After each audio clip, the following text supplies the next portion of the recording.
Marcy, how are you? I just not going. Oh, do you know what? Every time I go live, someone knocks on the door or something. Nightmare parcel.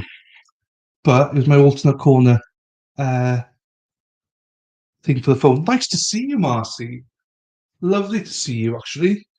Uh, can't get this to bloody stick down. So yeah, hang on. I got to just get a Rumble up and running as well. Good. Just got to check Rumble. Yeah, that's live. Oh no, someone's unfollowed me on Rumble. Bastards. Bastards. Doesn't matter though. Doesn't matter. Marcy's here, so I'm in a good mood now this morning. You're here. Some people are supposed to be coming later, but I don't know. Hello, Trial Spies. Shannon, how are you? Yes, this is a very much a new trial. It started yesterday. It's quite a quick trial, to be quite honest with you. It's the Richard Merritt one. He's accused of killing his mother. It's a long story behind it, and I'm hoping to find out more, but he did some dodgy stuff. Had a 30-year sentence. He was supposed to do 15 years. But the judge weirdly gave him 2 weeks to get his affairs in order, and then he killed his mother. Well, allegedly killed his mother and went on the run. So I don't know. Rumble's awesome. Right, so Rumble, and Marcy, I'll tell you this as well. Rumble's fantastic in terms of watchers. I get 10 times, if not more, watchers on Rumble most days. Not every day, but most days. But YouTube, I've got nearly 1,600 subscribers. And then YouTube, Rumble. Someone just unfollowed me today for whatever reason. I've got 25. Just can't get them to engage. Otherwise, I go full time to Rumble. Yeah, so it's an interesting track. We've not got into it today. I think we'll get into it. Yesterday was more about the ex-wife. I did not like her. I didn't like it at all because she was what she said. I believe her that he was an arsehole and stuff like that. But when someone's exaggerating, I just felt she was over exaggerating a lot. Um, it is what it is. Never heard this one. No, it's new case. Started today. Yesterday, today. I think we're gonna get. Yesterday we had a lot of crime scene people there. It's very much a Alex Murdoch slash Zachariah Anderson trial.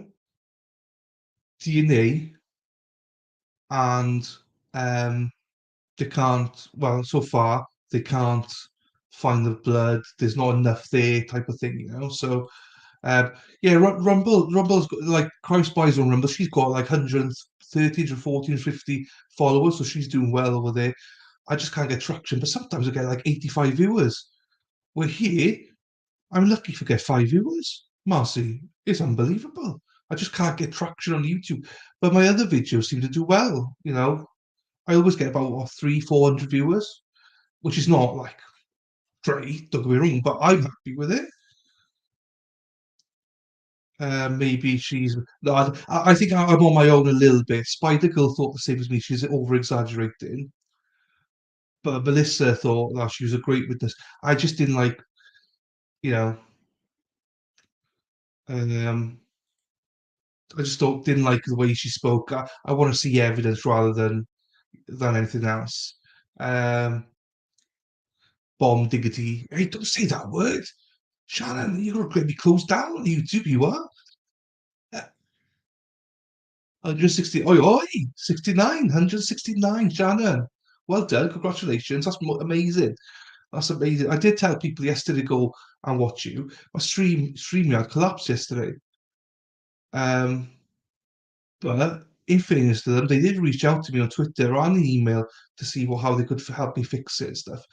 I think I put it down to my own fault. So I used to have green screen behind me, so I've taken it down. I took it down because I think there's too much bandwidth being used. So over at a time on somebody. Yeah, you see, there's loads there. The time I had 85, right, was just me like this, speaking. It wasn't doing a trial or anything, it was just me speaking. and they just stayed. At the worst, I had 55 just listening to me talk crap. Amazing.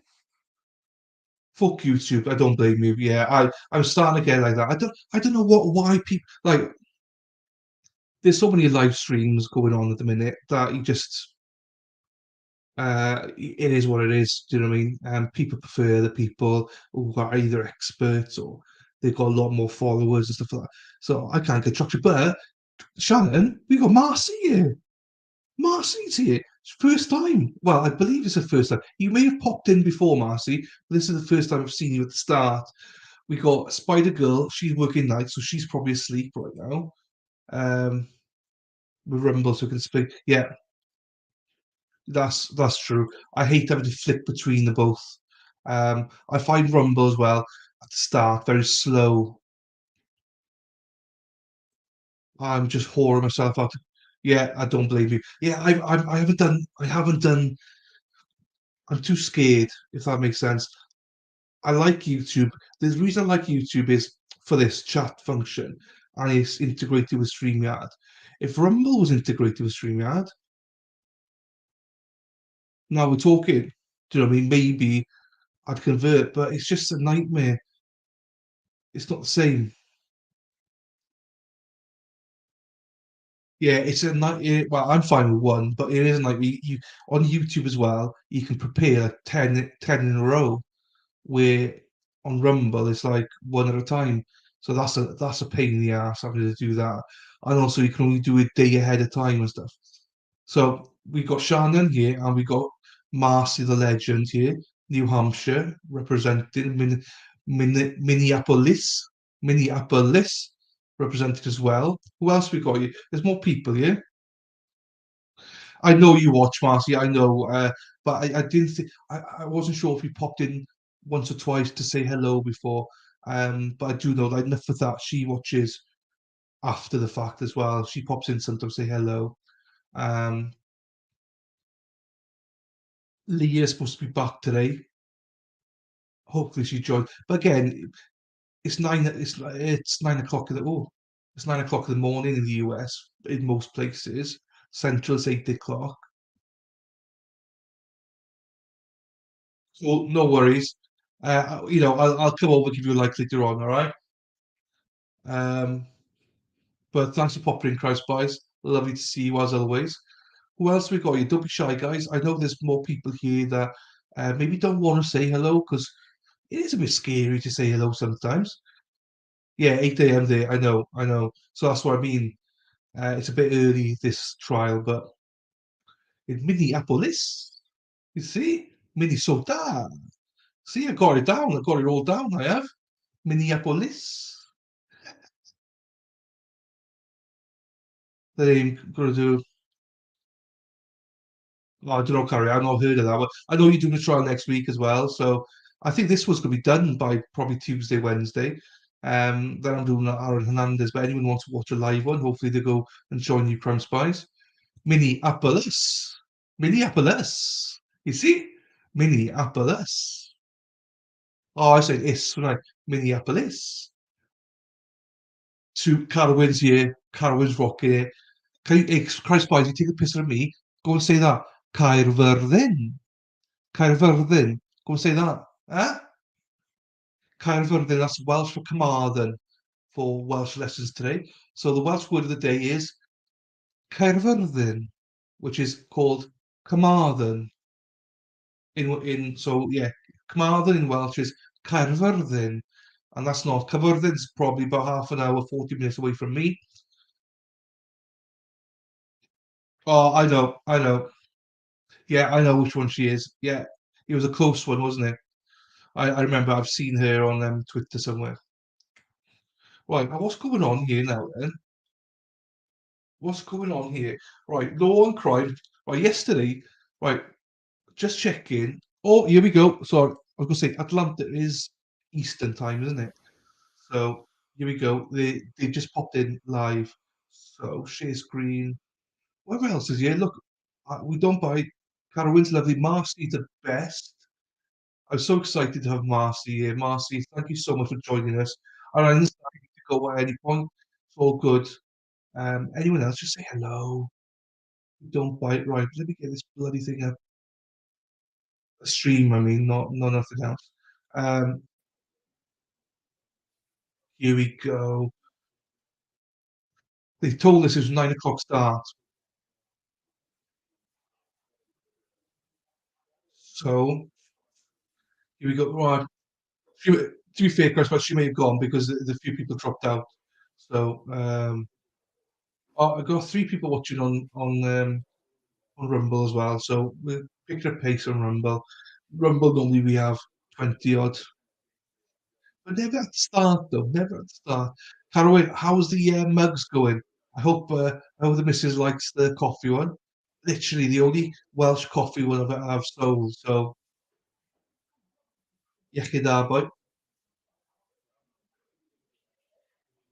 Need to use need to start using mine. I need to wash mine. They're great mugs though. Great mugs. But I don't sell them in Canada, right? Because for whatever reason, you know what? I'll say that. And yeah, that's lovely. I've not washed mine yet. I gave 2 to my sister for her birthday. She was 38 there yesterday. So I gave 2 to her, but I've not properly used mine yet. My mother uses it nearly every day. She enjoys it. I don't sell in Canada, right, or Australia or Hong Kong or them yet. You should see the delivery prices. If I was to ship a mug to Canada from a distributor in Canada, it's like delivery is like £14.50 our money, which is probably like 20 Canadian dollar. And the mug on top, I ain't selling mugs for like 40 Canadian dollars. That's just a rip off, like, you know. So that's why I don't sell anything yet on in Canada. I need to try and find a loop around. But delivery's so much to these countries.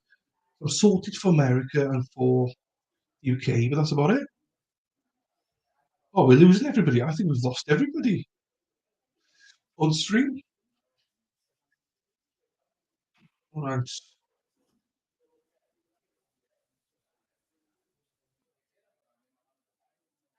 Uh,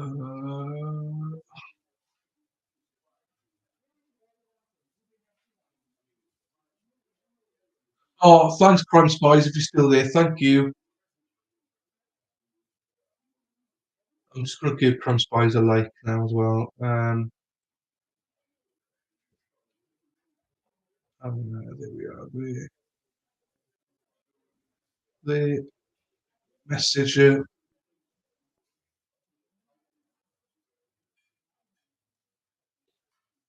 like to the video,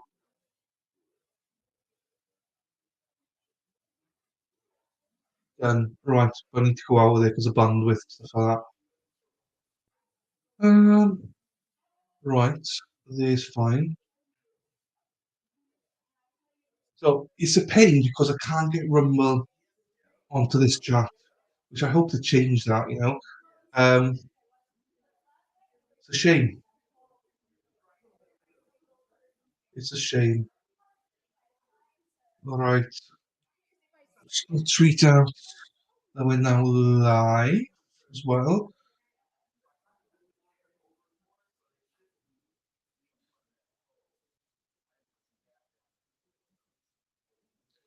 Tweet, we are now live.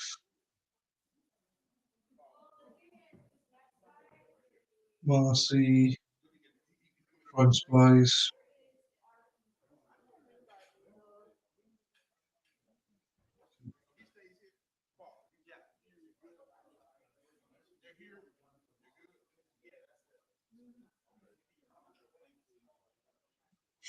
We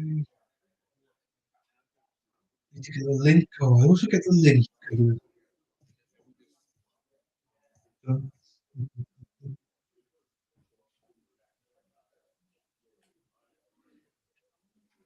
Okay,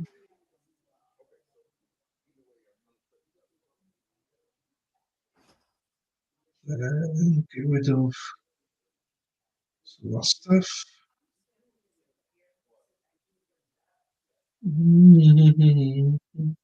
Right, that's done. Happy days. Right. So once they come up, as Carwyn knows, Marcy, if you're still here, uh, we use the chat a lot. I speak when I speak because I don't speak over the lawyers and stuff like that. I just leave it because I want to listen and want everyone to listen. Um, but in between, we always talk crap here. So, but yeah, please use the chat function. Spider Girl, it will be here, but she's literally just finished work not long ago, literally a couple of hours ago. She might be napping for 40 winks right now, but she's in the trial. She's enjoying it. Mad World. I don't think we're going to see Mad World till next week. I don't think. So she'll join, but they will catch up tonight. Filming a new video with. Oh, you're here. Marcy, the reason I say if you're still here, sometimes I get to see how many viewers are here, and sometimes it drops off and it goes zero, or sometimes it goes one, and I'm like, well, I don't know if people are here or not. And most of the time, people are still here. Um, so we've got So I'm filming it tonight with Lady Law and Ms. Morgan. So I'm excited about that. If anyone's got any questions about Idaho 4, put in the chat. I'll ask them tonight. Um, Intriguing case, especially now that's gone to grand jury. I don't understand enough about it yet, so I'm looking forward to learning a bit more tonight myself. I deliberately don't go looking at stuff because I want to be that guy. I want to be a Carowin. I want to be a dummy. You know what I mean? No offense, Kaz, but I'm the same as you. I want to be that guy that asks loads of questions. Um, like I'm sitting at home type of thing, going, I would like to know this, and this. And I think I'd rather hear from them than learn myself because they're going to be better explaining it than I am anyway. So yeah, that'll be our hope for the weekend. Now this judge, female judge, she's good so far. I think so, in my opinion. That's it. I will say that there's two attorneys on each side. The defense attorney, he's cool. He's got this beard, big white beard, cool as hell. He's quite chill guy. The two attorneys, one each side, female ones, very good looking. I think I've not seen them properly, but they look very attractive, and so far they look very good at their jobs. The other state attorney, young guy, looks the young guy. We're still waiting on one juror, but I attractive. just wanted to check to see if there's anything we needed to address before we get started. Right, how's the audio? Okay, so we're just giving him a call to see where he might be. Is this in your way? We have an exhibit to display with the next witness. No, that's fine. Okay, thank you. Is it practical for you guys? Practical for me? Good, fine. If it crackles too much, I might try the headphones, see if I can handle the crack on my side. It's just more if it's too much for you guys, really. So the defense said yesterday. Oh shit! The defense said yesterday that something along the lines of, we don't have that many. It'll take a few days to go through the witnesses. Well, this judge. Yes, I think so, Marcy. Oh, actually, very good question. Actually, no, I don't know. I don't know. I 100% don't know. That's a good question. No one's asked me that. See, this is why it's great to have Marcy. I've never been asked that question. Plus, Google it. Give me the body bag already, Marcy. Ask me one question, I didn't know the answer to. Well, actually, yeah, he must be a public defender. But then saying that, the guy is a lawyer, so he's probably got shitloads of money hidden somewhere. Google now.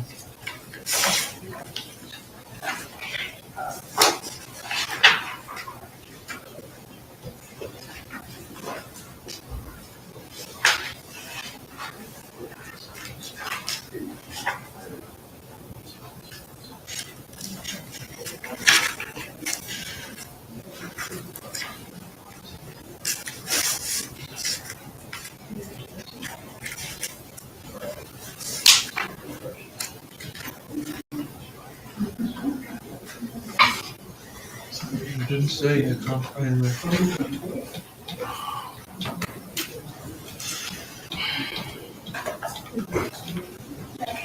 Yeah. Yeah, but Marcy, the host, should know. Yes, sure. I should know. Yes. Well, I don't know. And I'll be honest with you with that. I don't know. I can't find it right now. So, Marcy, you're going to be trouble. You're going to be trouble for me, you are. Because you're going to touch me out every single day. I should put a note here now going, I am a dummy. Don't ask me questions. Why the girl might know when she arrives. If she arrives, then she might know. Great to have people in the chat that's different and knows a lot more. Learning it every day. Oh, it's Mike. We'll see how this plays out for the next 5 minutes. So we're waiting for a Jew earlier. Who hasn't turned up yet. That's why we're delayed a little bit. Yesterday, you should see this judge. To be fair, both sides, the attorneys, they were very quick with the witnesses. As soon as one witness, you were like, "Yeah, you can go." Next witness, and even like 4:30, next witness. He was relentless. Just let's go through them.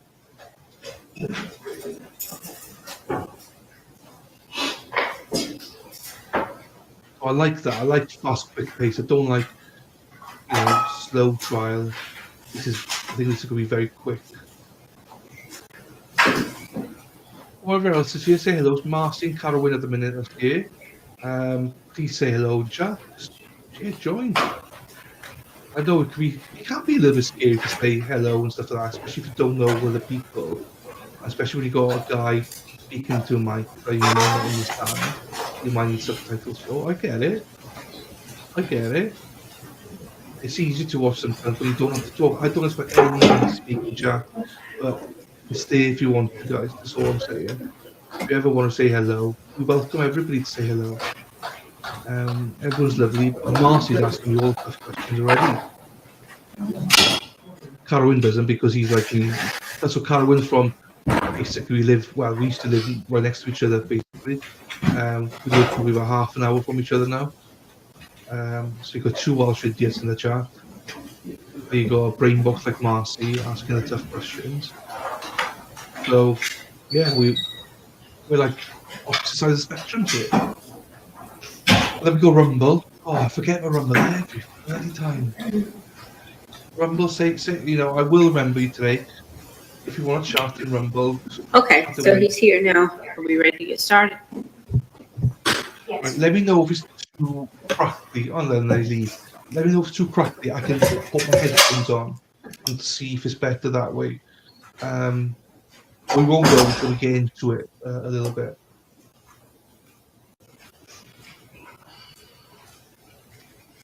A Welsh mug, Wales.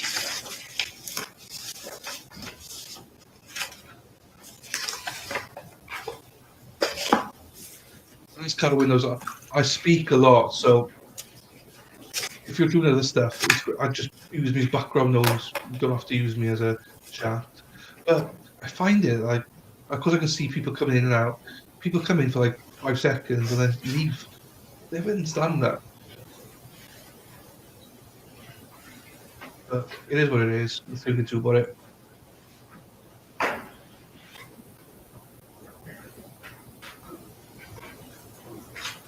So yeah, I'm not sure who we got today. And you'll see, it's got Giovanna Gio's not here. I told Gio 3 o'clock in fairness. Sorry, 10 o'clock in fairness to her. She's been listening to more of the streams, but she hasn't been getting notifications. The transcriber sits right in front of the witness. So for ages yesterday, I was looking at the transcriber going, how's she speaking? Her lips aren't moving. Because it's the person behind her, which sometimes you can't see very well. So, just giving you a heads up there, just in case. Since you were there now,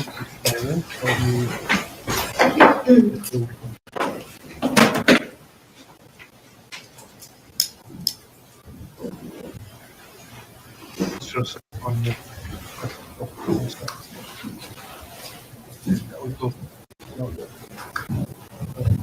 that's the guy, the middle guy there. He's Richard Merritt. He's on the right. One of you is here. But hey, You want me to be seated? people on the left as well. Good morning, ladies and gentlemen. We are now ready to continue on with the testimony. The state will call its next witness. The state calls Steve Lee. Right, I'll get the subtitles on now.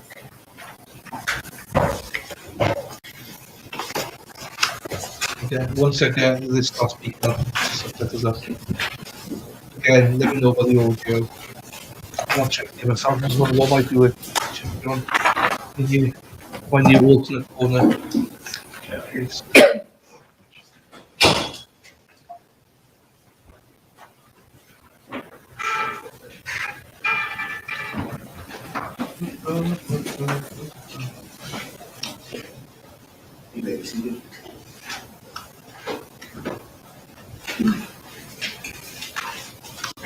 Hang on.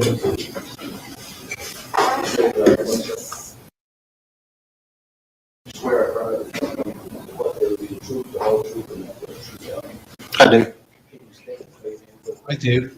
Yes, it's Steve Queen. First name Steve, Steve, last name Queen, Queen. We have two Mr. Queens in court this morning. Sorry about that, Your Honor. Mr. Queen, how are you employed? I'm employed with CSRA Probation Services. What does CSRA do? We're a misdemeanor probation service provider, and we also provide electronic monitoring services for various courts and agencies across the state. Do you provide or have you provided services, electronic monitoring services for the Cobb County courts? Yes, at one point in time, we were under contract with Cobb County Magistrate Court to provide electronic monitoring for bond supervision cases, working with their pretrial services division. Okay, and were you all working in that capacity back in 2019? Correct. How do you monitor individuals who are out on bond or under court order? Typically, in that particular location, we did so with a GPS ankle monitor that's secured around the offender's ankle. And I just realized, I think some of these witnesses are these jurors have a hard time speaking, so I'm gonna back this up a little bit. Because you said idiot, I had to review it. I just see there, I had to review it. Or because you said idiot. But you are one, so. Oh, no, me. I'm an idiot. That's fine. Can you explain to the jurors how an ankle monitor works? Sure. There is a GPS ankle monitor, which is attached via a rubberized strap around the offender's ankle. Because of the curvature of an ankle, it's attached tight enough to where it cannot be slipped off. And that GPS device contains a SIM card, which communicates information about the GPS location of the ankle monitor through the cell network, and it has a GPS tracking dot in it. There are multiple satellites that circle the globe, military and commercial satellites, and they're always pinging GPS locations on the globe. That device is set up with a specific unique number that identifies that GPS dot inside that device, just like any other common device in a car, cell phone, etc. And when there is a triangulation of enough satellites, typically the minimum is between 6, and I've seen it as many as 12, then you get a GPS location on the globe. So are you able to determine the location of someone who's wearing one of your ankle monitors? Yes. Do you use any particular software system? Yes, the particular manufacturer of the ankle monitor in question in this case was a company called Attenti at that time. Can you And spell that for the court reporter, please? sure can. Attenti. And I'm sorry, you can continue without Attenti. And they have a case management software system that we use, and it basically retrieves the information from the ankle monitors and converts it into a case management system that we can view and review. Do you have to be at a particular office or at a particular computer to see the GPS location of an ankle monitor? No, it's a web-based system, so you can access it from any laptop computer, and they also have a smartphone app, which I use frequently. And what happens when an individual removes an ankle monitor? The device has a couple of different tamper detection features on it. As I indicated, the rubberized strap comes from one end of the ankle monitor, circles around their ankle, and is attached to the other side by plastic connections. The only way to remove it is to either cut the strap or to break those connections. When that's done, there's a fiber optic strand that runs through the middle of that rubberized strap. So basically one side of the ankle monitor is shooting out a beam of light that's picked up by that fiber optic strand. It goes in a circle, picked up by the other. So there's just hands off and receives in a circle, in a circuit, so to speak. So when that connection is cut, that is severed, or when the plastic connections are broken, that is severed. And the ankle monitor knows that information and sends that data to the system via cell connection. Does it send that data immediately? It takes about 90 seconds for me to receive it once it occurs. Great. What was your relationship with Richard Merritt? I was handling his ankle monitor case for Cobb County Pretrial Services. Okay, and did you ever meet with him? I think there may be an occasion that I might have. I can't recall exactly, but I was aware of his case and I had spoken with him on the phone about various matters. Okay, and was he wearing one of your ankle monitors after he was sentenced by the Cobb County Superior Court on January 18th of 2019 until February 1st of 2019? Yes, he was. Do you know what the conditions were of his Cobb County sentence when he was sentenced on January 18th of 2019? I received a telephone call from his pretrial services officer. I think it was that Monday of that week, and she advised me that. Mr. Quinn, you can't tell us what she said, but you can tell us what you did as a result of what she may have told you. Okay. Let me ask the question again. Were you aware of the conditions of his sentence in terms of your involvement? Yes, my understanding was that he had been sentenced and he was to turn himself into the Cobb County Jail by that following Friday at 5 p.m. And he was to wear his ankle monitor until he did so.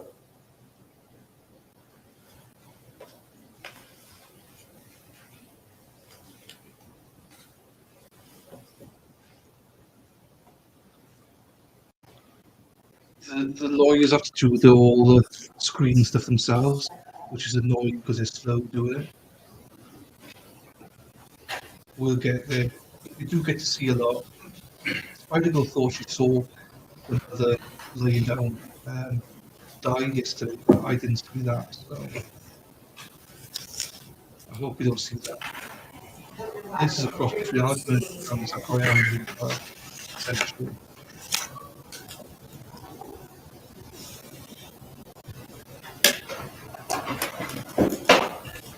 One mic's not too high or too echoey. This is we speak well, show English up to you guys.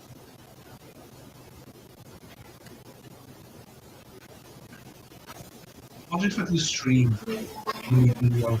Oh, sorry. Here we go. good, okay. Okay, I am going to show you what has previously been admitted As State's Exhibit 2, this is the Cobb County sentence. Looking at that, is that the condition of his sentence that you were aware of? Yes.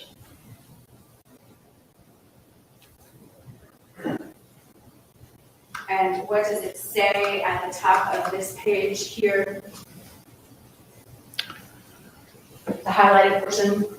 From the entry of this sentence until defendant reports to the jail on February 1st, 2019, as described above, defendant shall continue to comply with all the conditions of his bond order and his pretrial release requirements, including wearing his ankle monitor. Did you personally install the monitor on the defendant? No, that was another individual that went to the Cobb County Jail to do so in March of 2018, I believe. Okay. And after he entered his guilty plea, can you describe that, how somebody else was, when he was originally bonded out the previous year, was CSRA involved in monitoring him? Not at that time. There was another provider that transitioned over us just a couple of months after that, a few months after that. Did you take over the monitoring at some point? Yes, Okay. And did you personally monitor his particular ankle monitor? yes. What were the parameters of the defendant's conditions of his sentence and bond? Did he have any kind of curfew? He did, as I recall, he had a curfew from 5 p.m. in the evening to 8 a.m. in the morning that he had to be at his home residence in Stone Mountain. All right. And do you know the address where he was living? Planters Row or Planters Walk in Stone Mountain. Do you know who he was living with? He lived with his mother, Shirley Merritt. Okay. And during the time that you monitored the defendant, was he generally compliant? Yes. Did you ever speak with Shirley Merritt during the course of your monitoring the defendant? We had Miss Merritt's cell phone number in our records, and I think there was a time I was trying to contact Mr. Merritt, and I called and spoke to her, and she might have relayed a message, but that would have been my only time. It was not a frequent interaction. All right. And were you aware that a condition of the defendant's sentence was to turn himself into the Cobb County Jail on February 1st, 2019 by 5 p.m.? Yes. Did you make any specific efforts to monitor him that day, the day he was supposed to report to the Cobb County Jail? I made a mental note that I needed to be sure at 5 o'clock to check his GPS location just to ensure that he was at the Cobb County Jail. If not, I needed to contact pretrial services. Okay. And were you monitoring him through your cell phone? Yes, through the smartphone app that gives us access to that information. Did the defendant turn himself in as ordered? No. Can you describe just what you recall happening that day? Sure. It was about 4 o'clock on that afternoon, and I received what's called a strap alert on my cell phone via text. And that's an alert that tells me that an offender's strap has been compromised in some kind of way. So at the time, I was pulling up to the daycare to pick up my children that afternoon. So I sat there in my truck and I pulled up the app and I looked at his GPS location and I saw that he was not in Marietta at the Cobb County Jail. He was actually at a location off of Interstate 75 in White, Georgia, just north of Cartersville, where I live.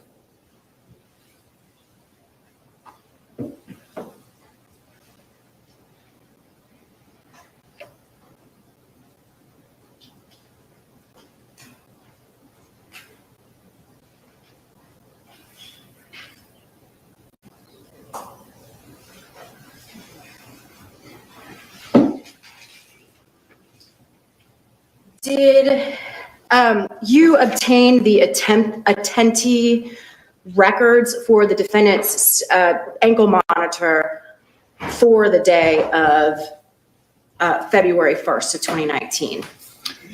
Yes, I'd been requested by Lance Cross with the DeKalb County District Attorney's Office, as well as Lieutenant Keith McQuinlan with the DeKalb County Police Department to review his GPS records and provide those to them.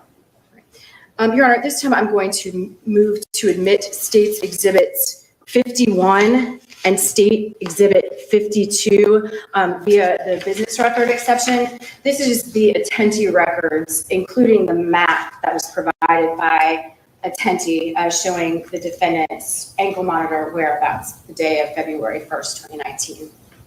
Any objection? Admitted. And did you personally also make a timeline of the events that day? Yes, at Mr. Cross's request, I developed just a brief timeline of that day. All right, I'm going to show you Locations. States Exhibit 50. Can you explain to the jury what this is? Yes, that would be the email that I sent to Detective McQuinlan with the DeKalb County Police Department on the Sunday afternoon based on his request, and it's the timeline of Mr. Merritt's GPS activity on February 1st, 2019. And did you obtain that timeline from the GPS records that were just admitted into evidence? Correct. What I did is I pulled up the information, reviewed the GPS locations and the map locations, and basically the times that were associated and the locations that were associated with that activity, and developed this chronology. Have there been any material alterations or deletions in that timeline that you created? It looks exactly like what I developed back then. At this time, I move to admit States Exhibit 50 into evidence.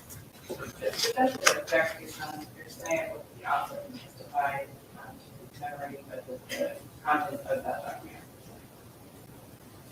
In what way? That they're out of court statement they are made today to offer proof of the matter that is asserted, which is the date, the time, the locations. This witness just testified that he reviewed the documents that have already been admitted and created the timeline based on that information. So how is that hearsay? And that I believe that you could testify to what those are, but the writing that is on that paper would be an out of court statement that is made for the truth of the matter asserted. Did you want to respond? Your Honor, I just think that it's Mr. Queen's own notes that he wrote. He's on the stand and can be cross-examined about that. I don't understand how the information itself is admissible, but putting it on a map makes it inadmissible. My objection would be that the conclusions that are within the email are derived from his review of those documents. Let me see the document.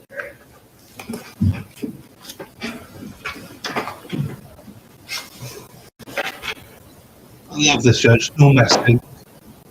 Be straight. What are you thinking about? Let's go. That's the kind of judge she is. Be straight. What's wrong? I like that. Welcome to Marigo. We got Mars in the chat for this time. I'll admit 50 of Man, objection.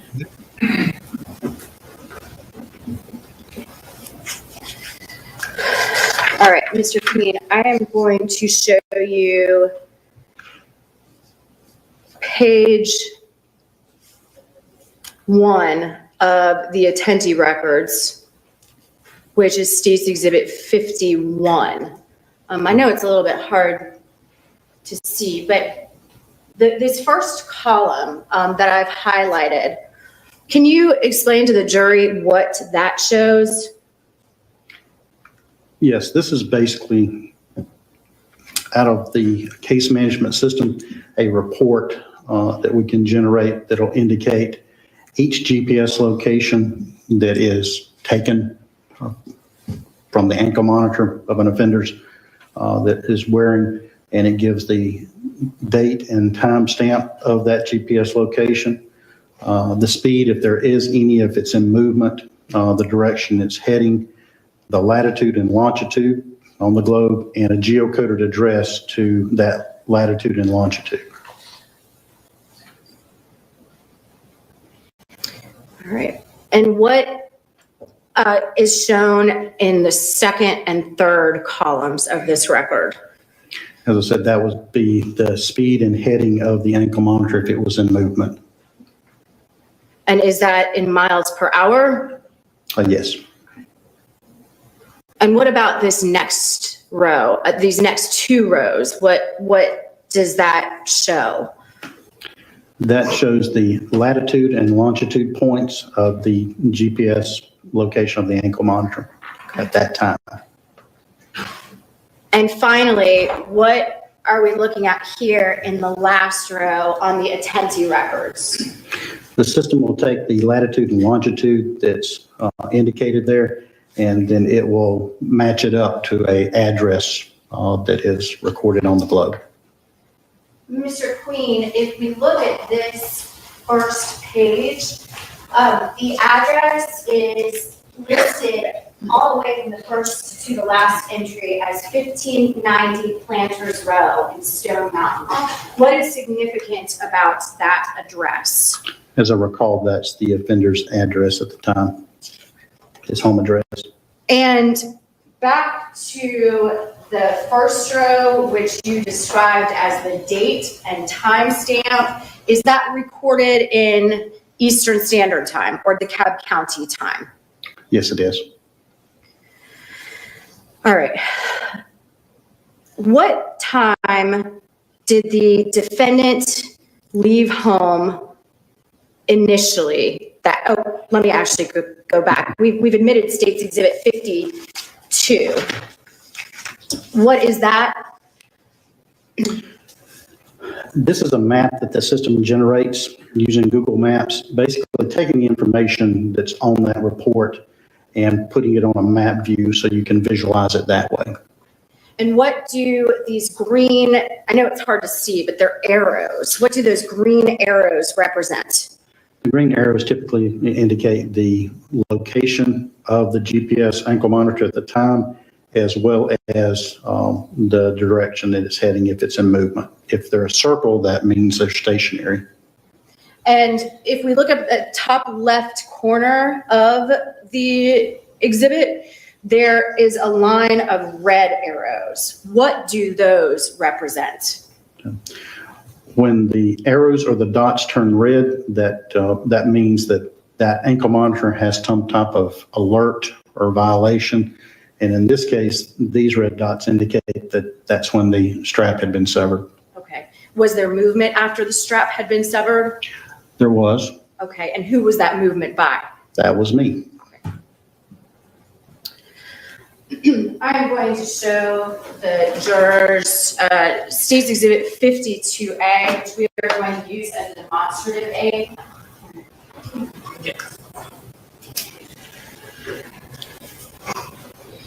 And Mr. Queen, I am going to ask if you would step down from the podium so you can indicate what you're talking about on this exhibit. That's right. Yes. And you may take the exhibit with you, Exhibit 50, to refer to. Did you know about any appointments the defendant was to attend the morning of February 1st, 2019? And you know what? I'm actually going to ask you to stand here, and I'm just going to try to speak louder. All right. Were you aware of any kind of appointments that the defendant had or was planning on attending the morning of February 1st? On that day or prior to that date, I was not. Okay. Do you know whether he left the house on Planters Row that morning? He did at approximately 8 o'clock that morning. Okay. You can speak into the microphone so we can hear you. What time did he leave the house that morning? It was approximately 8 o'clock that morning, Okay. 8 a.m. Do you have the exact time? It says here 8 a.m. Okay. Now the highlight, what does that indicate?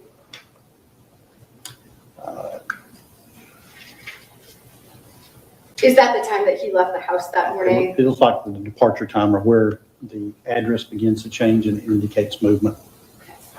And do you know where he went? Well, first of all, where is the Planters Row address on this map?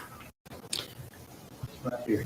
You can see here what appears like a large blob or cluster of points. It's when a GPS ankle monitor is on the globe, and when it's displayed on this map, they're basically points sitting right on top of each other. So it creates a big blob. So that indicates a lot of stationary activity. Okay, and how is it labeled on that map? Here, it's labeled as inclusion. It's cut off here, but home curfew, and it indicates the curfew time that he's allotted. That's just helps us when we're reviewing maps to see that quickly and visually. Just for the record, Mr. Queen is testifying and pointing and indicating to the bottom right corner of the map. Correct. All right, and where did he go that morning? If we look at the records, can you tell which direction he went, starting at 8 in the morning? Based on my review of his activity on that day, he left his home in Stone Mountain and proceeded to Interstate 285 indicated here. And then he proceeds north up Interstate 285 to this area here. Can you speak up a little bit, please? Yes. Thank you. To this area there, just north on 285. And at approximately 8:52 a.m. that morning, he arrives at what appears to be a business office location at 5887 Glen Ridge Drive, Sandy Springs. And I determined that by just geocoding the GPS point at that time, just to correlate it to an address. And did he stay at that location for a while? He really did. He wasn't there very long. When I reviewed his activity, it looked like he was in the parking lot of that particular business at that location. And he departs that location at 9:10, so he was there about 18 minutes, give or take. Did he head back to the Planters Row location after that? He did. He took the same route back home. What time did he arrive at the Planters Row location after that? He arrives home at 9:38 a.m.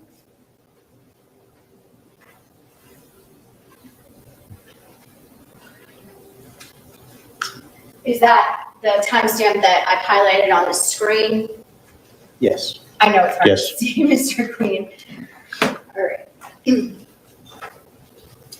the defendant remain at that Planters Row location for some period of time? Yes, he did, for several hours until approximately 2:30 p.m. that afternoon. Okay, and so between 9:38 and what time did you say? 2:30 p.m. Did he ever leave that location between those hours? Not that it's indicated, no.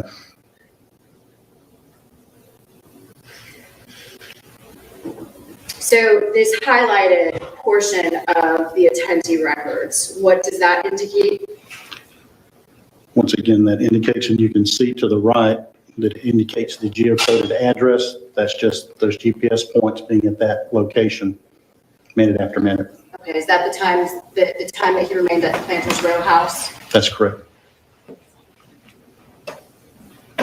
And what time did you say he left the Planters Row house? At approximately 2:30 p.m.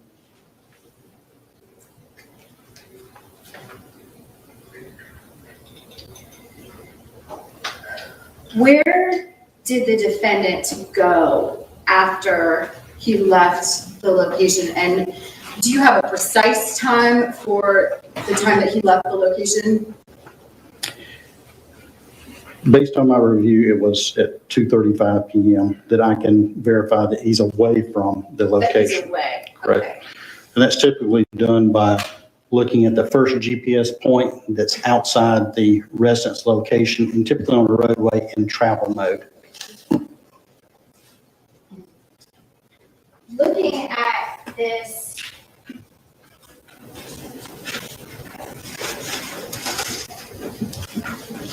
attendee record a little bit more closely,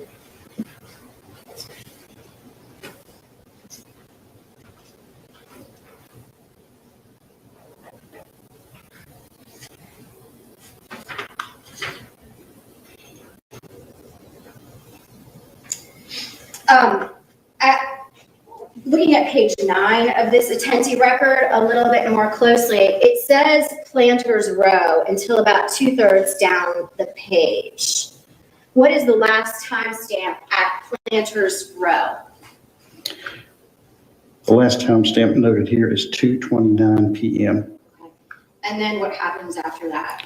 After that, the unit shows in movement, traveling 11 miles per hour at least. And what time was that? And that was at the 2:29. So that's basically him leaving that location. And the next GPS point is at 2:30 p.m. He's traveling 31 miles an hour, and it shows a different address at 6078 Windsong Way in Stone Mountain. So can you say for certain that he left the Planters Row address at approximately 2:29 p.m.? Correct. And where did he go? Which direction did he go after that? At that time from Stone Mountain, he traveled north to the Lilburn Norcross area, coming at a brief stop at 2:34 p.m. at an address at 5429 Old Tucker Road in Stone Mountain. And it looks like he just pulled through the parking lot of that address. Do you know what that address was? I didn't make a note of that time. It looked like a business of some sort. I'm sorry. As I recall, some type of business. Okay. And then where did he go? Then he proceeds north again to the Norcross area and arrives at 1602 Indian Trail Road, Lilburn Road in Norcross. And that is a quick trip gas station. I actually lived in that area at one time. I know that's what's located there. Okay. And let's stop right there. What time did the defendant arrive at the Quick Trip gas station at 1602 Indian Trail in Lilburn? Lilburn Road in Norcross? I have it noted at approximately 2:52 p.m. And where on the map is that location? It's going to be generally in this. That's going to be generally in this area right here. And what kind of location is that? It's a quick trip gas station. And are you personally familiar with that? Yes, I used to live in that area, so I'm familiar with that business there. And are you aware that we've obtained surveillance video from that Quick Trip station? I believe I was informed that. All right. Your Honor, at this time, I've moved to admit State's Exhibit 72 via the business record exception. It is the QT video. Oh, excuse me for 1 second. Mm-hmm. Any objection? Ms. Wolfberger?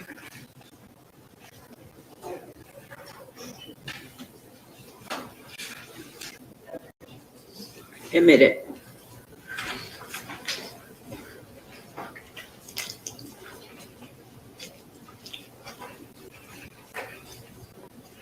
All right, Your Honor, and at this time, I'm going to publish this for the jury. Mr. Queen, do you mind sitting down so the Sure. jury can?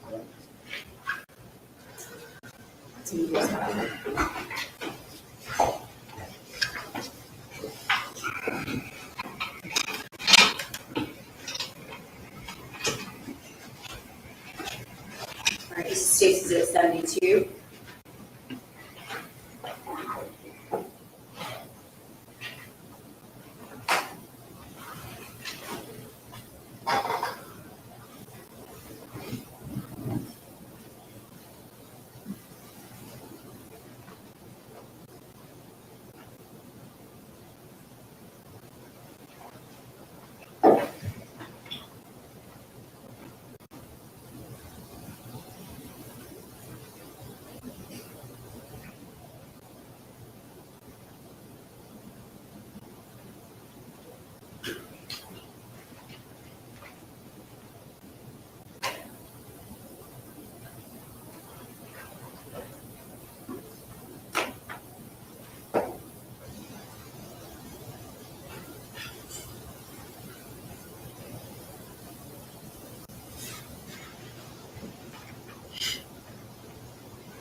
So they can basically track him, which is amazing.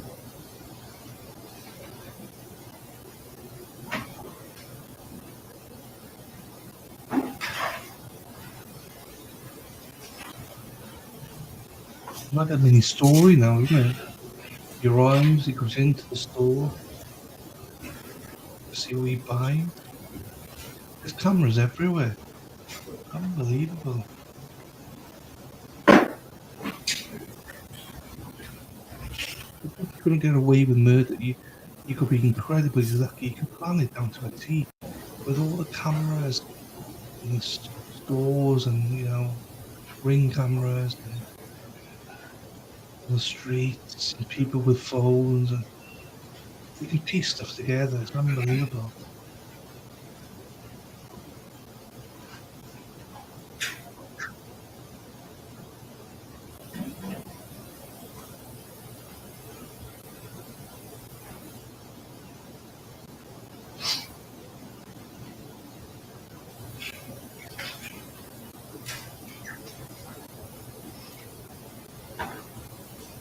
Got him with the rucksack. Or just. He didn't come in with the rucksack, did he? Can't be him.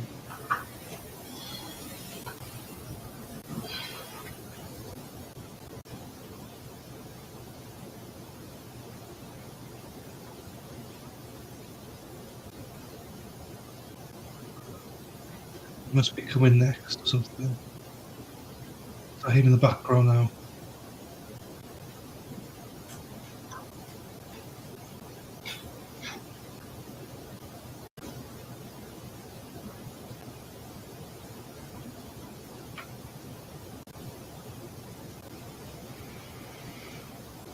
But that's not him anyway.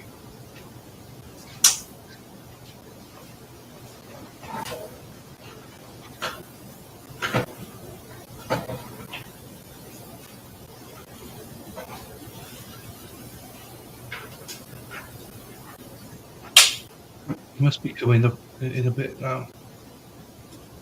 What? Yeah, here he is. It must be him. This must be him. What's he buying? It looks like water, but it's not water, is it?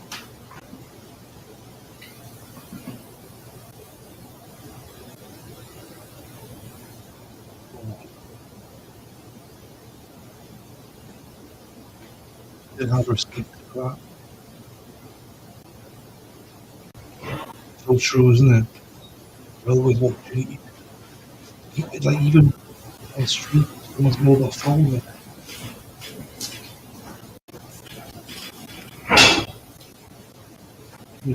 It's unbelievable.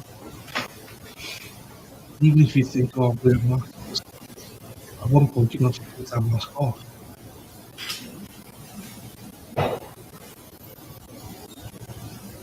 They must have a receipt or something of what the action for.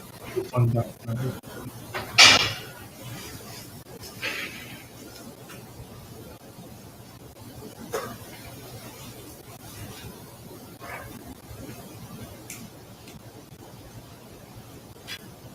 Spider-Girl is my microphone and audio and everything that off today. Compared to yesterday. Jesus.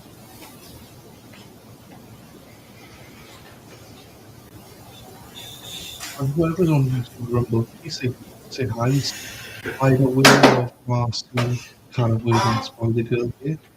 But I don't know who else is here, so please say hello. We're all friendly. Spider-Girl's going to fall asleep in a little bit because she's working night. Carol's going to be finished work in a couple of hours. And Marcy's probably down by the beach somewhere. Lovely place. So we'll just see Richard Merritt walk back to his car now. Just be to the gas station and then to the store.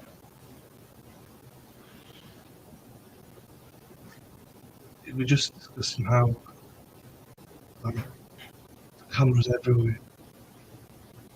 I'm just saying, if you wore a mask, right, hang on then. What I'm going to do, I was whispering, I was, when I go. That's maybe why. Only too low. And also I've got the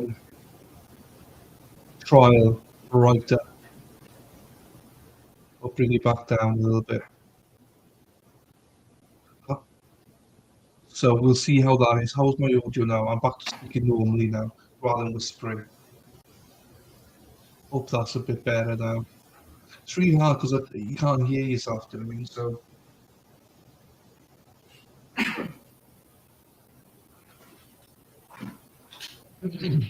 and for the court, I've gone back to half volume on it.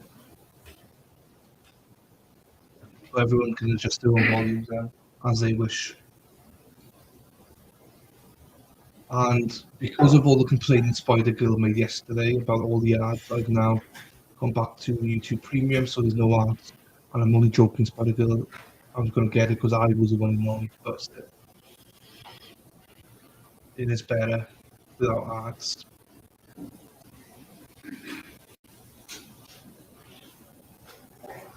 Mr. Queen, if you could step down.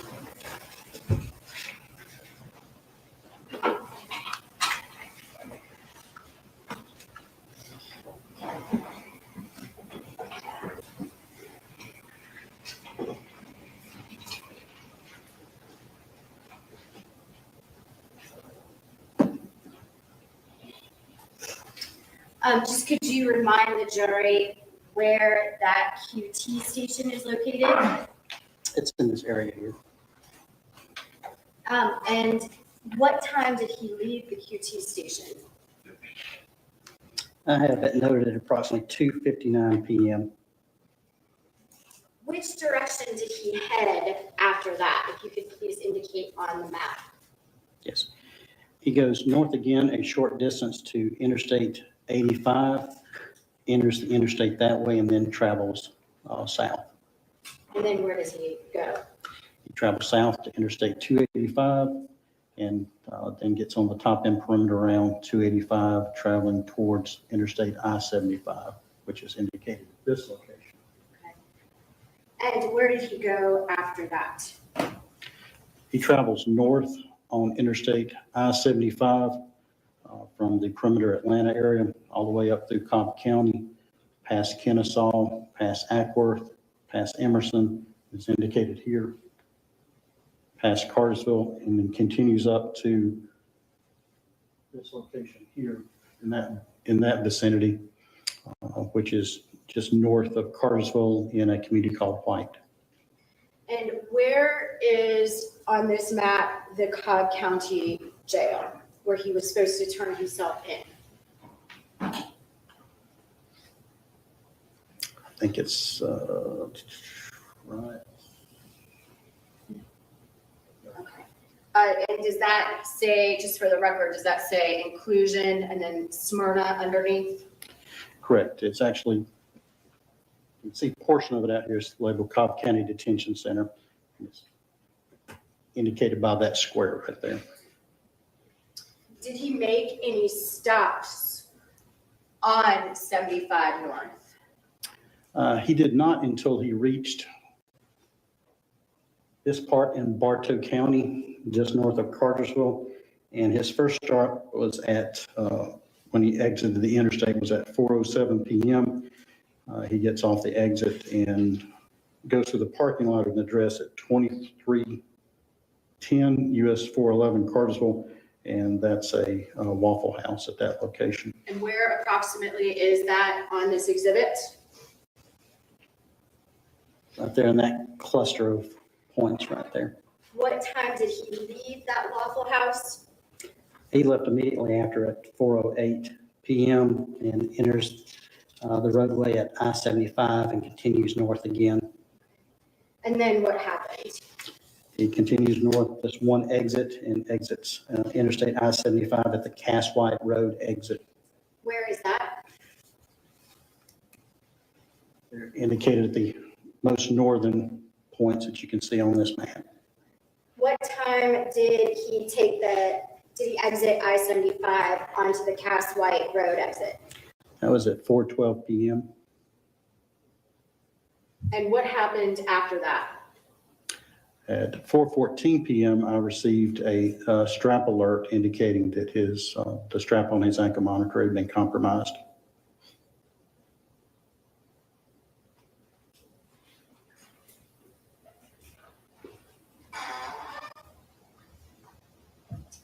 Where were you when you received that alert that the strap had been compromised at 4:14 p.m.? I was near my home in Cartersville, Georgia, which is just south of that location, not more than 10 minutes, actually at a daycare where my children stay. What did you do when you received, and did you receive that alert on your cell phone? Yes, I did. I received it via a text message. What did you do when you received that alert? I opened up the Atenti electronic monitoring software application to look at his GPS location and where he was. Were you able to determine where the ankle monitor was? Yes. Did you go to that location? Yes, I did. When I looked at the information, it indicated he was not in Marietta, Cobb County Jail, but at that location in White, Georgia, just off of Interstate I-75. And since I was in such close proximity to it, I just proceeded that direction. And if you could take a seat. Thank you.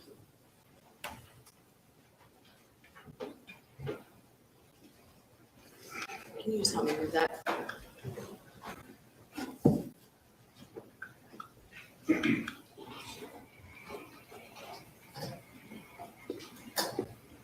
Do you know approximately what time you arrived at the location where the ankle monitor was located?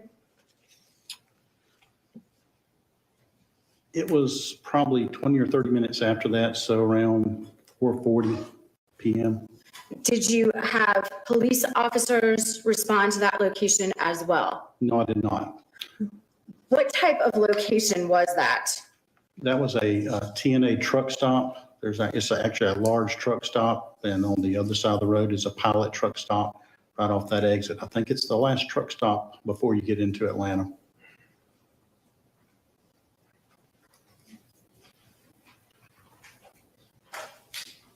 I'm going to show you what I have marked as State's Exhibit 53, 54, 55, and 56. Can you describe to the jury what those are?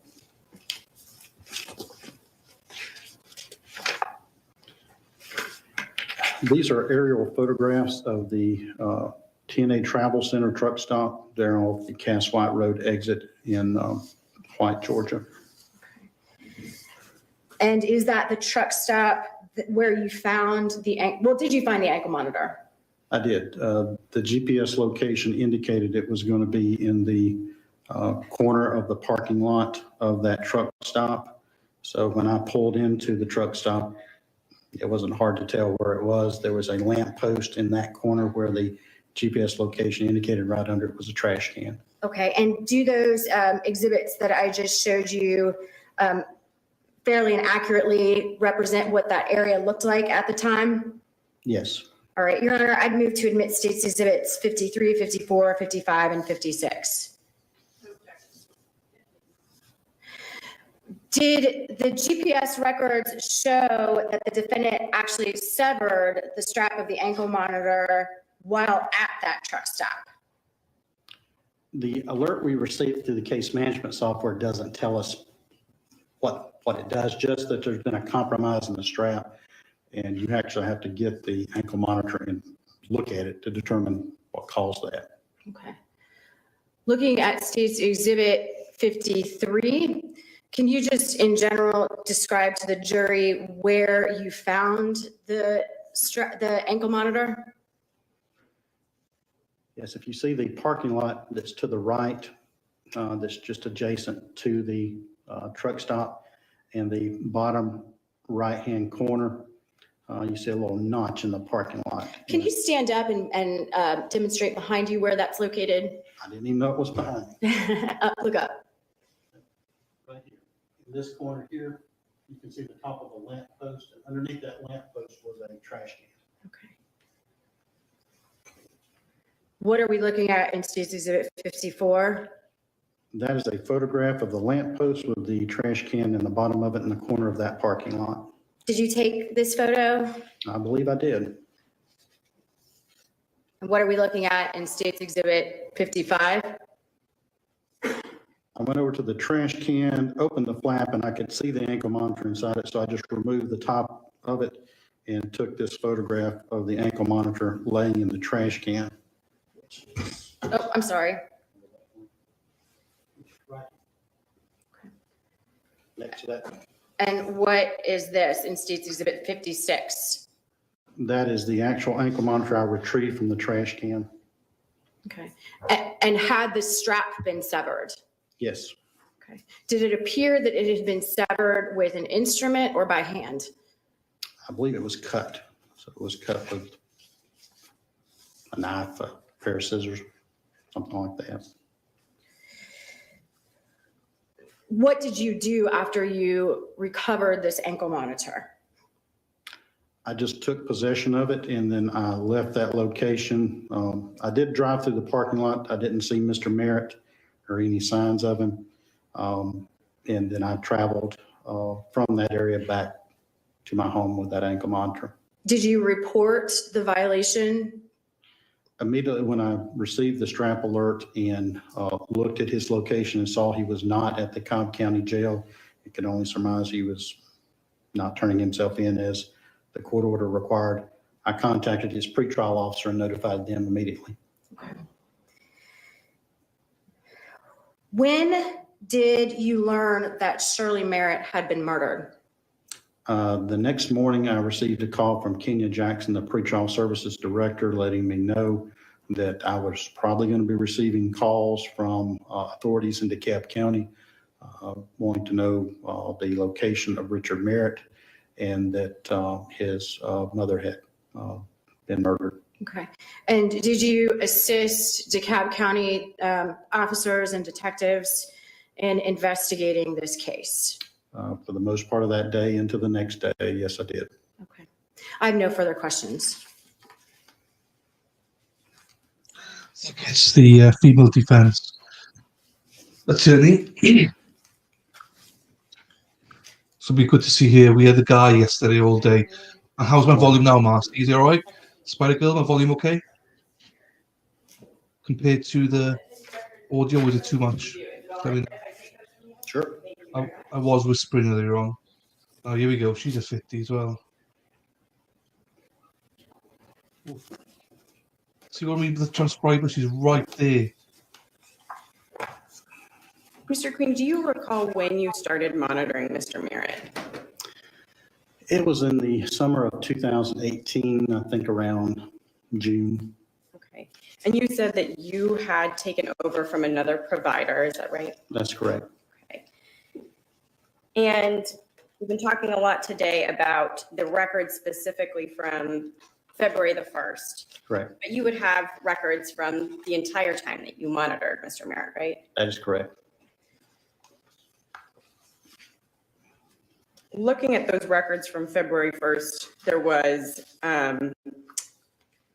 a time that is on these records, as Ms. Pott mentioned, and a place, it was 5887 Glen Ridge Road. Do you recall that? Yes, I do.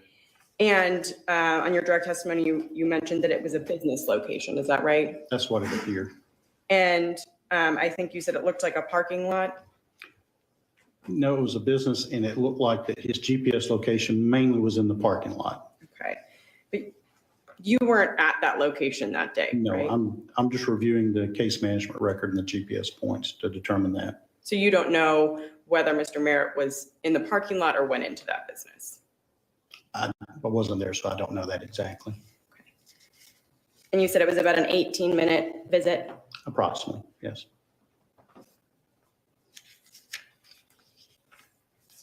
And the next location that morning, I believe your testimony was a return trip to the Planters Row home. Is that right? That's correct.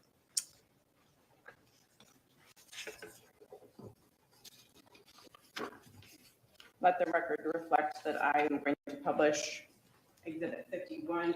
It's crackling on my side, but as long as it's not crackling with you guys, then happy days. As long as the volume's fine. I've lowered the volume. No ads. Got a few people in here. It's going better than yesterday. Let's put it like that. And we got Marcy here for the first time. Give it up for Marcy. Where are you, Marcy? We love Marcy here. See?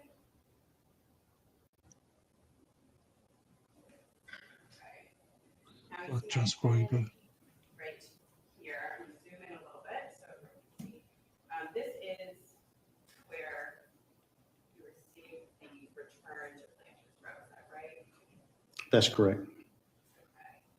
And that was at 9:38:28, is that right? That's correct. And each of these individual entries, they're about a minute apart, right? Yes. Got 9:32:28, 9:33:28. So we're not getting a second by second itemization. No, the system doesn't take a second by second. It takes a no less than a point every minute.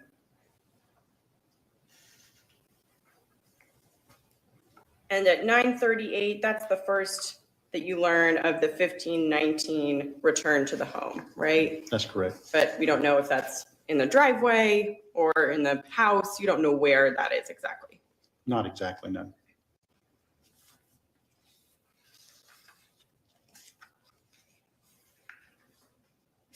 Now, we talked a little bit about the QT that you're familiar with from your own experience, right? Yes. You yourself did not go to the QT that day. No. And you did not collect the footage that we watched today. No, I did not.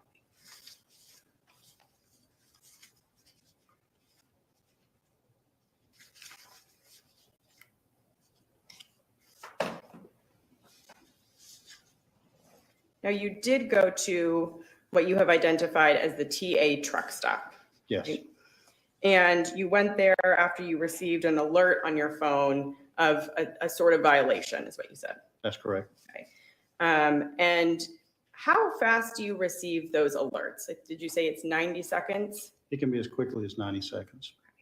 And then it was about 20 or 30 minutes, I think you said, from receiving that to going to the location itself. That's correct.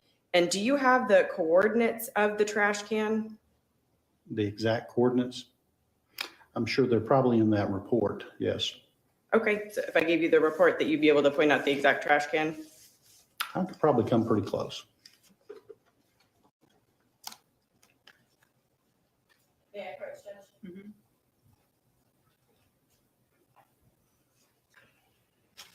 And I've given the witness exhibit 51.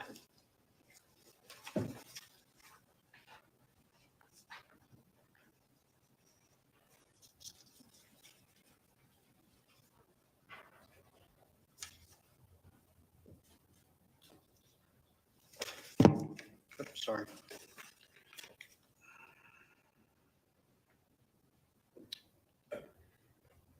Okay, on this report, and I'm doing this by my knowledge that the strap alert, when the strap was compromised, was at 4:14 p.m. And on this report on February 1st, 2019 at Welcome, 4:14 Lefty. p.m. that corresponds with the strap alert. There is a latitude and longitude. I'll be glad to give you those if you'd like them. Sure. The latitude is 34.27. I don't have my glasses. 3602. And the longitude is negative 84.806465. And there's a geocoded address on the report to that latitude and longitude, listing it as 997 Cassville White Road, Northwest, Cartersville, Georgia. And the 997 is the truck stop, I believe it is, yes. right? And that's when you got the alert that it was violated, right? The monitor was violated, okay? Correct. And you went to that trash can, right? I did. And you took the lid off, I did. and the monitor was sitting, as we saw, sort of near the top, Near the top. okay? There were no clothes in that trash can that you saw, right? No, there were not. That I saw. There was trash, a pizza box, and other assorted trash. Okay, just 1 minute.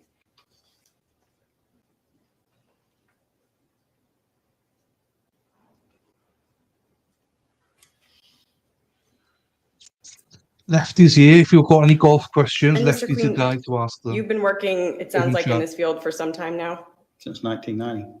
and you've been with the court system for how many years? Depends on which court system.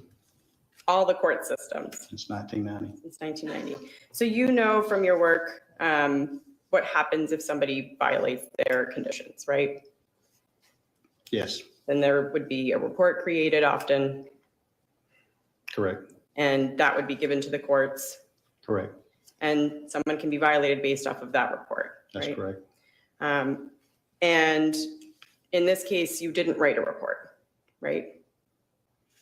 A particular report to Cobb County Pretrial Services, no, I did not. Okay. And we just talked about it a little bit before, but you had been monitoring Mr. Merritt. I think you said it was since about March of 2018. Is that what you said? I had been monitoring since about June. June, okay. So a number of months at that point, and over that period, Mr. Merritt's bond was never revoked due to a violation. Not as I recall, no. Thank you. I don't have any further questions. Thank you. Any redoing? No, you're right. See how quick they are. Yes. Yes. Thank you, sir. Thank you, Your Honor. Break, Next witness. yes. Break, Okay, there's a break. okay. Okay. If the state will call us next witness. Yes, the state calls Jay Barney. James Kelly. James So I'm not sure if we've got a break. I think she just asked the jury, do you want a break? They may have said no. We were speaking yesterday about mornings are always fine. It's the afternoons that everyone struggles with. So they might just get through limited breaks this morning, but have a few more in the afternoon. I don't know. That would make sense. No golf today for Lefty. Yeah, but you can still give tips out, Lefty. Come on. You're the top 2%, man. We got a golf expert in our chat. So anyone got golf questions, they come along. But I don't blame you. You and Spider Girl work nights. So you sleep away whenever you want to sleep. I do. Giovanna, Gio, how are you? Yeah, my name is James. Gio? Last name Bernie. Berni. I was hoping that you would come. Did you get notification today? I got to put you in there, Lefty.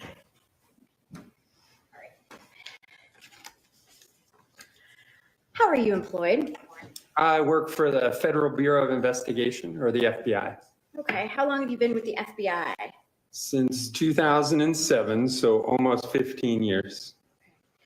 And do you work with any particular department or division within the FBI? I do. I'm part of the FBI's CAST Team Cellular Analysis Survey Team. Okay, and what does CAST do? Yeah, so CAST is a team within the FBI that was stood up in 2009 after the FBI noticed an increased use in cell phone records used in criminal trials. So a CAST team member like myself specializes in record analysis as it comes from the provider. What is your educational background that got you involved in this? Yeah, so I have a Bachelor of Arts degree from Auburn University in Auburn, Alabama. Okay. And what other experience do you have that is relevant to your current duties with the FBI?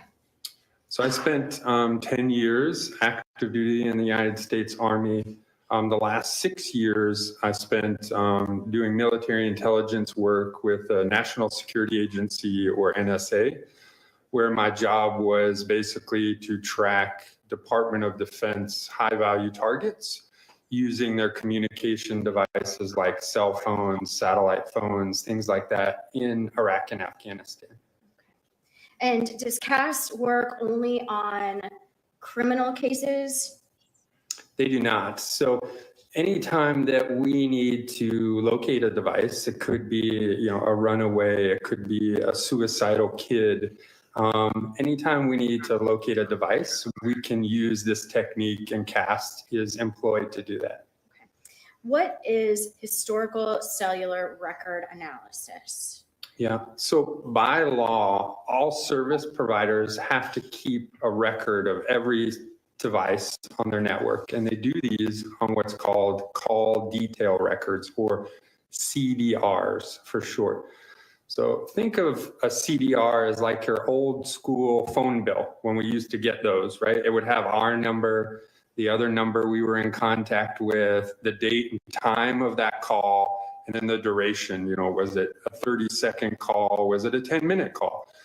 But in addition to that information, there's other data in there that's useful to law enforcement, and that is the cell phone tower and the sector or side of that tower that's used for each of those activities on your call detail record.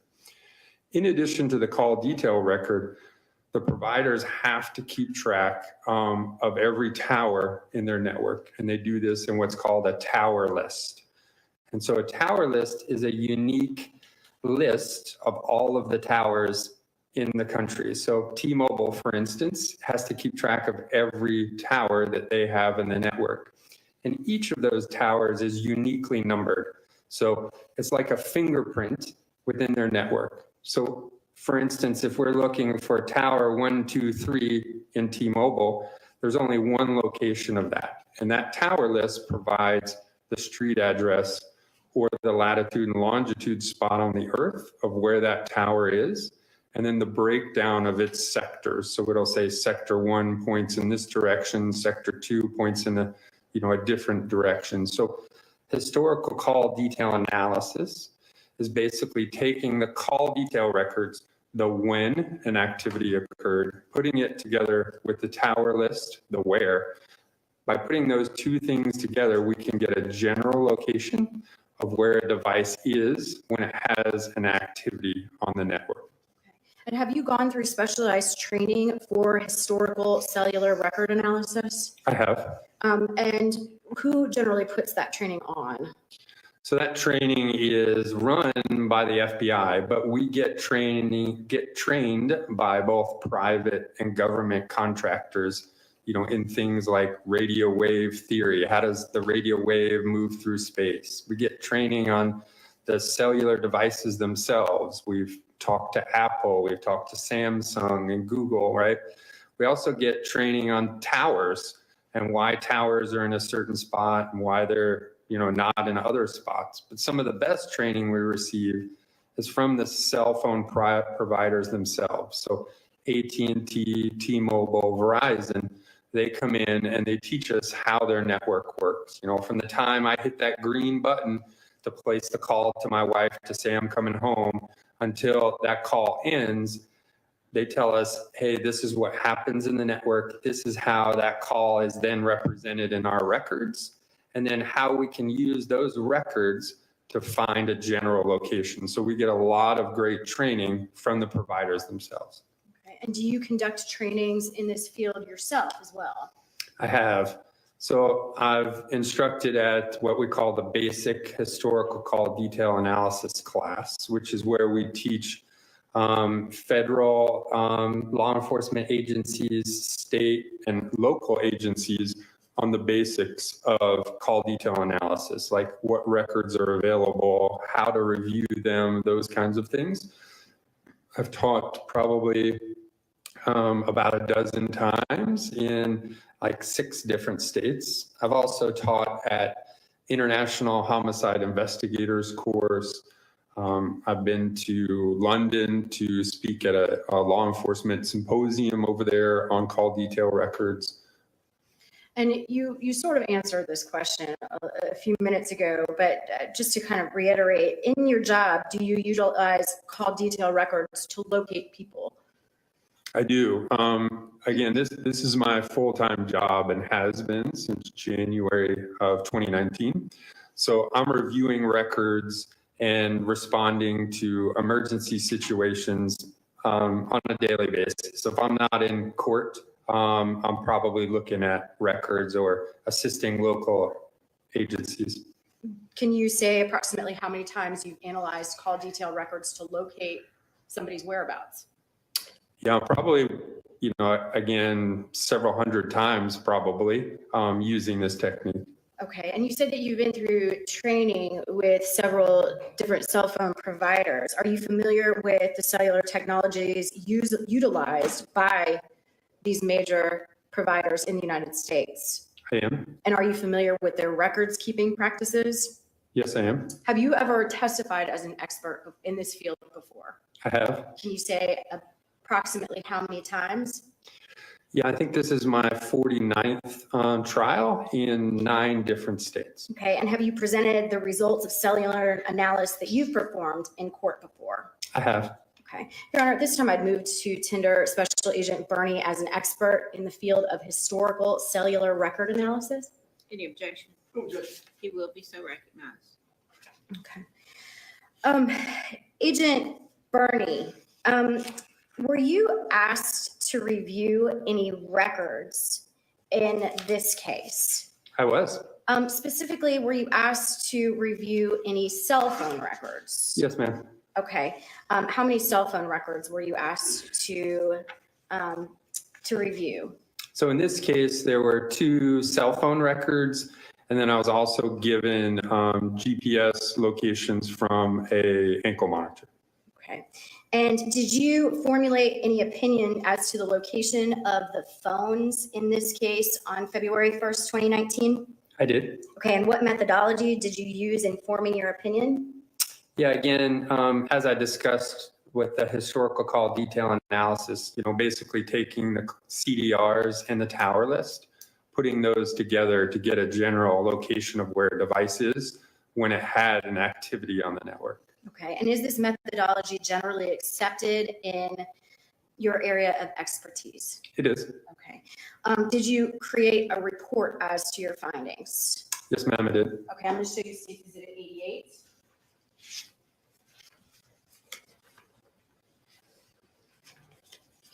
Can you please describe for the jury what that item is? Yeah, this is a printout of my PowerPoint analysis. Okay, and is this in fact the report that you made as to your findings and methodologies in this case? It is. Okay, and have there been any material alterations or deletions? No, there have not. Okay. Your Honor, this time I move to State Exhibit 88. Any objection? No objection. Admit it.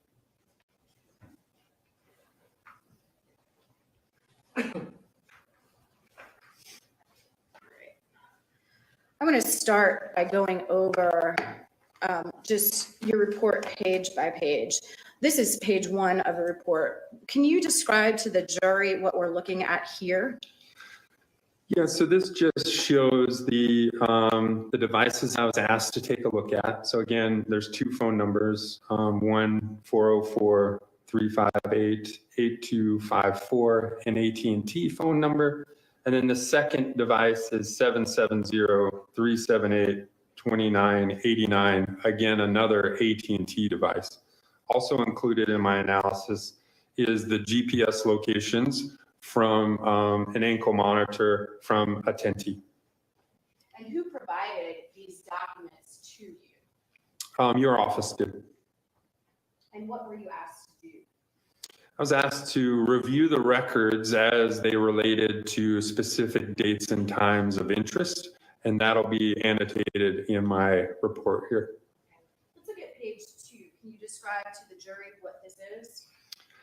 Again, this is just a summary of how I was involved in the case. Again, asked by the DeKalb County District Attorney's Office to review several phones. I just talked about those.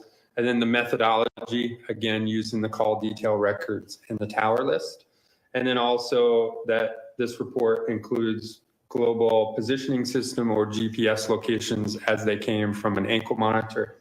And then it just says, that not all events will be depicted. So again, I was just asked to take a look at these devices as they related to specific dates and times of interest. What did you include on page 3 of your report? Yeah, so these are all just photographs of different cell phone towers and those antennas. And the most common we see is the one in the top left corner there. That's what you see as you drive down the interstate or highway. It's that tall tower with 3 sides. But But I put the rest of them here just to say, you know, just in case you don't see that tower, doesn't mean that there's not a tower or antennas providing coverage to your phone. They can put antennas on all kinds of different things. My favorite, of course, is this cactus photo here. The one on the left is a cell phone tower, and the one on the right is an actual cactus. Again, we won't see that here in Atlanta.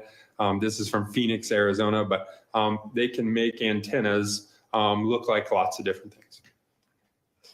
And when I pick up my cell phone to make a phone call, can you describe the process of how the call is processed and connected? I can, yeah. So when a phone is on, it's always scanning the environment, looking for the strongest, clearest signal. So that way, when you're ready to place a call, text message, or check your ESPN scores or something, right? It knows the tower and sector that has the strongest, clearest signal. And it will use that for your call, text, or data session. And so when I leave the court here and call my wife and say, hey, I'm headed back to Alabama, my phone will use the strongest, clearest signal.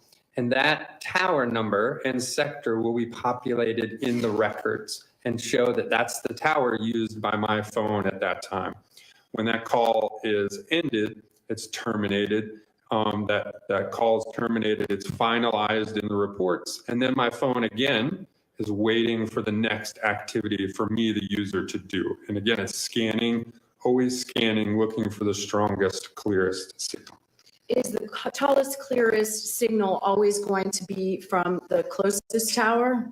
It is not. I mean, normally it is, but there are exceptions to every rule. So it's not necessarily the closest, but in most cases it is. Okay. And when you make a call, what records does the cellular company keep?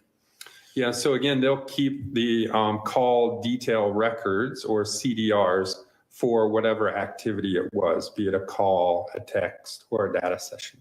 Okay. And does it keep the record of which cell tower is being utilized at that time? It does. It'll have all the data on there. Again, it'll have my number, the other number in contact with me, the date, time, the duration of that call, and then the tower and sector that used that activity, that activity used whatever tower and sector for that period. Okay, let's go on to page 4. Can you describe to the jury what we're looking at here? Yeah, so about 95% of all towers in the United States are what we call 3-sector towers. So a cell phone tower is put in an area to provide capacity, right? We see more towers in places where more people live and work because there's more people there, more users. And so in order to get more users out of a single tower, they've divided it up into 3 equal segments or sectors. And they do that. They take 360 degrees, a full circle, and divide that by 3, and you get each sector being approximately 120 degrees. So what we see here is on the left-hand side, if you are above the cell phone tower looking straight down on it, you'll see here, sector 1 in this instance would point toward 0 degrees or magnetic north or true north, right? Sector 2 points at about 120 degrees, and sector 3, 240 degrees. Not all towers will share that same orientation, right? If there's an apartment complex or a highway or, the Braves Stadium that they need to cover, they may turn that tower so that sector 1 would point toward 45 degrees, for instance, right?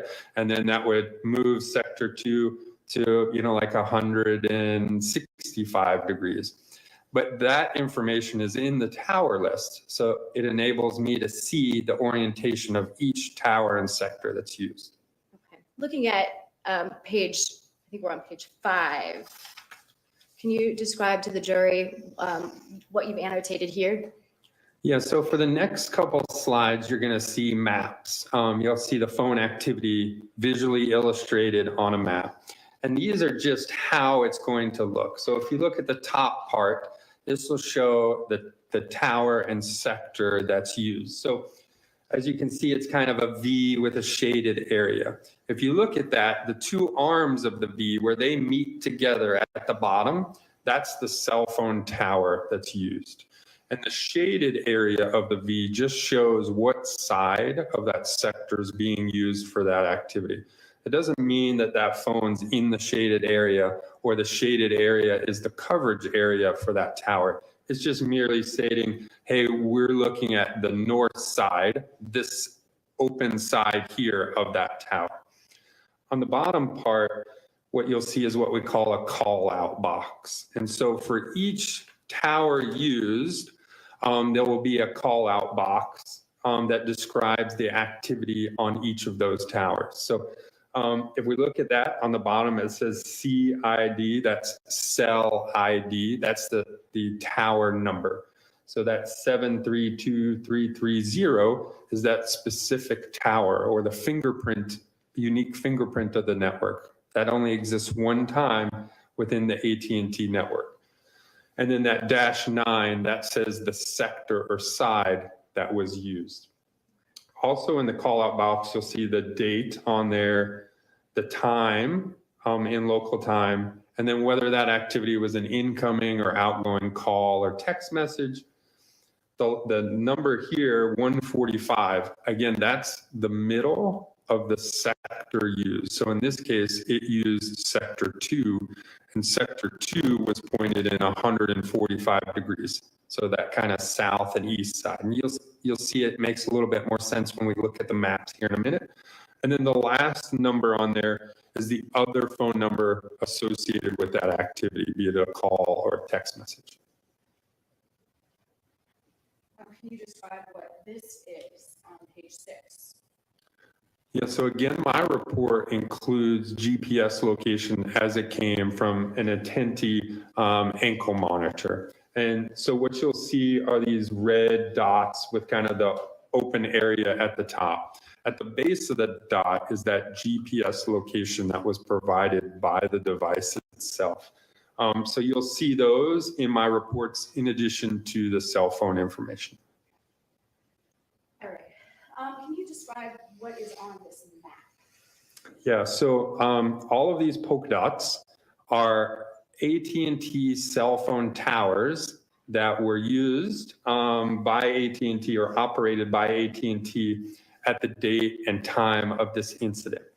Also on this map are locations of interest. So we have the crime scene. It's a red box, as you can see, with the white letters CS in it. There's also a quick trip, again, the green box with the white letters QT in there. Okay. And I'm sorry, what is the crime scene location here, the address? Yeah, so it's 1590 Planters Row in Sandy Springs, Georgia. Okay, now what are we looking at on page 8? Yeah, so each of the maps that we'll go through here in a minute will all be organized the same. So on the left-hand side, you'll see 2 phone numbers and they're broken down. Like the red phone number, the one ending in 404, 358-8254 will be annotated in red. So all of its activities will be highlighted in red letters with the red arms for the towers. And then you have the blue number, that's that 770-378-2989. And then at the top of each slide will be the date and time period that's mapped on this particular page. So again, this one is for February 1st of 2019 between 9:33 a.m. and 2:30 p.m. And then on the right-hand side, you'll see any areas of interest. So in this case, you'll see the crime scene is annotated there because we have the crime scene on this map here. And also remember that the blue dots you see around here are other AT&T towers. And in your opinion, were both of these phone numbers consistent with being located at or near the crime scene between 9:33 a.m. and 2:30 on February 1st, 2019? They were. All right. Can you describe the map on the next page of your report? So this looks kind of busy. That's because there's a lot of activity and a lot of travel of this device. And so again, just to orientate you, the phone numbers in the top left, the date at the top right, the date and time. So this is a continuation on February 1st, 2019, between 2:31 and 3:15 p.m. And the crime scene and the quick trip are both annotated on this map. So this shows the phone activity during that time period. And does it appear that the phones moved in the same direction as the attendee ankle monitor based on your review of the records?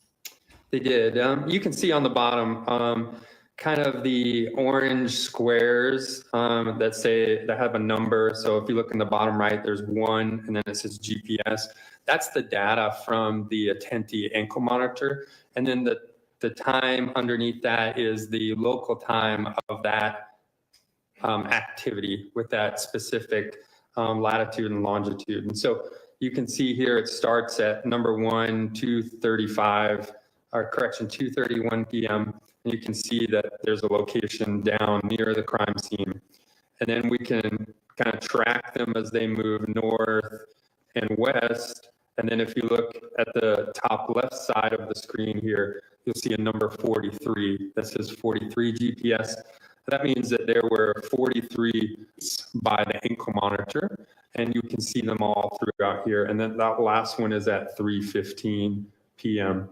And again, the towers and sectors used by both of these devices track in line with the movement of the ankle monitor during this time period. And just so we're clear, do you know who these 2 phone numbers belong to? I do. And who is that? The red phone belongs to Mr. Merritt, and the blue phone was to his mother, I believe, Miss Merritt. And what are we looking at on the next page, page 10 of your report? So again, this is just a continuation of the phone and the 2 phones and the ankle monitor's movements.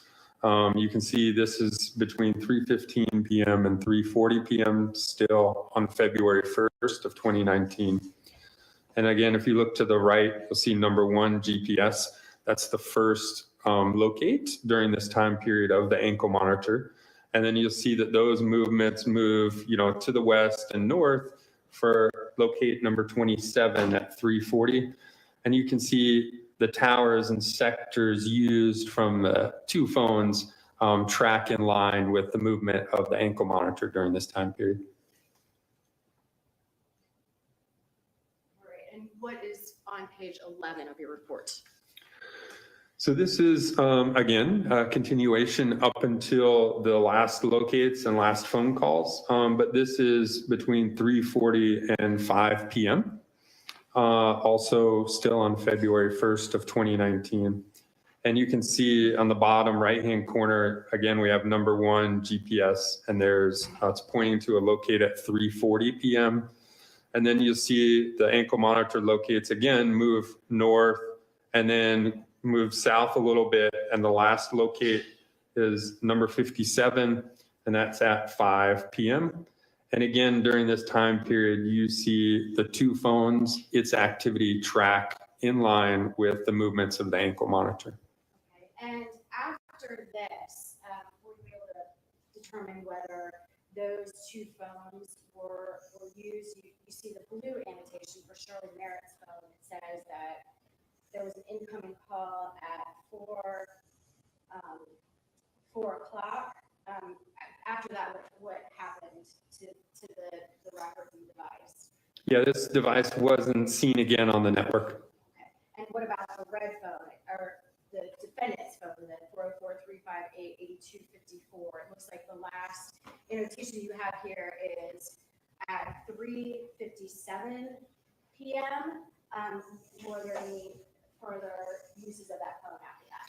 Yeah, there's actually one north of that at 4:09 p.m. There's a data session. So his phone had some kind of billable data that created a record. And you can see that at 4:09 p.m. And then again, that's the last activity for that device on the network.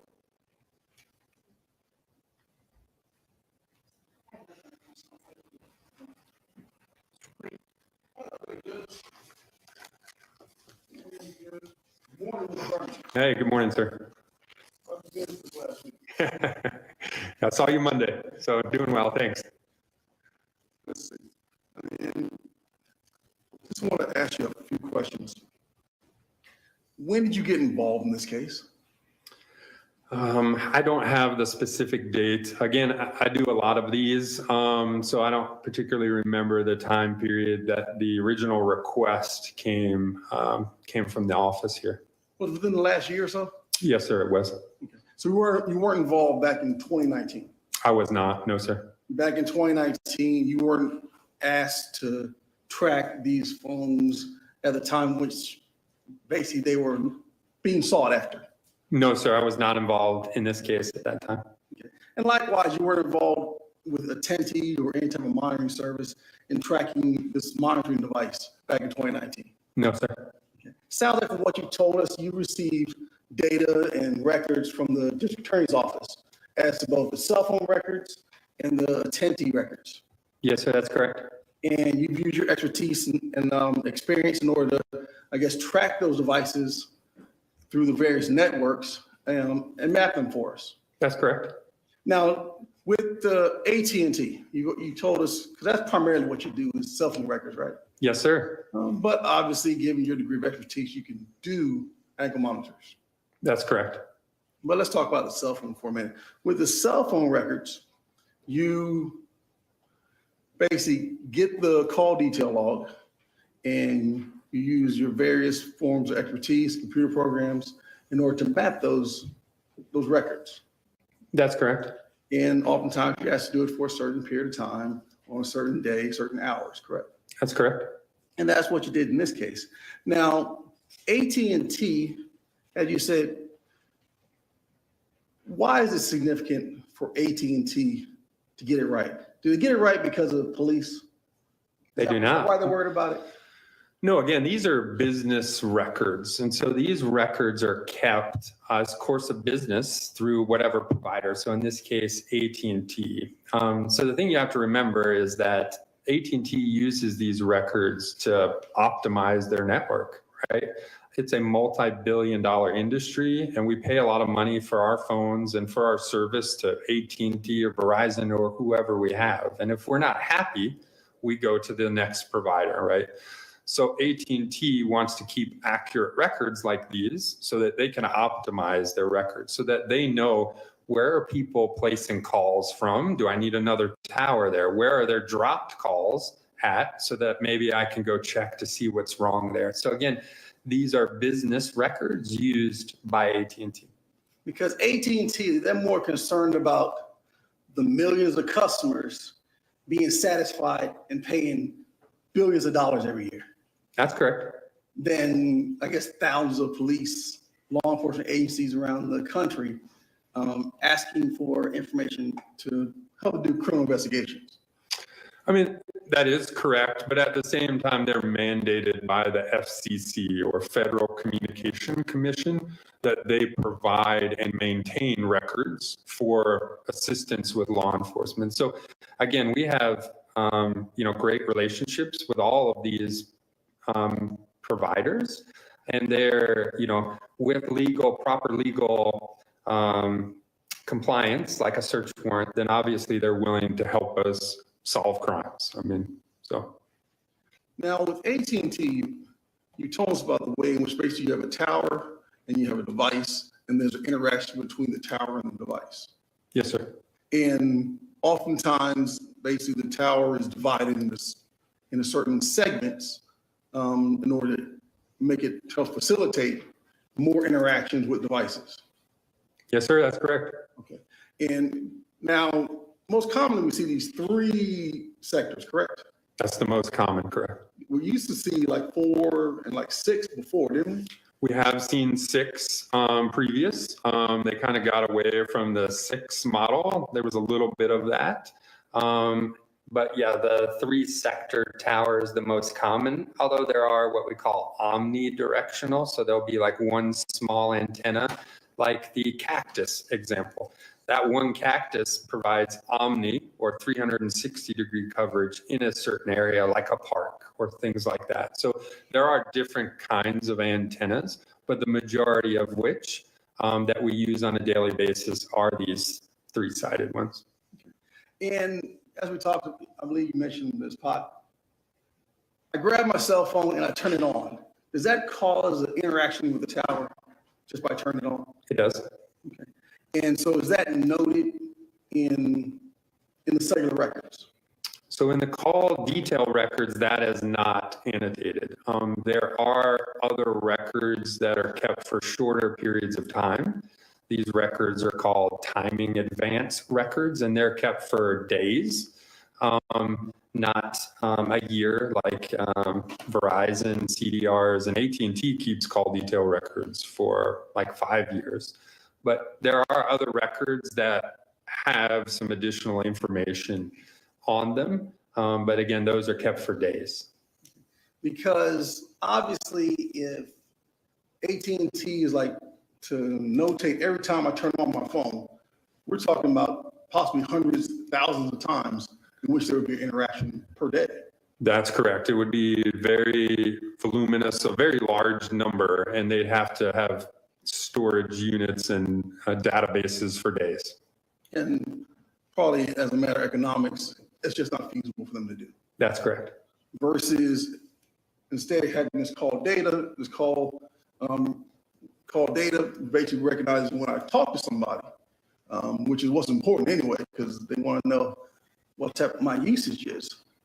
Yeah, so those are, again, billing records. If you remember when cell phones became popular in the late 80s and early 90s, right, we paid for our plans in kind of 2 different ways. The first was we'd buy minutes, right? We'd buy 300 minutes. And so they had to accurately keep track of the number of minutes that we used. And if we went to 301, they made sure that we paid extra, right? But we also bought our plans in our home network, meaning if we lived in Atlanta and we traveled to Florida, to Disney World, for instance, to go on vacation, we were what's called roaming or outside of our home network, and they charged us extra. So they had to accurately keep track of the cell phone towers used so they could precisely bill us. So that's, again, what was started when the cell phones became popular, and that has continued to this day. Now, going back to the call detail records, we talked about sectors and towers. Now, how big are these sectors? Is there like a certain defined area range, or does that vary? Oh, it varies. Again, if we're talking towers and sectors downtown Atlanta, you could talk about, a half mile or less the range of a tower, because there's just so many of them, right?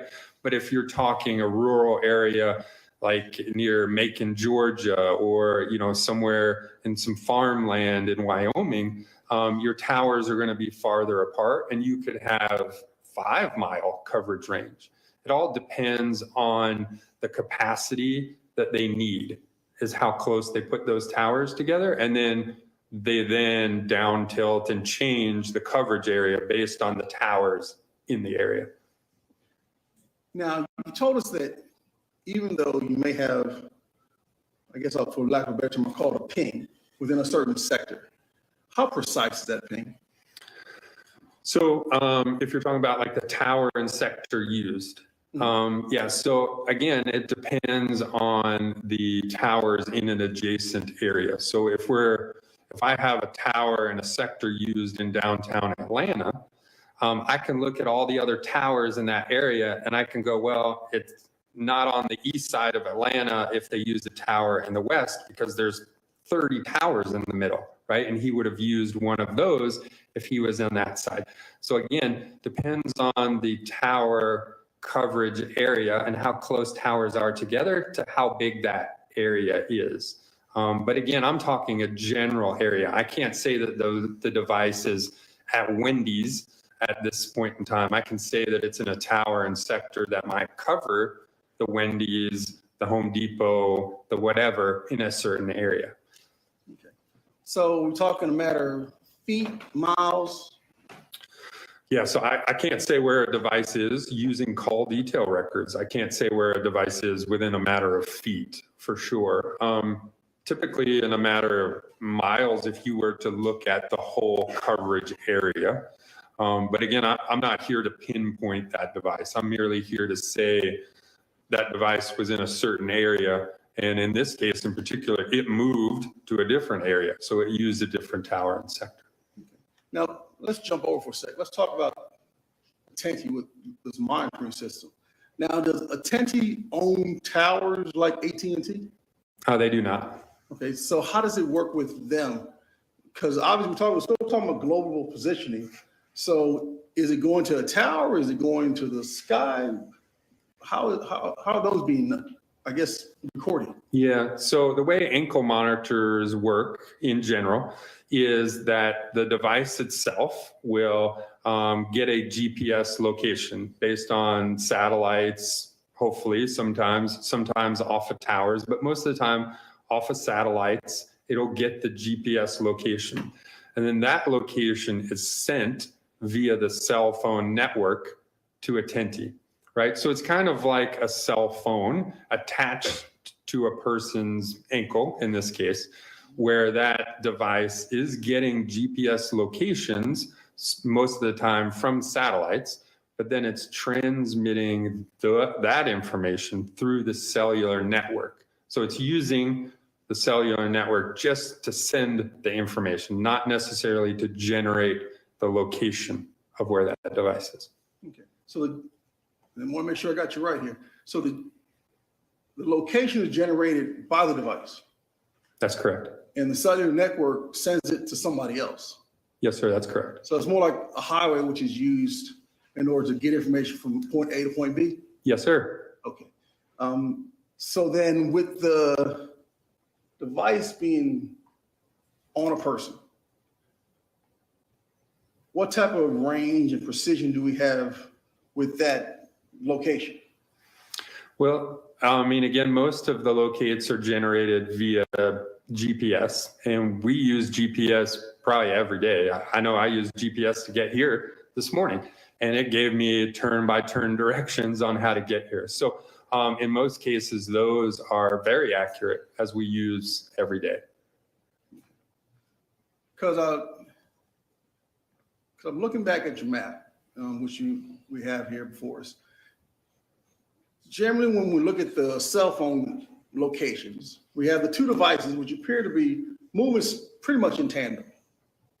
And they're on the same network, correct?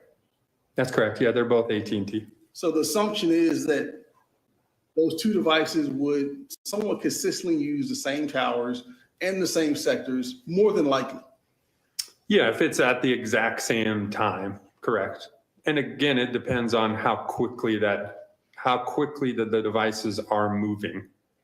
So, and if they're initiated, the calls are initiated at the same time, it should use the same towers and sectors. Okay. Now you said calls, but you also just mentioned to us that one of the last times in which Mr. Merritt's phone is activated, it's not a call. That's correct. Yeah, I should have said activities. I said a call, but it's an activity on the phone. So again, it could be a text message, it could be a data session. But it's not just somebody turning the phone on and off. It is not. So we have the two devices which appear to be based on the sectors, moving somewhat in tandem, moving from, I guess, down inside, just outside 285, around 285 and up 75. Yes, sir. Now, you have a whole lot more points though, apparently with that Atenti device. Because you noted, I think over 50 some points in which you've recognized, is that correct?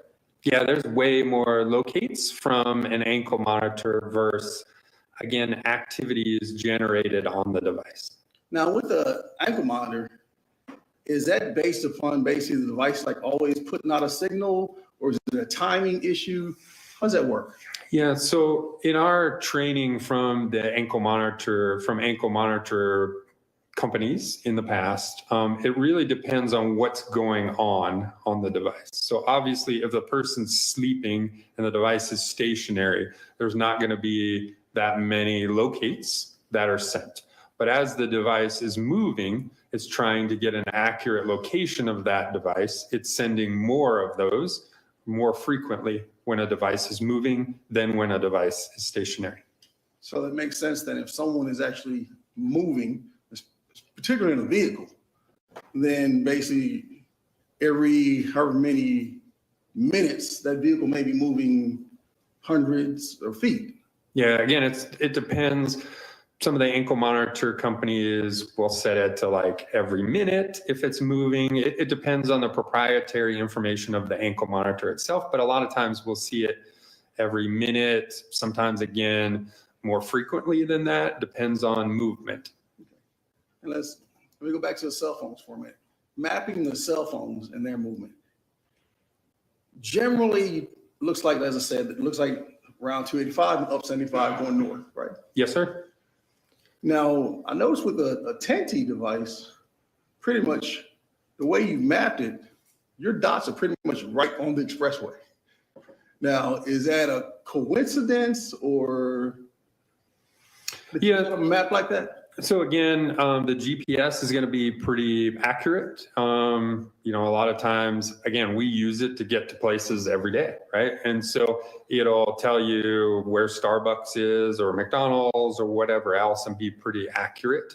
So again, a lot of times it's based on that. Also, the GPS is, a lot of times if it knows that a road is 6 feet from the actual lat long that the device generated, and there's several that are a little bit off the road, it will autocorrect to the road itself. So it'll snap, what's called snap something, I can't remember the exact term, but it basically snaps it to the road because it knows that you're probably not driving in the grass 60 miles an hour. You're probably on the road going 60 or 70 miles an hour. And with the 10T device, you did the mapping, I'm presuming, through the lat long, the latitude and longitude. Yes, sir, I did. And those numbers we got is like 30 something point dot, dot, dot, dot, dot, dot, dot. So how far out and how does that translate to an exact position? Yeah, so again, those are latitudes and longitudes based on the latitude and longitude system in the world, right? And so it'll say like 33 degrees, so many minutes, so many seconds, and that allows us to get a specific spot on the Earth based on that latitude and longitude. Thank you, sir. Thank you. No, Your Honor.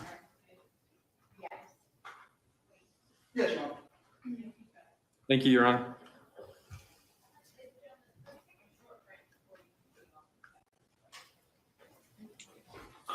Madden's a break now.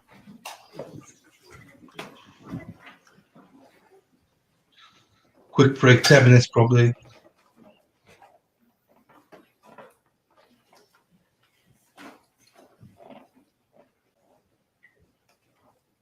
So that's interesting because following the Kohlberger trial, it's all like normal, but there's a lot of things with the pings and stuff. Because if you listen to the evidence, Kohlberger's in the house or just outside the house.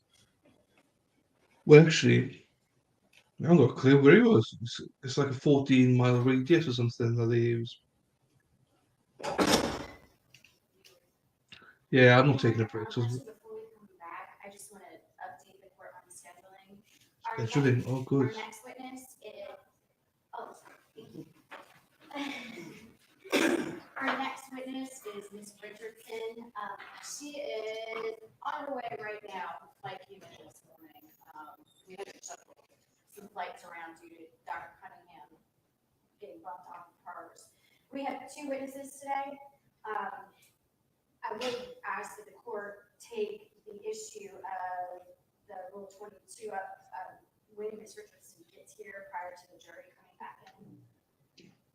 So she's your next witness. Yes, she is. So we need to take that up now before she's called to the stand. Yes, I think she would be able to explain the issue. Okay. If that's all right. And then after her, who else do you have for today? U.S. Marshal arrested the defendant. Okay. All right. And what's her ETA now? Oh, my investigator just stepped out, so I got to see. Why don't we just take a break and you get some updates and then we'll come back at 11:15 or so. Okay, thank you. Okay, and we'll talk about it.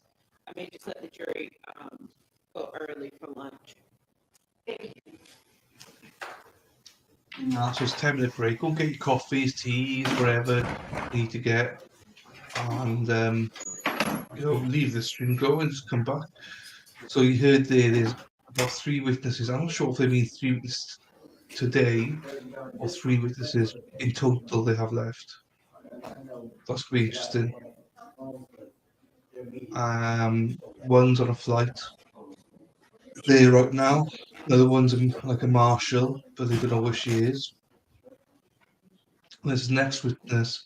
There's an issue, so they could have a hearing or something of sorts before she takes a stand. So yeah, we might. I don't know. We might hear some gossip. I have no idea. Oh.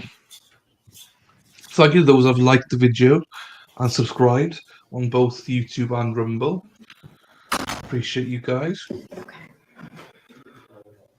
If you haven't, please do so. It does help me out. Also, if you're new to the channel, unbelievably, Marcy isn't chatting in a minute because she's got me on the big screen. But all the time I know with Marcy, this is the first time she's been watching live. She normally watches the repeats. So it was lovely to see her. She was our new member today. So anyone else that is new or anyone who's not new, say hello and chat. It's a bit Spider Girl and me and Lefty's around. Some dark chocolate. I don't like dark chocolate. Fun fact, yeah, I don't like dark chocolate for whatever reason. Oh, tea. That's why I'm on Tetley tea. I'm a coffee man, I am. I love coffee. But my mother loves tea, so I got loads of tea here. So I got a tea. Yeah, just saying, Spider Girl, I didn't know that you confirmed that you were definitely going to be joining me on stream to do it. The Johnny Depp one. I didn't realise that. I knew that you were considering it very hard. So that's good news. As you know, my reasons, talking to other people, they're just like, we're not ready for Johnny Depp yet. We need a break. That's the only reason I'm not streaming it. Otherwise, I would. But I think there's going to be times to stream it. As we said previously, Lefty is here. So it's interesting because Lefty and Spider Girl work nights. I don't know what Lefty does, and I'm not going to ask you, Lefty, if you want to say what you do for work, that's fine. Giovanna, right. Hang on, Spider Girl, I'll come back to you. Gio, right, the only reason I forgot about you. Oh, shit, hang on. Because you were late. That's one strike against you now. You were late. I'm joking. I'm joking. Well, hang on. We got a private visitor here now. I'll come to you now. Um, and then no, Gio. I'm sorry, Gio. You've been missing in action for like nearly 2 weeks, Gio. So I forget. Um, I hate dark chocolate, but in chocolate. Okay. Okay, never tried it. So Gio, we haven't forgotten about you. You're one of the best, as always. And hopefully Stacey comes back as well, Gio. Um, okay, I'll take your word for it. Here she is. She doesn't answer my messages, but Luna, Luna, Luna, Luna, na na na na na na. She's here, guys. Luna's here. Hey, Loons. I messaged you to see if you were coming yesterday. You never get back to me. And that's not like you. I hope you're well. You got a wedding this weekend. Luna's not getting married, but her friend's getting married. I'll say this much. See, Lefty loves to leave us like, you don't, by the way, Lefty, you don't have to say nothing. It's more of a, like, I know you work nights. That's good enough. But I'm always intrigued to hear about other people. Dark chocolate is so good. Um, yeah, but you've always gone against the grain, Luna. You always go differently to everyone else. So I'm not surprised. What's this talk now? I don't know what that means, Gio, but I'm talking to you. You are one of the stars, one of the day ones here. We wouldn't be having this. You were missed for a week and a half. The stream wasn't the same without you. I don't know what we talk now. I am talking, so we are talking. You're one of my favorites, Gio. But I can't say that too often because other people get jealous. So yeah, it's lovely to see everyone. Luna, it's lovely to see you.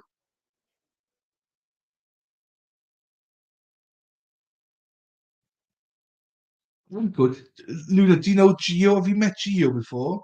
And yeah, you know Lefty anyway, don't you?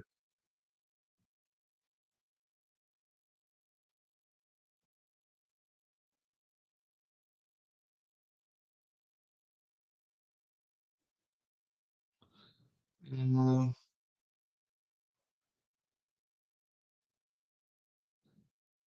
Luna, you see me yesterday, Team Hero. I had to do 2 streams yesterday. Kept being kicked off stream. So taking the green screen down because I think it might be just too much bandwidth being used. Ah, cool. I wasn't sure because Gio was being missing in action for like a week and a half. She wasn't getting notifications to say I was live, which is a pain. So that's a good thing for people to know.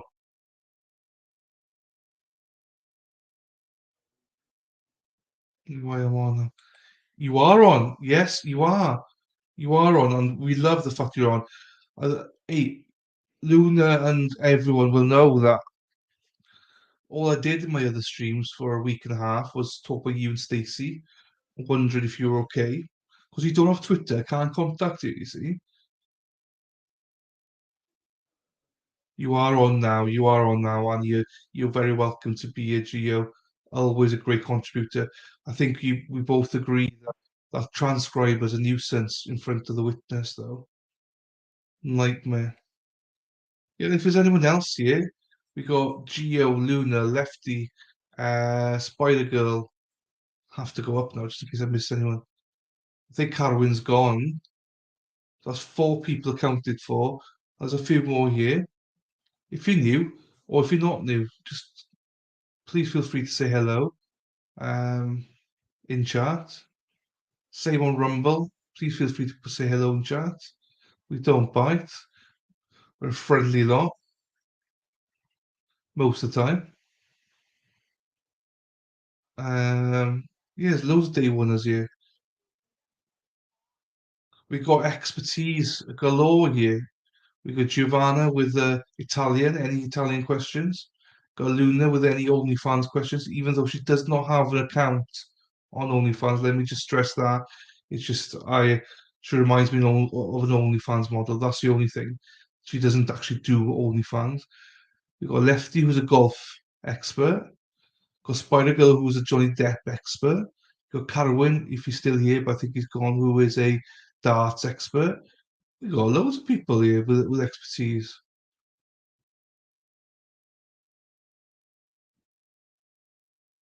And you got me. I'm not an expert in anything. I'm sorry, Luna. I'm sorry. But I did stress you are not. Uh, you are not an OnlyFans model. I have stressed that now, but you remind me of one. It's all good. It's all good, Gio. I think some people have said the same, not about me, but for other people. Um, that notifications weren't working. It happens sometimes, so it's all good. It's not your fault, no. We're just glad to have you back, Gio. Um, just glad to see you back, and hopefully that notifications work now, because it's always nice to see you in stream like this. And you were missed. It's not again not your fault. It's just we were worried about you, but I'm glad to see you back. Glad to see you in stream. Love you. Love it. So break's nearly over. Where else are we going here?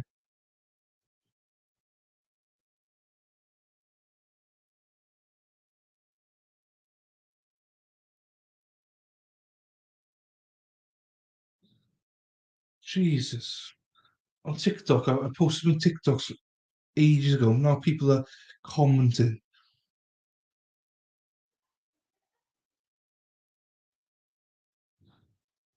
The Zachariah stuff, and they all hate Nicole Muller, but I love Nicole Muller. These just people just like fuck off. Oh, today's a good day to speak. Where have you been till now as well? Oh.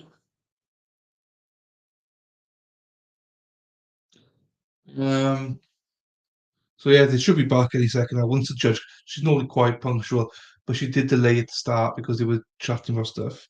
Um, she did. Amazing. You know, exact. That's certainly I would want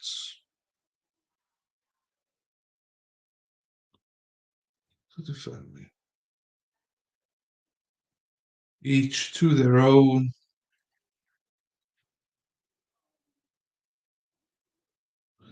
It's all about opinion.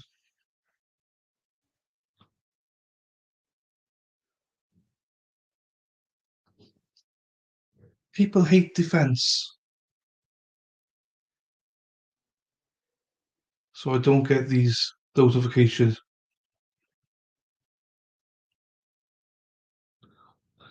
Yeah, it's weird, isn't it? I don't get notifications for everything either. Do you know what I mean?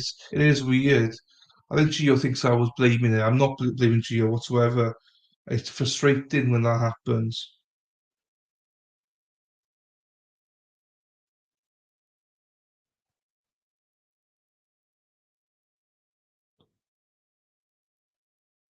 Frustrating. So I can't believe how many people hate defense lawyer attorneys. I don't get it. They're just trying to do their job, like.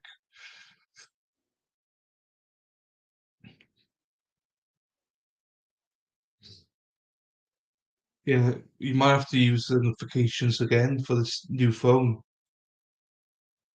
What I hate doing new phones, I got rid of all my cookies the other day. That means obviously get rid of all your passwords for everything. So my phone's fine, but my PC have to re-log into everything. Do you think I remember all my passwords? No, no, not at all. Luna, who's getting married this weekend? Who's which one of your friends? Have you found your dress yet? Because you were trying it on the other night. Loads of them.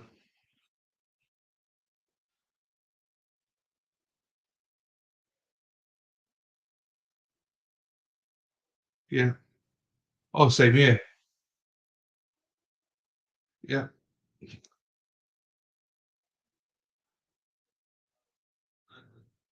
Don't have any for medical stuff, but everything else, I'm with you.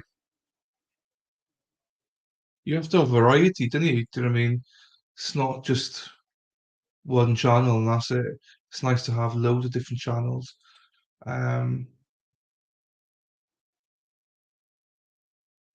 hardest bit I find about all this is trying to encourage people to engage. I don't force people like, oh, yeah, come on, carry on. But always more than welcome to say hello. I love it when people say hello. And some people have said they'll come on today, but maybe they just don't want to chat. But if you don't want to, guys, that's absolutely fine.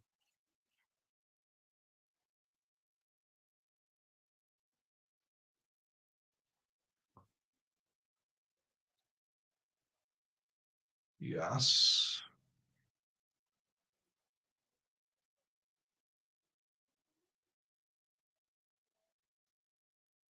Just gonna sort that out.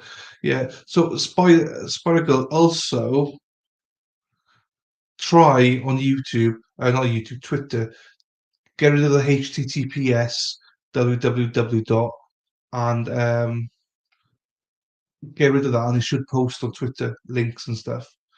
So I have to do that for every tweet, otherwise it doesn't work. It just goes into spin and goes into drafts. Okay, I've never watched it. I'm not really into all that, to be quite honest with you. Not all my thing really. I'm more into like Pat McAfee, Barstool Sports and stuff. So, well, not all the Barstool, just some of the bits there. I don't think who else. Oh, Frank the Tank on Barstool Sports. I love him. And just sports stuff really. When the NFL season starts and college football starts, I'll be watching loads of them and um, some of those channels, Joel Klatt and all them. But yeah, that's about it really for me. But Pat McAfee's my main one, but I miss him on these, so I always catch up on. If I don't stream, I always watch him. But if I'm streaming, oh look at that corner. Then I just watch some highlights then. Okay, or maybe, maybe it's a Chrome for me then. I don't know, but it works fine for me if I don't. If I just get rid of that first section.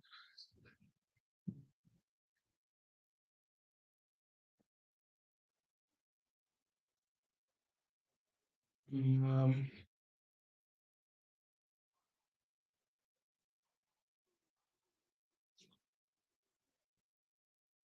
okay. I get loads of stuff on Twitter now, like from people I don't even follow. I'm like, who's this person? I see the tweets. I'm like, I don't even follow them. Why am I getting those? Like, bum, bum. Thank you, Rumble, as well. If you can like the video on Rumble and follow, that'd be great. Thank you very much. I appreciate that, guys. Um,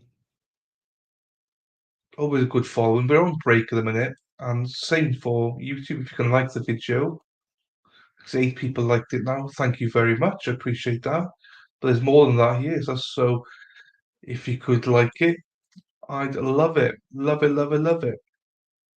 Back here. Luna, are you still here? Where are you? Because you got a wedding to prepare for. Who's getting married? You left us empty-handed about whether you sorted yourself out with a dress or not.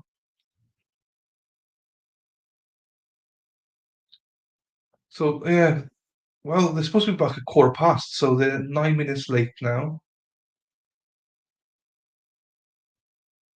Not sure what's going on. And they did say an early lunch.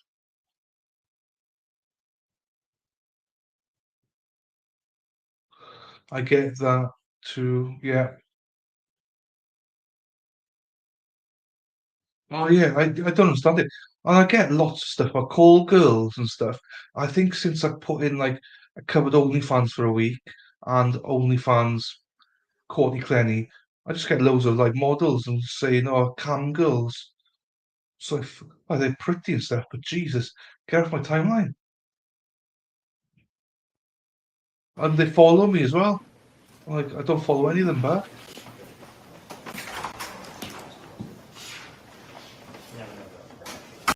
Here we go. The judge is back. Let's see what she's got to say now.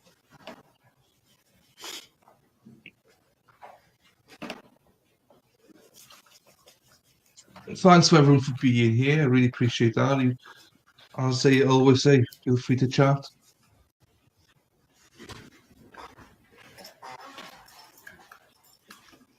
I think they're on mute at the minute.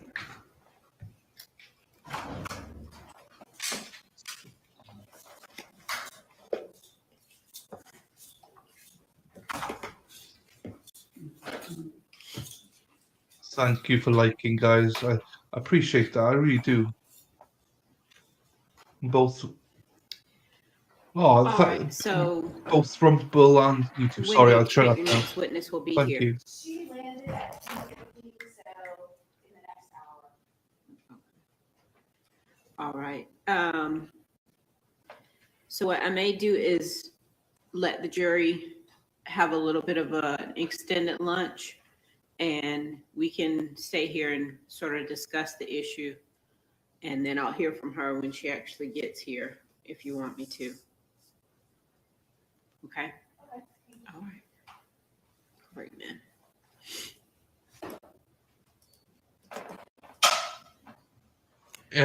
I might settle up for my feet, Gio. They're quite popular, I heard.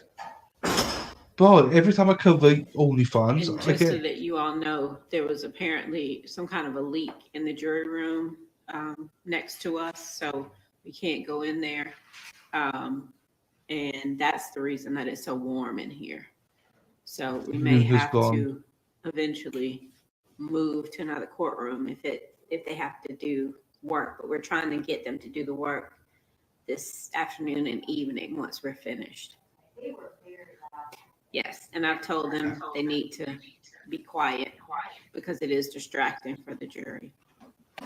All good, Luna. It was more because we were on break. I thought you were. I know you're probably working, so don't worry about it. But we always like to hear about. Last time I heard from you, having trust issues. So tell us later. Little story time by Luna later on. Wow, I've had ISIS as well, mind. Friended me. I just blocked them.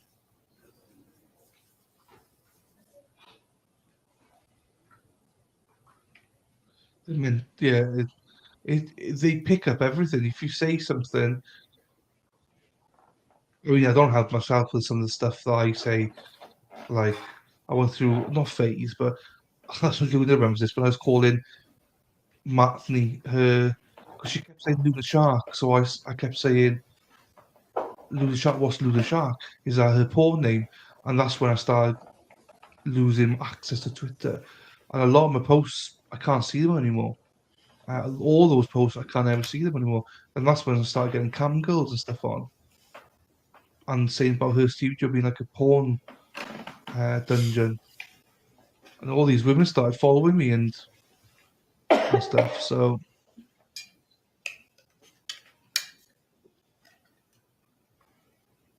well, that's nice, Gio. All in America or anywhere else? You gonna travel the world for a wedding or stay at home?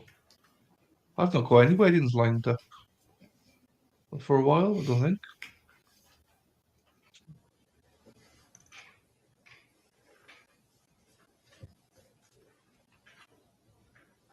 Start. Nothing wrong with nothing better than a good old wedding, you know. But it's weird, the UK, our weddings always start at 11 a.m. And I went to a wedding in America, in New Jersey, sorry. And they were starting like 4:30, just in the afternoon, just totally different.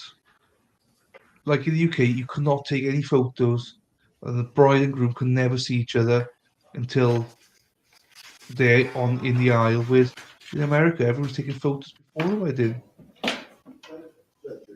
Yes. It's just weird. Canada, okay. One in Canada. Yeah, so it's all these different traditions and stuff like that. There's goods and bads about each one of them, I suppose. In the UK, it's like 14 hour day. So you can imagine people are drunk. Well, in the US, you're probably still drunk, but you have after parties for that, I think. You all may But be we don't, seated. it's just Thank you. one wedding venue. All right, ladies and gentlemen, I am going to give you a little bit of a longer lunch today. We're still waiting for our witness to arrive. The next witness, she flew in this morning. And we have a couple of matters that I need to address with the attorneys before we continue on with the testimony. So rather than having you just wait on us, I'm gonna go ahead and excuse you for lunch. Ask you to be back at 1 o'clock. You'll meet the deputy again out in front of 7A at the other end of the hallway. And please remember the instruction not to talk about the case or allow anyone to talk to you about the case. All right? See you all at 1 o'clock. Thank you.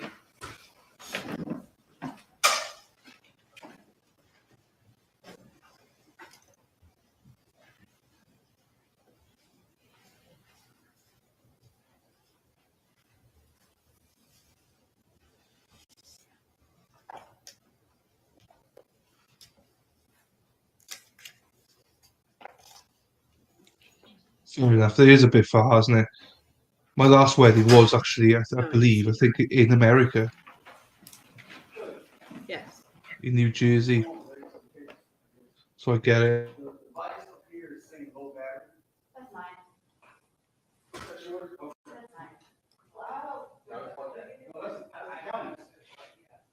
mine. What's saying low battery? The iPad controller. Okay. So We'll call IT. I hope you weren't asking me to figure out how to fix it. So all I can do is call somebody. I don't know. It should be hardwired, so I don't know why it would say low battery, but we'll call IT and let them check it out. Okay.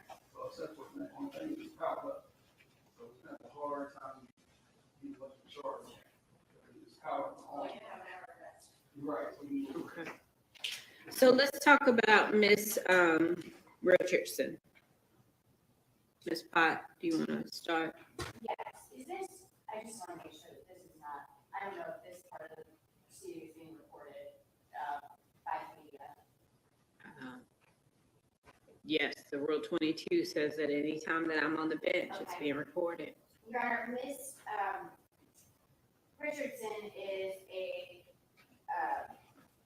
PhD candidate. She was actually supposed to do her dissertation last week, but it ended up being rescheduled. I don't know the exact date that she's supposed to present her thesis, but it's supposed to be this spring at some point. She is very concerned that, well, let me explain. She was in Nashville. The defendant introduced himself to her on a dating app. That's how she met him. She met him in person around the beginning of July of 2019, and they started a relationship. She knew him by the name Mick Malvo. She believed that he was from New Orleans. Basically, he detailed the entire relationship that they had through the date of his arrest.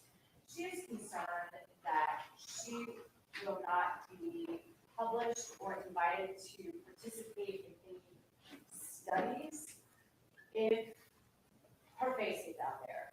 She's not so concerned about her name because it is a somewhat common name, but she just doesn't want anyone to know exactly who she is. And I would ask not only that her face not be recorded, but that, and Mr. Queen and I have discussed not asking exactly where she works. She's prepared to say that she's a teacher and ask what her job is. Not to ask specifically where she lives or her address or her date of birth. So just for her basically ability to make a living and her advanced degree, which she's been working on for quite some time, we are asking Yes, isn't it? that the Or attorneys not speaking to mics. Can't hear them. Turned off, at least visually, while she testifies. Your Honor, if you look at both OCGA 15-1-10.1, that is standards for determining grant of requests for television, video, TV, or motion picture filming of judicial proceedings. Subsection C states that the court may hear from the parties, witnesses, or other interested persons, and from the person or entity requesting coverage during the court's consideration of the factors set forth in this code section. Whether to allow the videotaping is entirely discretionary pursuant to the subsection. And then if you look at Georgia Uniform Superior Court Rule 22, subsection, I believe it's G.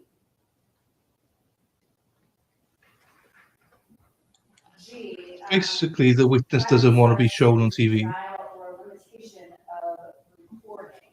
And if you look at Which makes me want to see. 1B, the rule states that consent or objection of the parties, witnesses, or alleged victims whose testimony will be presented in the proceedings basically are a factor to consider in determining whether to deny recording or any type of recording of the proceeding.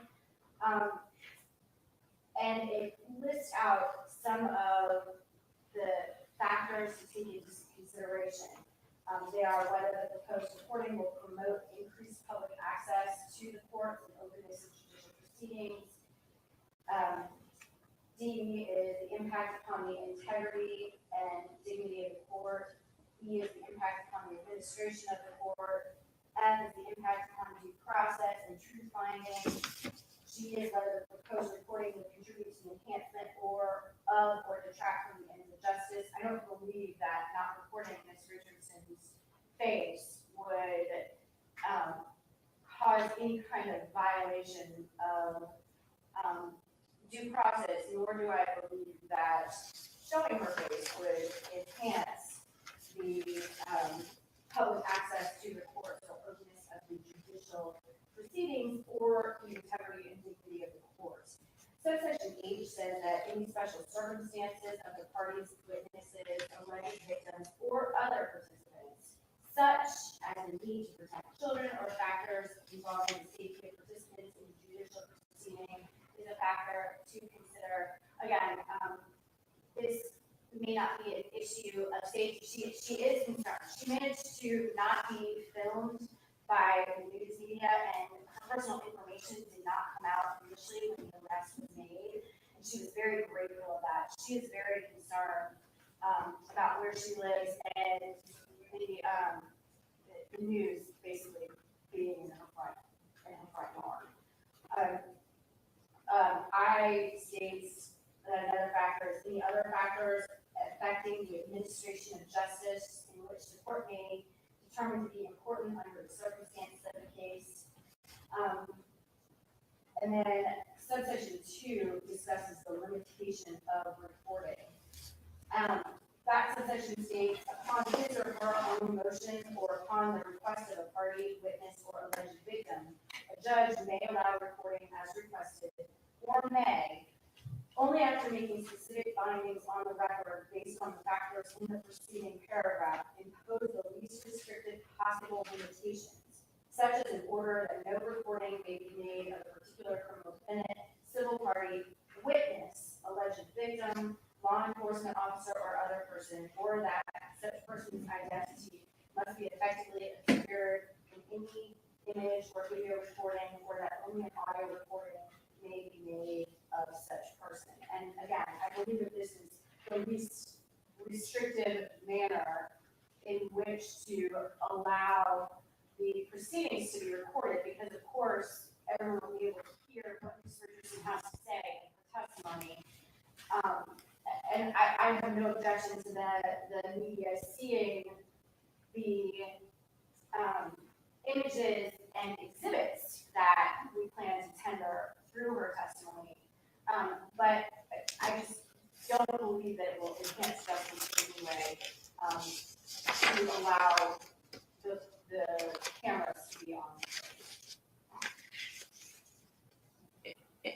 And I know you've told me about the, excuse me, the meeting and the relationship. So what is the extent of what her testimony is going to be? Yes, let me turn my next.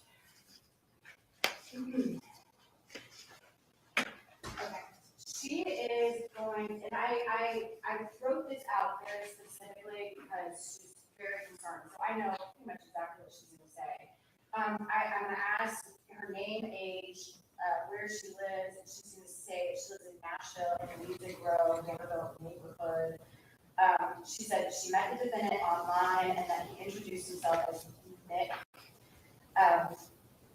He said that he was from New Orleans, where he owned property, and he had some kind of job in, I believe it was finance, but he quit it and he went up to Nashville to take some time to himself to do some writing. He said that he had published a couple of things, but that he wanted to be a writer.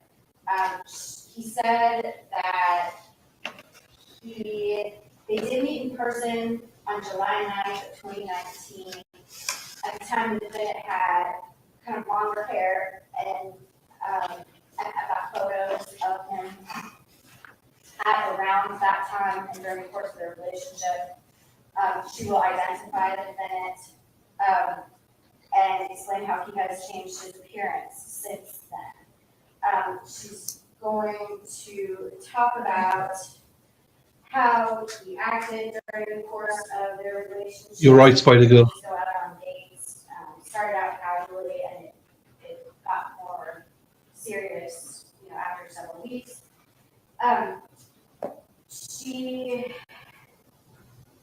In the initial text message from the defendant, he said again that he was from New Orleans, that he had moved in early February from New Orleans. He had written 44, he'd written up to 188 pages of his first novel, and he moved to Nashville after saving up money from being a marketing executive. You still can't hear. I'm just reading subtitles. He said. You're right to see girlfriends. She believed he'd been crashing at her cousin's house. He told her that he was living with a cousin, that she never went to his house. He said that he had a father who had been in the military and died 15 years before, and that he had a complicated relationship with his mother, and that she had died a few years before of cancer. He said that, I honestly cannot recall it. He said that he had been married before to her. He did say that he did not have kids, but he had a niece that he characterized as being disabled. He never said he said he went to school at LSU, and in fact, he took Kelly to an LSU football game against Vanderbilt because they lived in the area, and he seemed very disinterested. He was working at a bar called Betty's Grill. He would pay for items in cash and maybe a prepaid credit card. She did see his identification. He had a temporary license, which we do plan on introducing into evidence through the U.S. Marshal. He said he was having problems getting a permanent one. He was driving shortly thereafter Lexus, and he was very proud of that Lexus because, as she has described, it seemed like it was kind of the nice thing that he deserved in his life. he would stay at her home often. This caused some issues because again, she was studying and teaching and working and, you know, he was there quite a bit. On August 31st, 2019, Georgia played Vanderbilt at Vanderbilt. She said that he was he seemed odd that weekend, and in retrospect, she believes that he was kind of staying in and very cautious about potentially seeing folks from UGA because he had been very involved in the UGA community and was quite a UGA fan. She did not learn that he was wanted for murder until after he was caught. She learned it from a local news website. I do not intend to ask her whether she assisted the U.S. Marshal or Nashville PD. I don't believe that that's relevant to the case, and I ask that the court that should not be asked that question. Additionally, Kelly had a knife in her house. I hadn't planned on asking her this, but she did tell me a kind of a strange story that he had kind of moved the knife. I'm sorry, I think it was above the refrigerator. Or he moved it to above the refrigerator and then in the drawer or something. She has received postcards from him from jail. And I can show the court the exhibits that I plan to admit as well.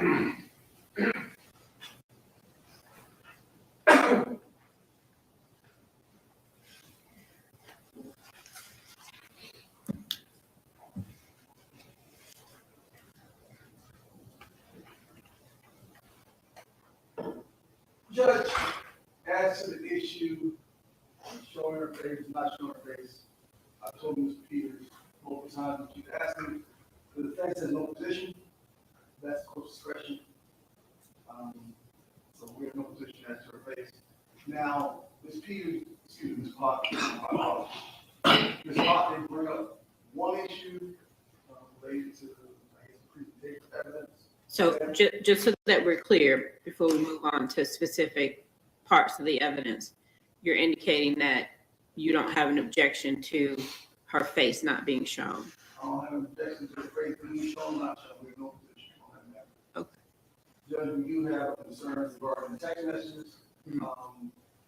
Basically, I believe that there is authentication and there is hearsay issue.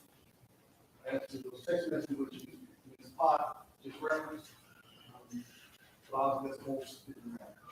Okay. Well,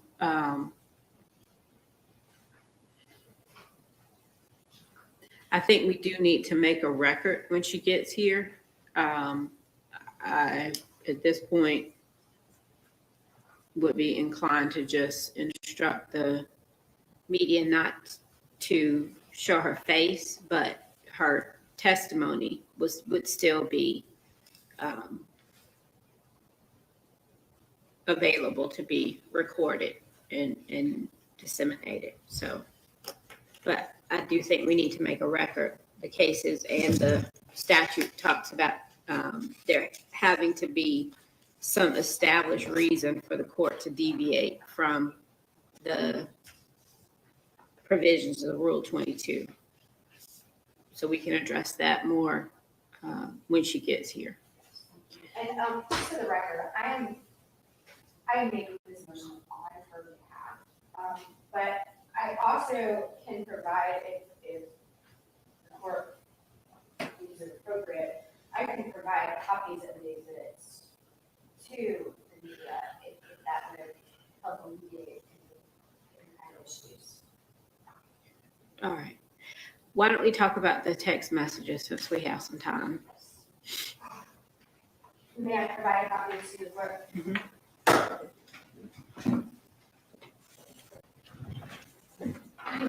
We should be back.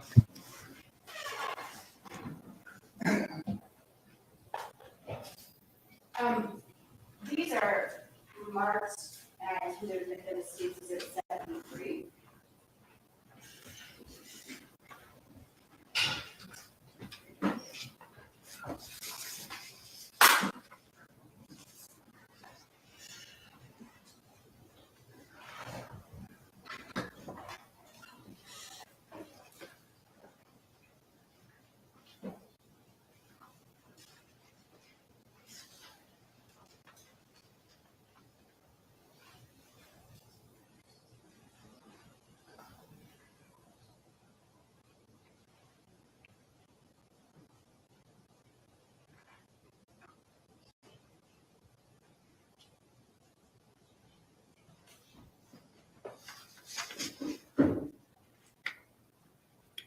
Okay, so Mr. Queen, tell me what your issue is with this exhibit.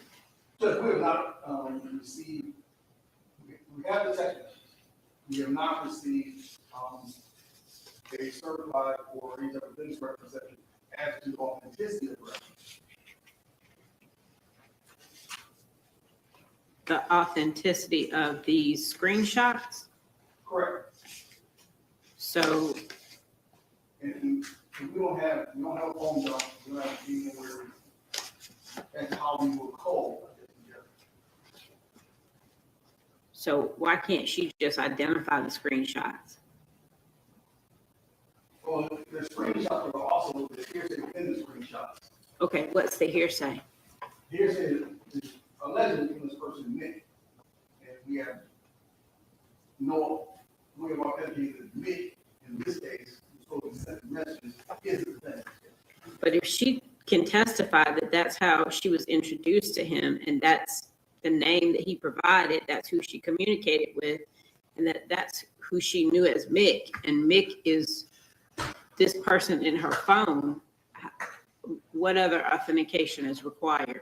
Well, I guess the question is, like you said, Judge, we had to have a bunch of foundations. Right, And like presuming that all the foundation issues are taken care of, then I think our issues will be alleviated. okay. But. Have you had an opportunity to speak to her?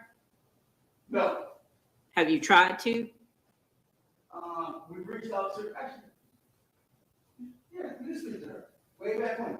We did speak to her way back when. So you did speak to her? Yes, we spoke to her. Did you- way years ago. Talk to her about these We have messages? not. Okay. Do you need some time to speak to her about the messages? So he was probably like 3 minutes to talk to her, just to ask her about the messages. And then, like I said, if the state can lay the proper foundation, all things will be issued. All right. Are there any other issues we need to address? No, Judge. All right. So, let me get that. All right. Okay, anything else from the state? No. All right, well, we'll be in recess until 1:00. Thank you.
See you in a bit, Lefty. Thanks, mate.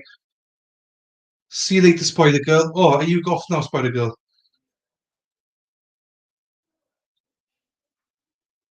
I just didn't realise that. I was talking with my niece. My niece has got exams on.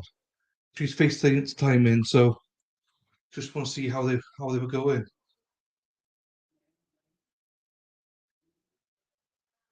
I'm gonna have a dinner a little bit later, so I'll stay on stream. If anyone's around wants to chat, I'll stay on. Even if you don't want to stay in chat, it's all good. Yeah, no, fine. Well, it just popped up, so I wasn't sure. Um, see what's going on here then. So Leah said she'd be here today, but she hasn't. She hasn't been on. But it'd be lovely to see Leah back.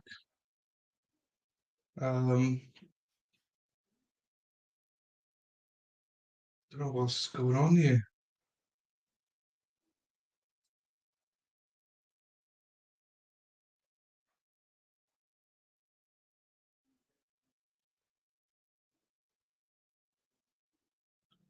Okay, fine.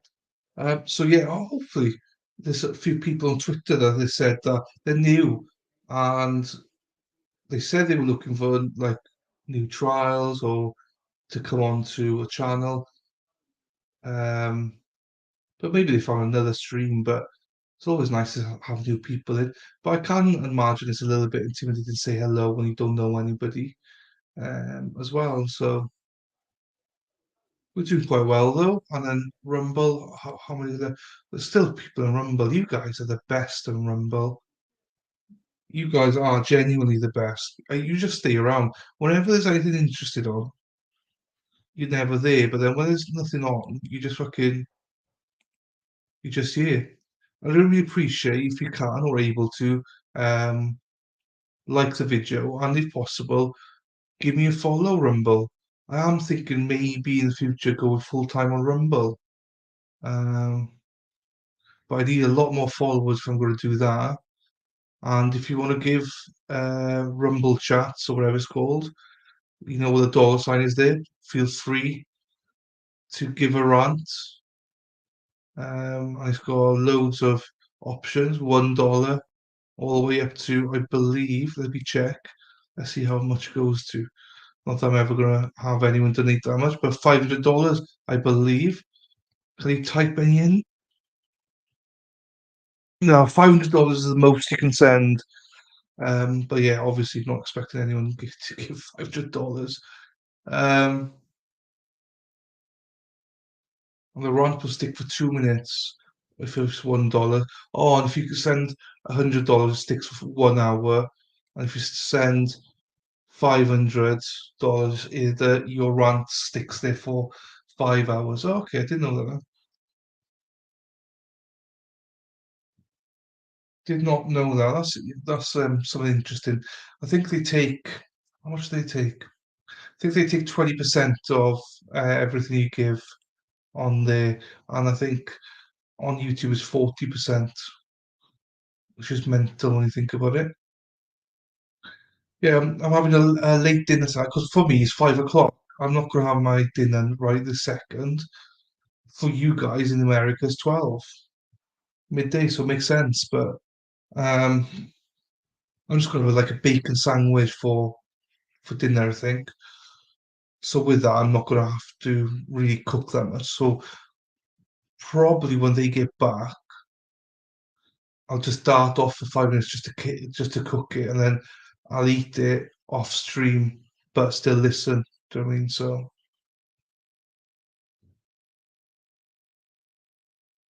yes, so there we are. Yeah, we're doing well today. The stream's done well today with viewers. I wish we had a few more. I wish that everyone spoke a little bit. Um, get them in into the groove of stuff. You know.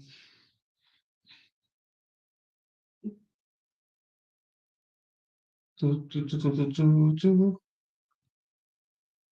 do. People starting to leave Rumble, but that's fine. Rumble, it's lunch break, so you go and then come back Again, say for YouTube, I'm glad that you're here. Mute me for you if you're working. I'd rather you stay on here. So for my watch hours, I got 1,800 hours to go. So, but I did have 2,000 at the start of the week, so I gained 200 this week, which is good. Between everything, between live streams and videos, that is.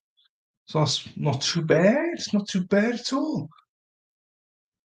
Rumble, you can ask any questions you want, but Rumble, if you like the video or follow, thank you. If you can do that for me.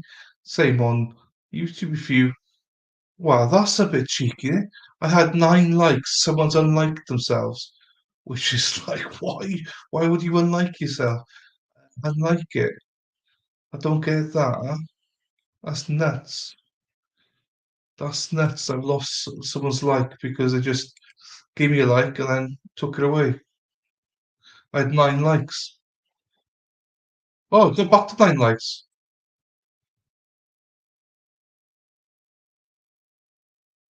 That's weird because it's not. Let's try it again.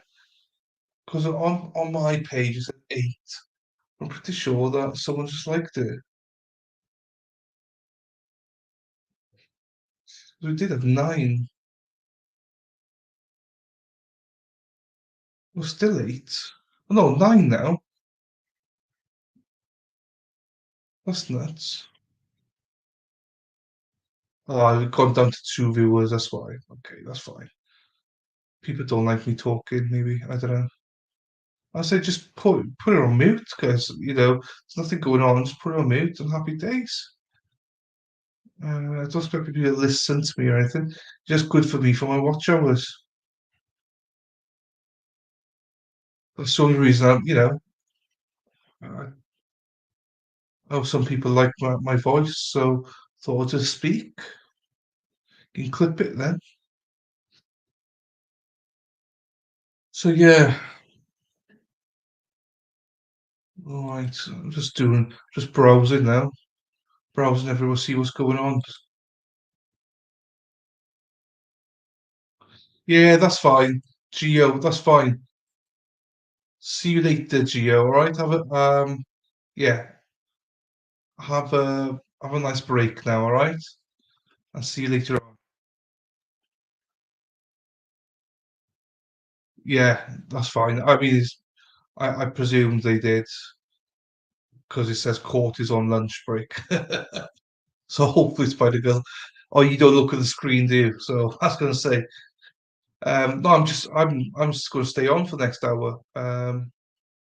Just speaking. I'm going to go through Twitter now, see what's going on, see what's happening. You can be on there with me. Um,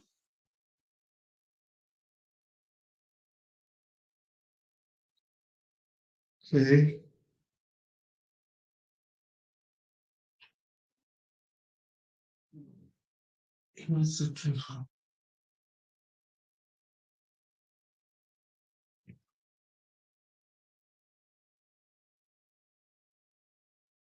Okay.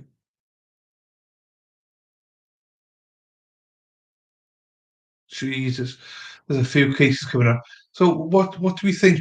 Have we got any questions? There's only a few people here.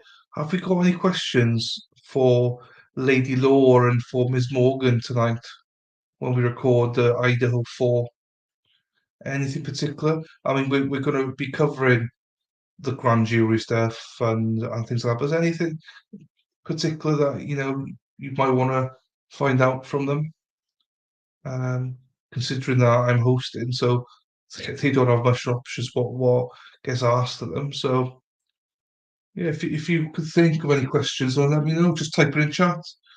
I could note it down or DM it to me. One of the two. I asked people to DM. I don't think I've received any.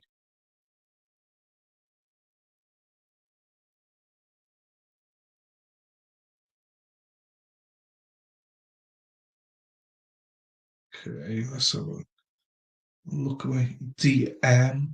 DDMs. Nothing but respect.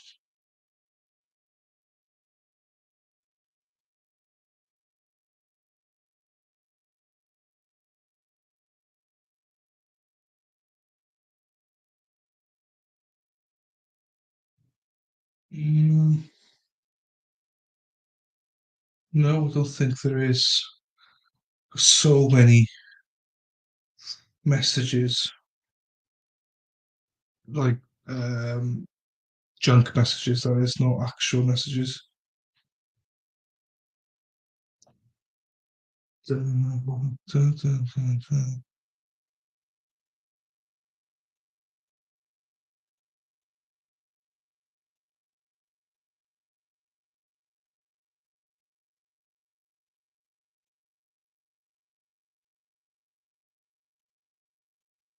Okay.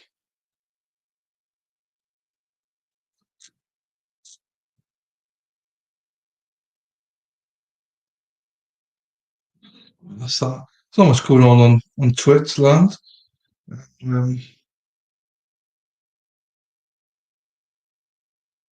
so I don't know what else is going on around here. There's a few cases happening now. So plan is,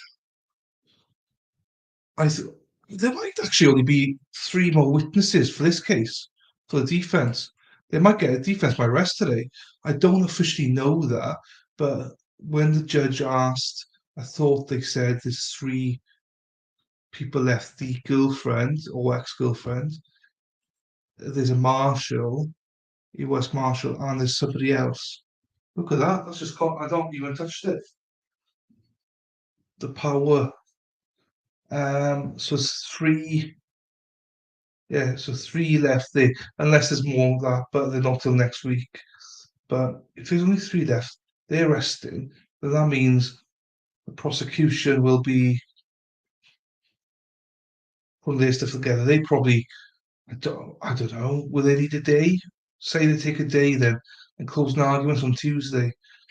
And there's probably going to be a result on Tuesday, maybe Wednesday. Then we're more than likely then going to be watching the Aaron Hernandez trial. That should take us a couple of weeks. Unless there's another trial there that people fancy watching, then I'll watch it, I think that's the beauty of things like Aaron Hernandez trial. You don't have to do it right away, even though I've got Spider-Girl, Luna, and Mad committed to it. All 3 are committed to that now, whenever we do it.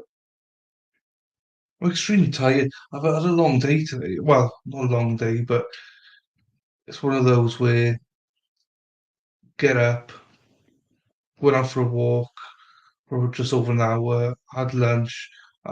Sorry, I came in, had a shower, had lunch. I literally had to start the stream not long after that. Now I'm here. Don't know, I'm just a little bit tired. This finishes, then I've got a couple of hours of prep for tonight, which I won't do much prep. Oh, sorry, Spider God, I didn't even see you there. Oh no, it's just popped up, that's why. Is someone actually going to talk about the murder?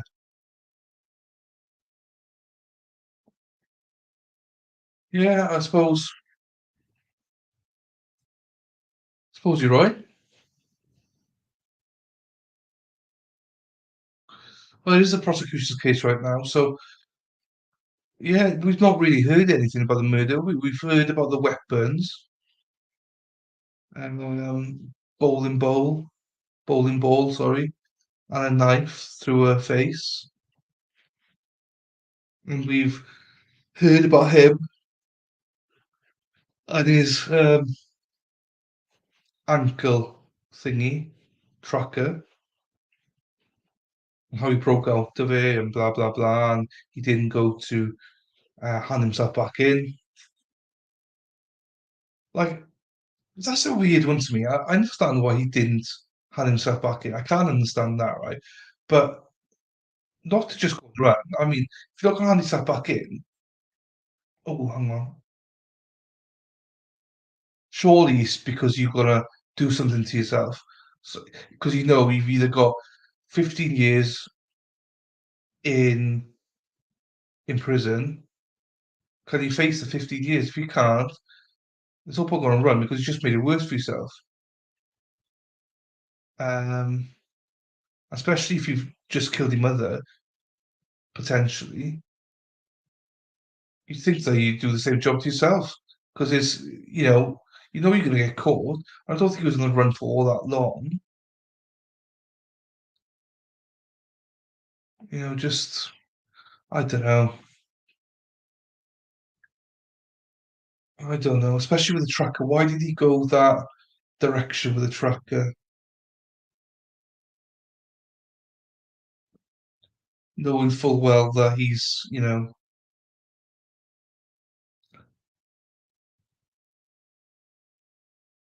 Oh, well, it'll be interesting to hear from the marshal, see how they caught him and stuff like that. But could you live a life like that, have a new girlfriend and stuff, and live and run? I mean, looking over your shoulder every day, thinking, is today the day? No.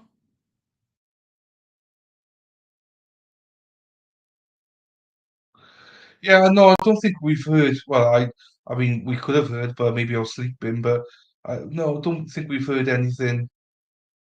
Well, we did have audio issues yesterday, so maybe we did miss it. But no, I don't think we've missed it. Like, there's DNA, but it can't be proven.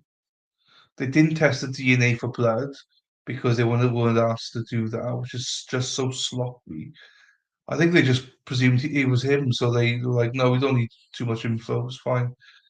Um,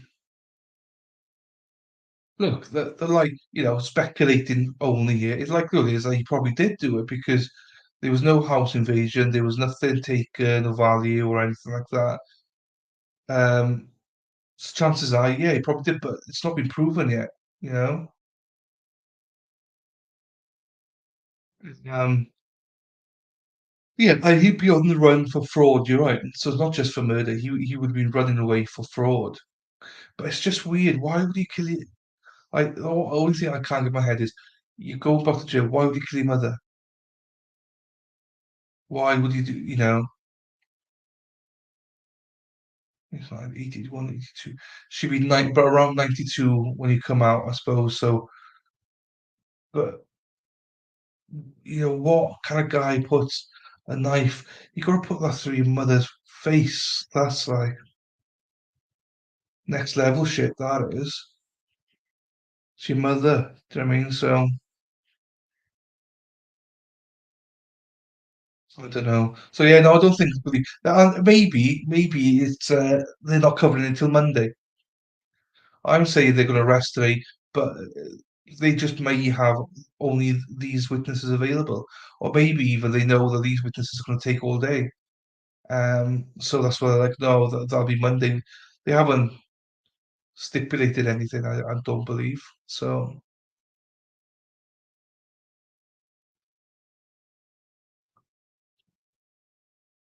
yeah, it is. Yeah, DNA, absolutely. 100%. And as I say, the blood that was on her or on the fibers and stuff, they never really tested it. And well, it never came back with anything. So even with DNA, I don't think there's anything there. My gut says that he probably did it. It's just more of a, you know, how do you prove it? At the minute, you still have to say he's innocent. Probably because no one said anything yet. So yeah, you're right. There must be something coming next week then. It was wishful thinking on my part to think that this will be over and done with. Um, by like Tuesday or something. Just I enjoyed the OnlyFans one because I just had 5 days done over and out, over and done with. That's nice.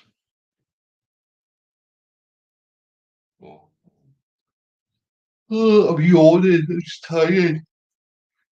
Oh, that's very good. I think you're right. I think Mad World has been busy this week because she hasn't, you know, she'd normally be here yapping in chat.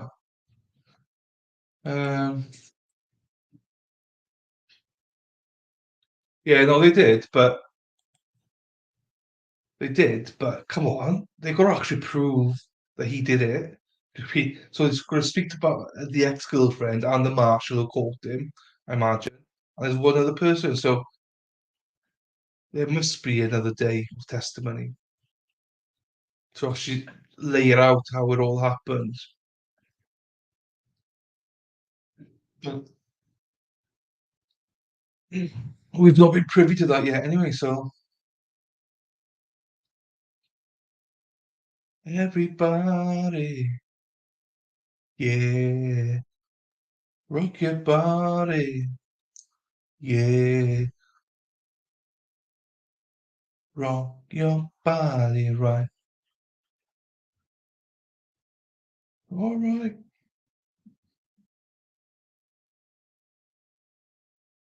Okay. So look here now then, what's going on? Nothing. Okay. What's going on Twitter? Jesus.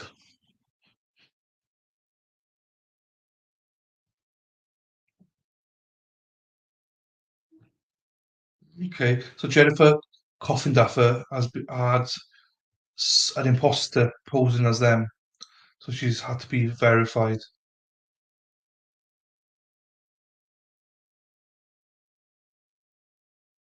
Just so that people don't confuse.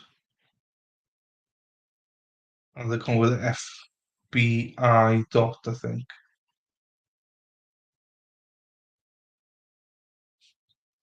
Oh, fuck. They broke news about saying Brian wasn't.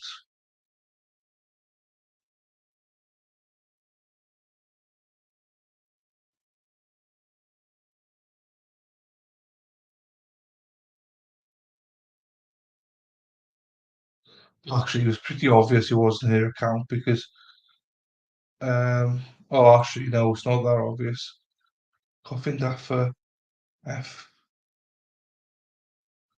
Actually, what's the difference? Coffin Daffer F.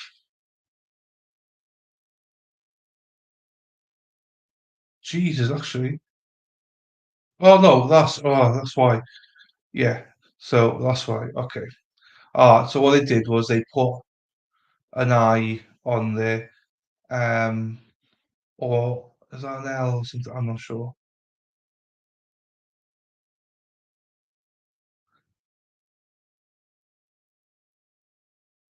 So many people that do stuff like that. Why? Who sang it? Which band sang that? I don't remember what song I sang now.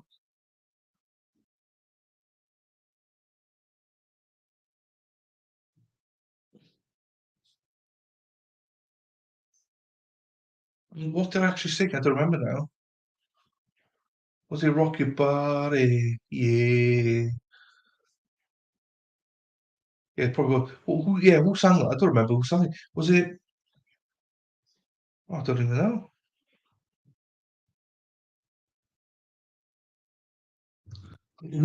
Which boy band do you like then?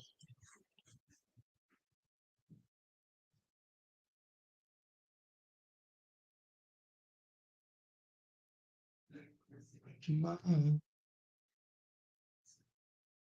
dear.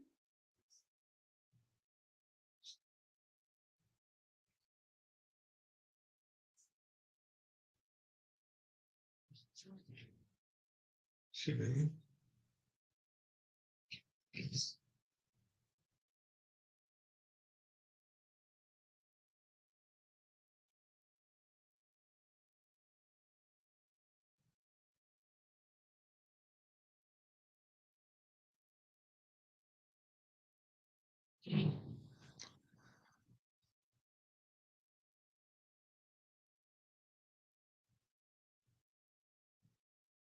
Okay, that's fine.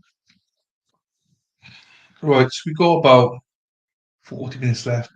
Yeah, with about 5, 10 minutes left, I'll go make a bacon sandwich Well, I'm not that hungry at the minute. But I'll be here when it comes back on. I'll just be eating off camera. Hope people come back. The worst thing about lunch breaks are getting people to come back. It's a nightmare. These problems, isn't it?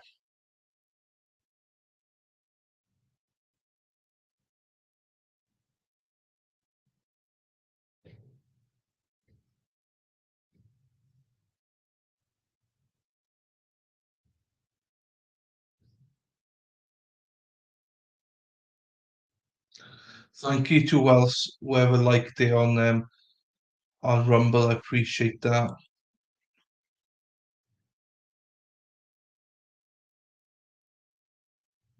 Oh, okay, Backstreet Boys, yeah. All right. NSYNC. Oh yeah, okay. But yeah, like yeah, I can understand why you would like NSYNC, but I don't remember half their songs or any of their songs. One Direction. I mean, yeah, I mean just there's yeah, probably some good songs. I don't know. I don't know what songs. I don't remember songs. Solid Voices wrong, yeah. I mean, they're from the UK, so jokes. Jokes, jokes, jokes. I love Christmas. Right. Well, what was I looking for there? I was looking for that. No, that.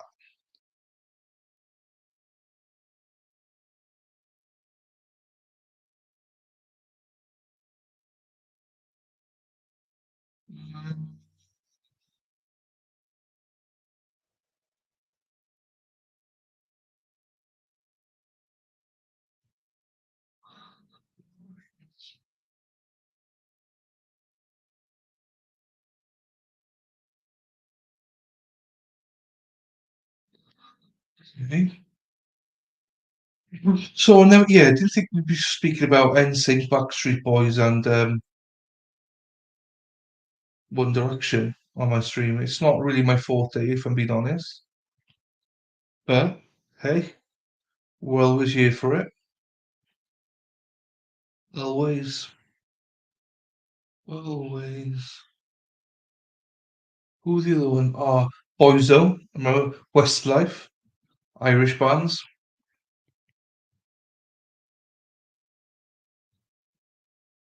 Oh, I don't remember what they were called. The girls, they were sisters. Cleopatra, coming at you.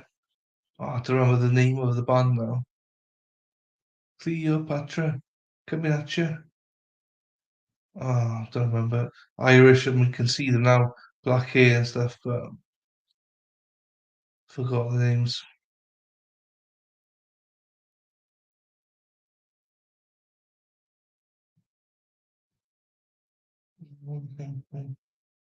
Bewitched. That's it. Bewitched. Just came to my head now. Bewitched.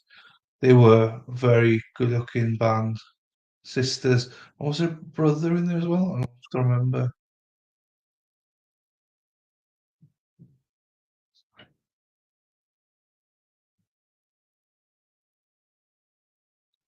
So yeah, I don't know. Let's have a look there. There. Rumble, hello back. Rumble, you're amazing as always. If you can, four people have liked it. Appreciate you guys. If you can like the video and follow me at the alternate corner, I'd really appreciate that, guys. Thank you. On Rumble and same with really with YouTube. If you can like the video and subscribe. Happy days. Happy days are here again. Do, do, do, do, do, do. Oh, thank you so subscribe. I've actually hit 1,600 subscribers. Thank you, thank you, thank you. Thank you very much, whoever did that. I really appreciate that. More than you can imagine. So thank you. That's amazing. 1,600. The other day, I had people didn't follow me. on YouTube and on Twitter, or because I made a post about something. I do honestly, I don't remember what the post was about. But I do remember posting something, and also my followers. I lost 2 followers on YouTube, and then I've gained 3. So happy days. Appreciate that. Twitter's up and down. I got a low following on Twitter, but I think we punch above our weight. I think we do all right.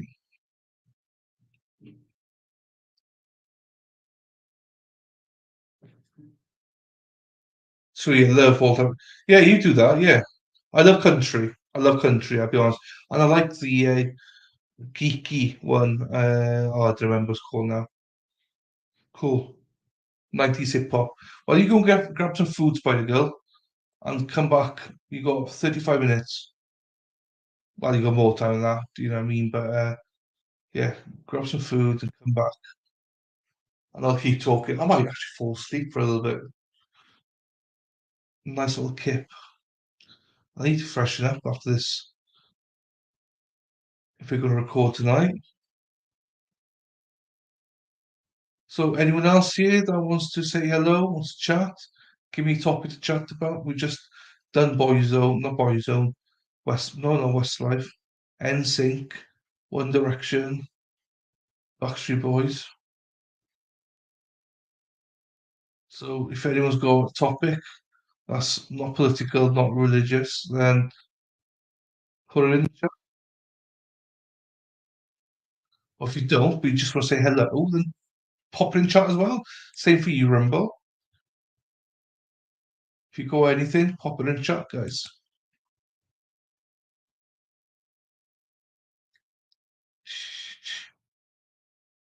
I can sing song, but I'd never know who wrote it or anything like that.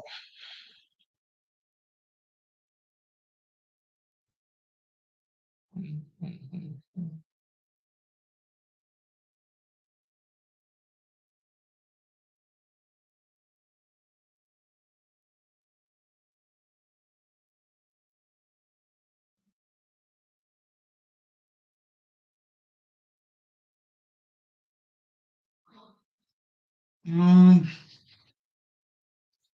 been a long week, but it's been, I think, quite a productive week this week.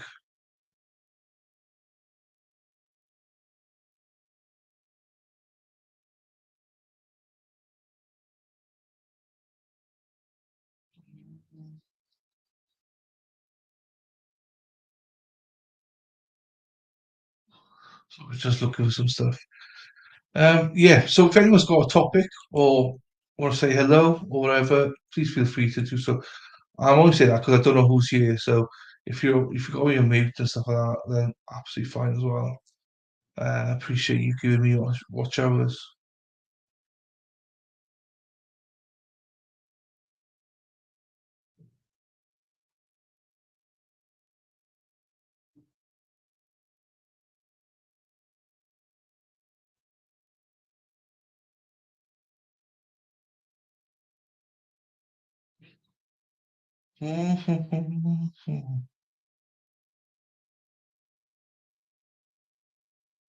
Okay, so that's fine there. Let's get a bit closer. Let's check in YouTube and everything. No, YouTube, Twitter. Some apple juice and lemonade there. Got some water here to keep hydrated. They'll be back in 30 minutes. Ooh. But before they come back, if you want some story times, let me know. Most people have disappeared, but if you want to say hello to chat, please feel free to do so. And if you've got any questions, please feel free to put them in chat. I know the likelihood of anyone doing that is very low. You never know. Might be somebody listening going, you know what? I feel sorry for this guy. No only does he speak Welsh, no one's interacting with him. You don't have to feel sorry for me. I'm all right. I'm used to it. It's all good. But I tell you what, I am genuinely tired. I could definitely fall asleep right now. on the couch. Could just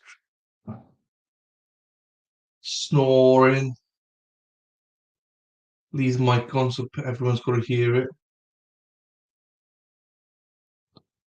It'll be all good though. There's plenty of other streaming it, so you'll be fine.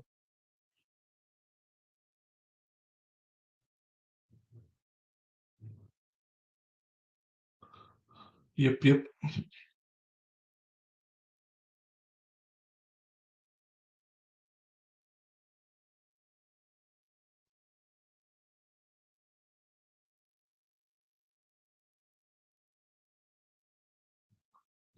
Um, what else?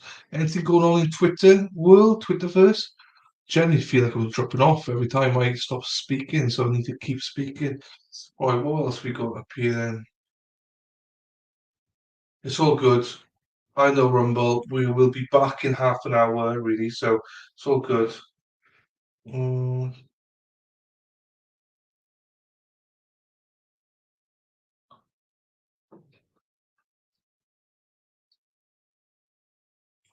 what's he talking about here?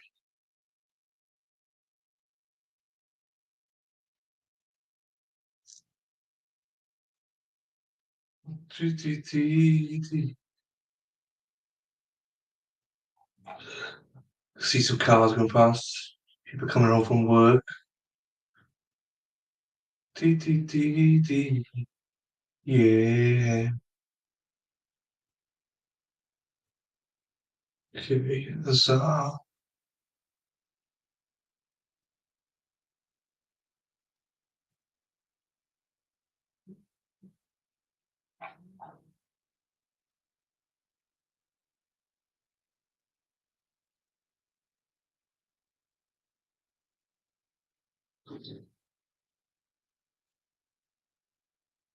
I'll just go look at another YouTube thing here.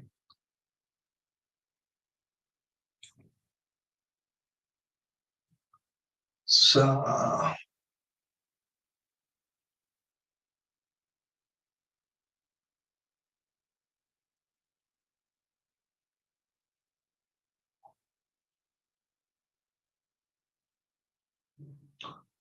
okay. There we are. Subscribe to him. Right. What else is there? Sorry, I am tired. That's why I normally am full of energy, but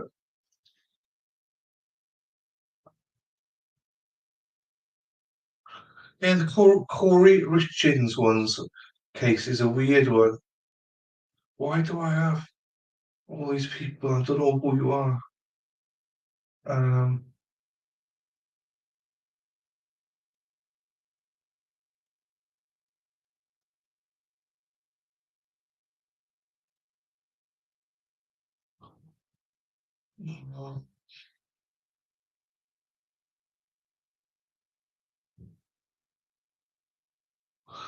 yeah, the case about Corey Richards, the one that is accused now of poisoning her husband or killing him, I believe, through poison.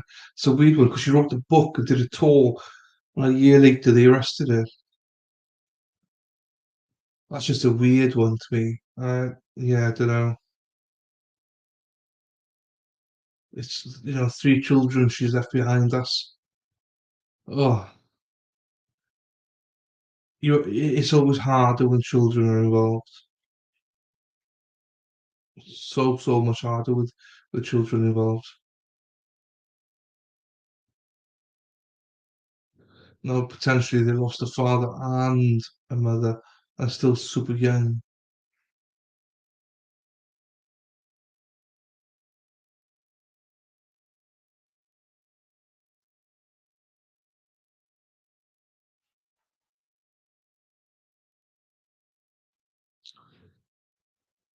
No, not nice.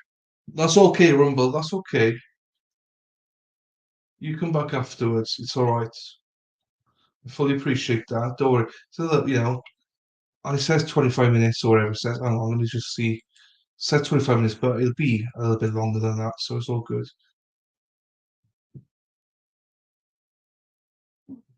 I imagine that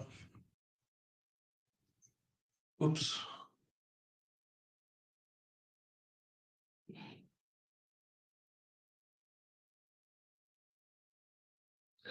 Keep an eye out on the car, my father's car, just because he's having dinner with me tonight. So he's bringing some bacon.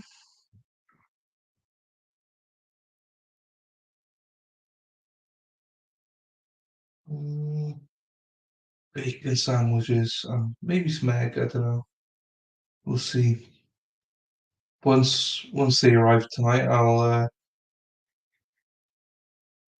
close. Well, I'll close down 'cause still going, but I'll take 5-10 minutes just to make dinner, eat it, and then say goodbye to them, and then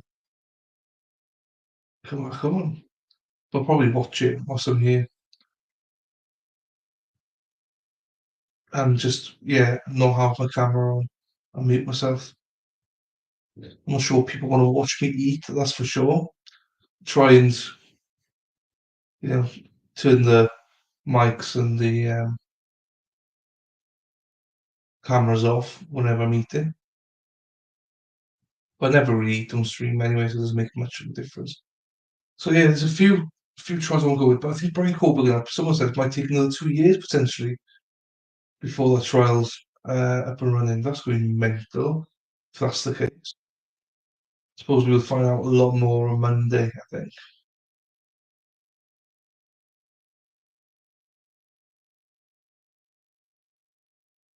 Who else? Or what else are we doing? Time for another unboxing. I heard that from Frank Tank. Time for another unboxing. Time for another unboxing. Dee dee dee dee dee dee dee. Can't get it out of my head now. When I first heard that, it was a while back. Doing unboxings, jeez. I'd love to do unboxing on this channel, but like maybe a year or two down the line. We're not quite there yet. Hoping to officially launch my store next week if I'm able to get all the designs done this weekend. Knowing the fact that I've got the Idol 4 to film tonight, I've got to edit it tomorrow, hopefully launch it on Sunday. So yeah, we'll see.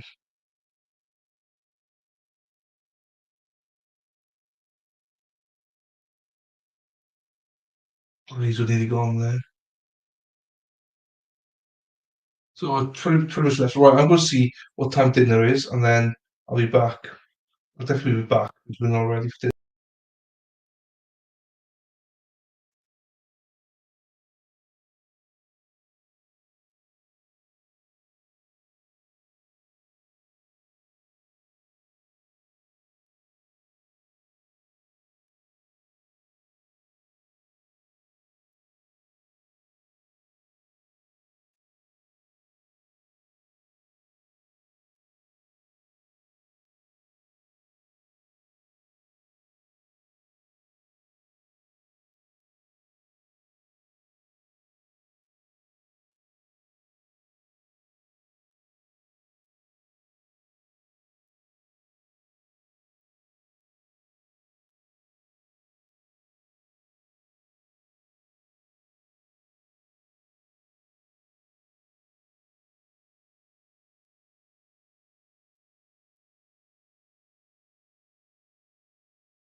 Right, for those that might be here, I'm actually having dinner now, so I should be back in 20 minutes. So with that, I'll see you all in 20 minutes.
Okay, I am back.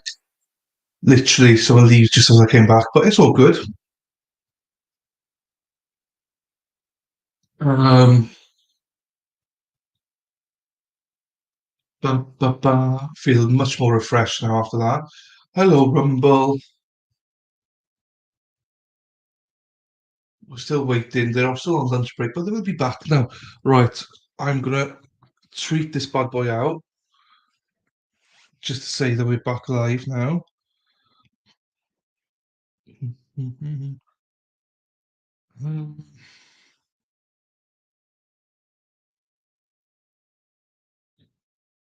Where is this? It is here. Okay. Oh, Spider Girl. I thought it was you here. There's only a couple of people here. They're late chocolate. I know. Absolute ball bags. Um,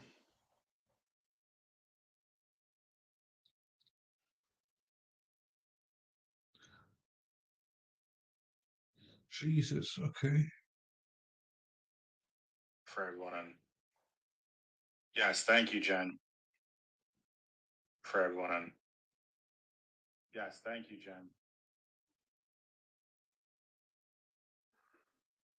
Yeet means kick out, throw away. Yeet, you yeet something. No problem, Reverend D.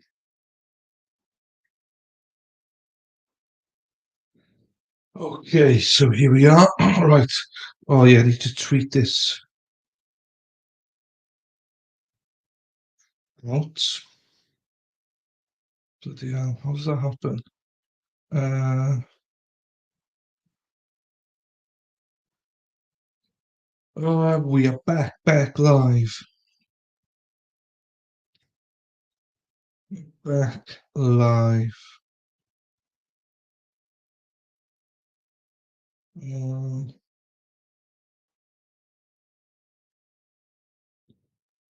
then I gotta do that, and then I gotta take that out. I gotta take this, take that.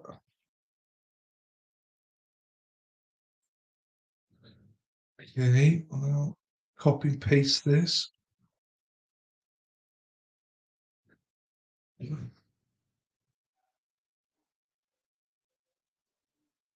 Nice.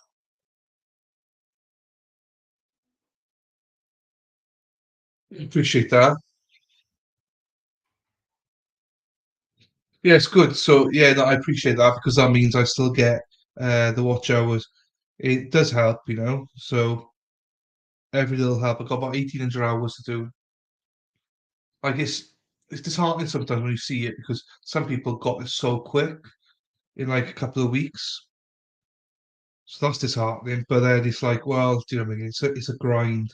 Once we get there, I'll be happy, you know. Um,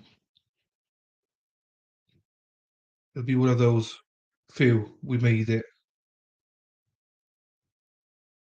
It'll be all worth it in the end, type of thing, you know. But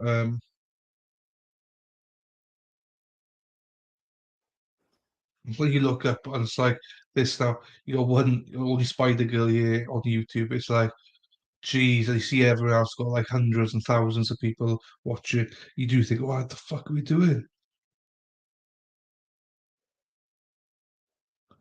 But we'll keep grinding.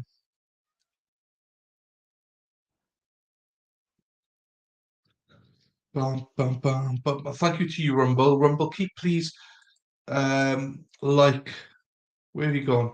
Please like the video and follow the channel if you can, if you feel worthy enough to do it. I appreciate that.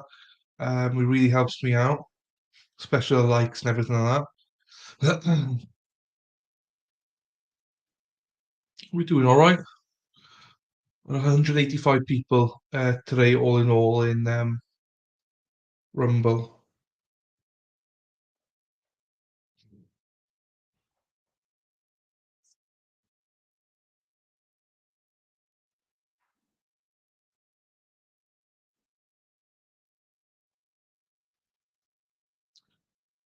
Um,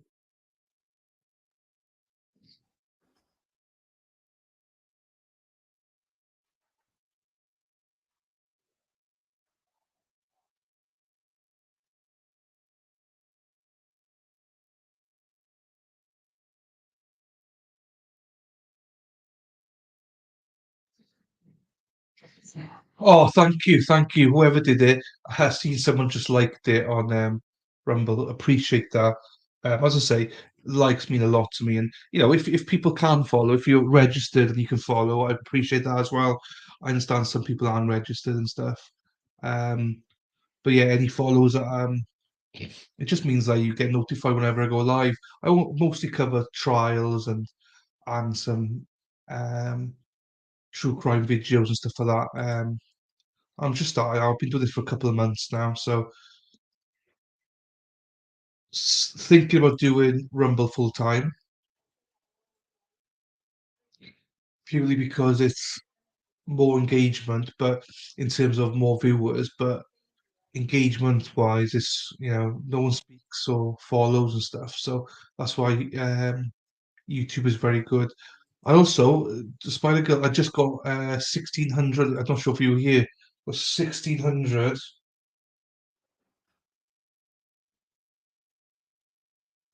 1,600 subscribers now, which is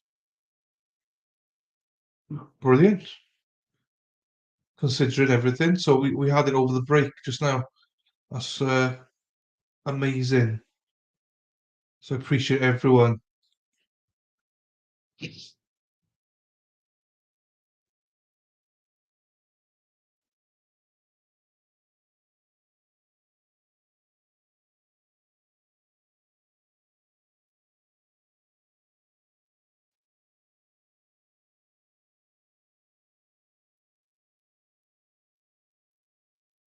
Right.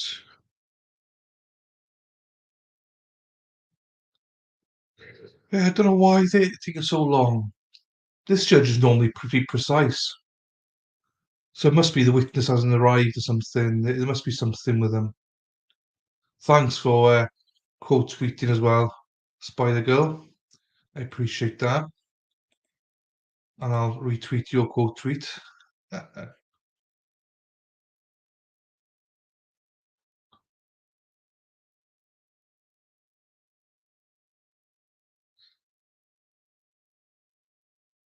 I love the fact I'm taking that Judge Penny's from um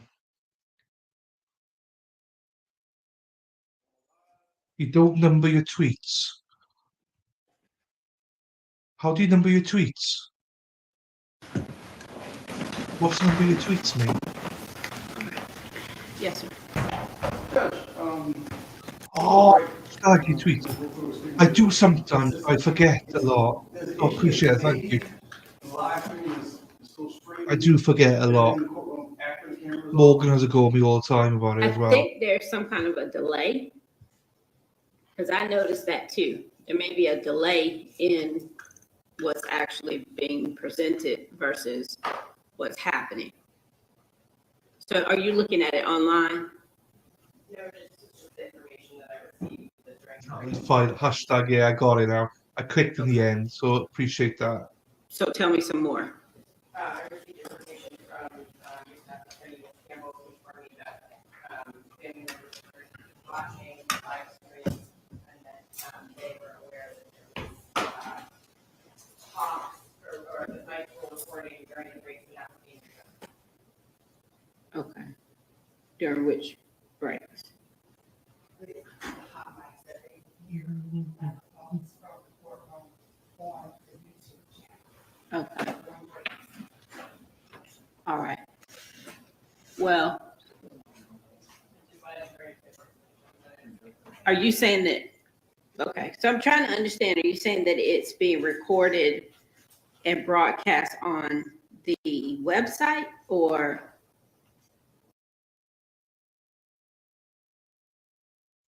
I'm not sure if it's the website, but it's the judge. Okay. Do you know anything about this? No, ma'am. Anytime you dismiss the room, we actually mute the audio and just put the camera in the envelope. All right. And what about that big microphone you have there? Correct. So when I mute here, it mutes that sound up there. Okay. So when you walked in, I just turned the sound back on. All right. Okay. Well, we talked about this before we started. You guys need to be careful about these mics, because I can tell you that I can hear too up here, some of the things that are being said at the tables. So these microphones are very, very sensitive. So you just need to be mindful of that and what you have up on your computers and things like that as well. We can't fucking hear them. Okay. All right, Ms. Potts, your witness here. She is. I'm sorry, sir. If you'll tell me your name, please. Patrick, What's your last name, Patrick? I'm sorry, it's Paul Patrick. Okay, Mr. Patrick. Yes. So, Mr. Patrick, I'm going to ask you to put the camera down for this next witness who's coming in to testify, just for this part of the hearing, so that I can make a determination as to whether I'm going to require that the rest of her testimony be on camera as well. Okay, can I just face it in this direction? Is that okay? Yes, yes.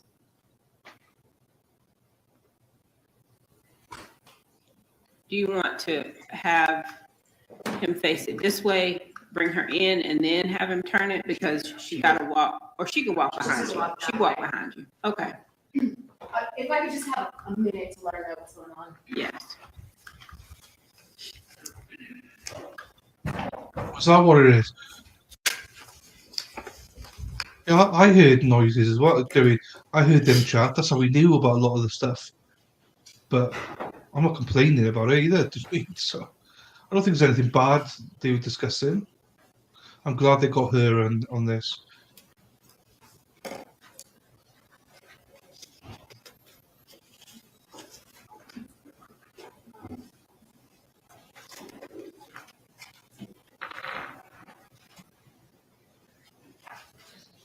Oh.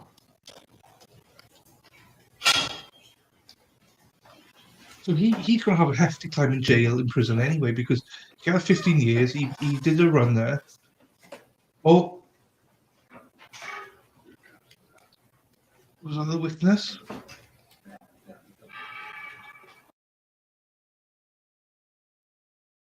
Oh, don't start now. Don't buffer.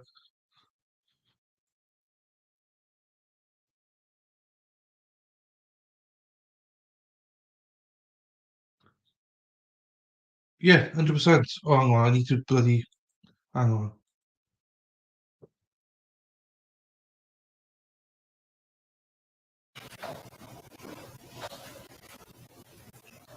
I'll see what the big deal is. Let this off camera.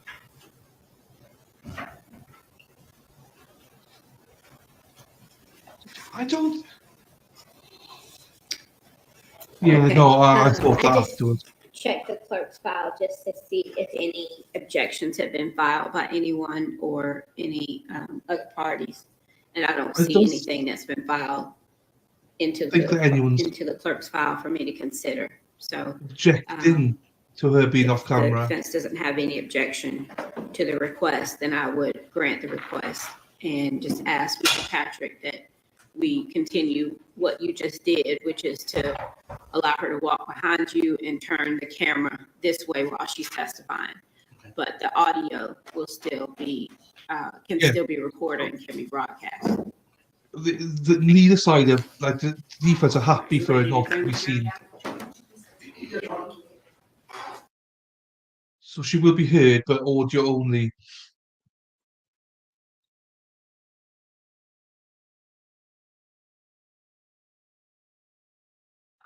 Why is this playing up now?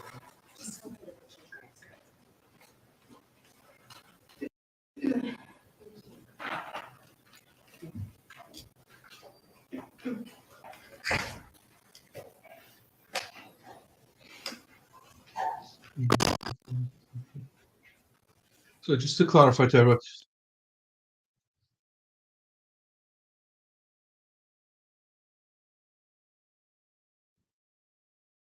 what's going on here? Yes. Is it okay if I don't show her face or shoot her hands below? No, I would prefer that you didn't. Okay.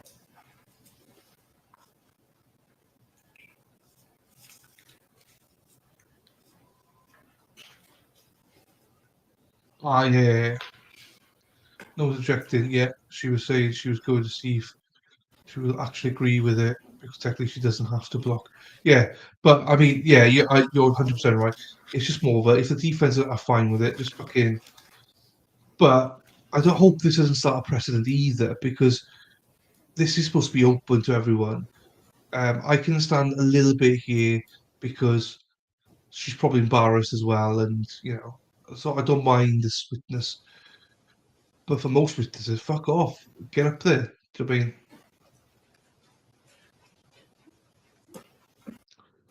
Yeah, 100%. If the judge has said no filming, then no filming. He's got a perfect angle here. Just leave it at that. So we'll agree on that one. I just don't agree with witnesses not being on camera moving forward. I think there's a small sample size like this witness. I think it's justifiable that this witness can be off camera. I agree with it. But there are times where I wouldn't agree. In the Mark Jensen trial, that guy that Schroeder said he didn't have to be on camera, I did not agree with that.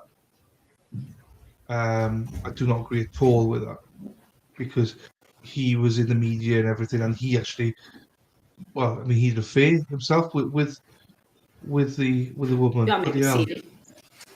All right, good afternoon, ladies and gentlemen. Thank you And for I'll your get it. patience. We are ready to continue on with the testimony. The state will call us next witness. The state calls Kelly Richardson.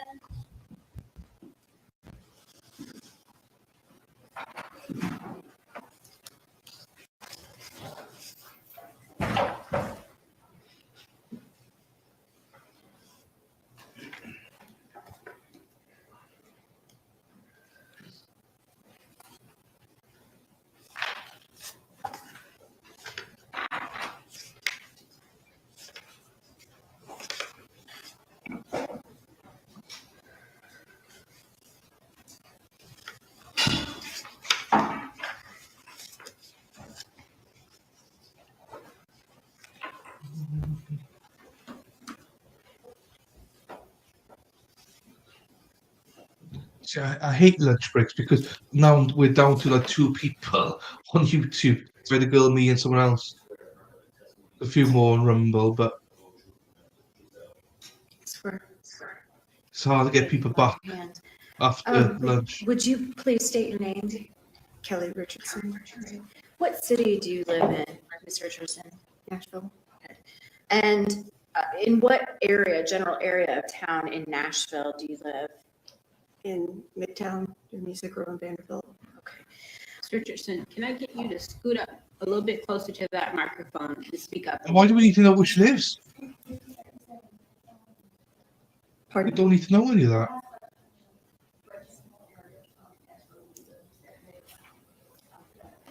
Near Music Row in Vanderbilt. Are you familiar with the defendant, Richard Merritt? Yes, ma'am. How did you meet him? I met him on an online dating app And approximately when was that? in July of 2019. And how did he introduce himself to you? What name did he tell you was his name? McMelvo. Okay, can you spell that for the jury, please? MICKMALV.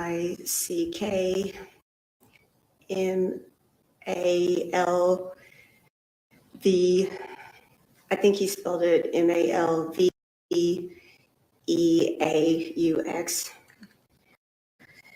Where did he tell you he was from? He said he was from Louisiana. Did he say what part of Louisiana? I don't remember if he told me he was originally from New Orleans or if he just indicated that he had been living there recently. Did he tell you what kind of work he did? I think he said it was marketing. And did you, before you met in person, how did you communicate with him? We texted back and forth using the app.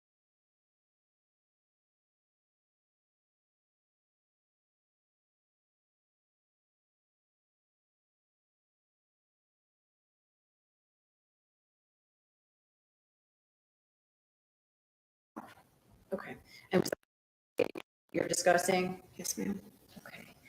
I'm gonna show you what I marked as State's Exhibit 73. Would you please tell the jury what this exhibit is? This appears to be a screenshot of one of our conversations using the dating app. And have there been any material alterations or deletions?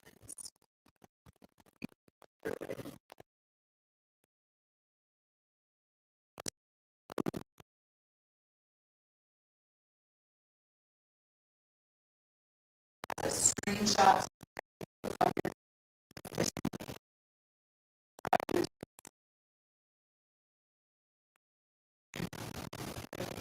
A minute.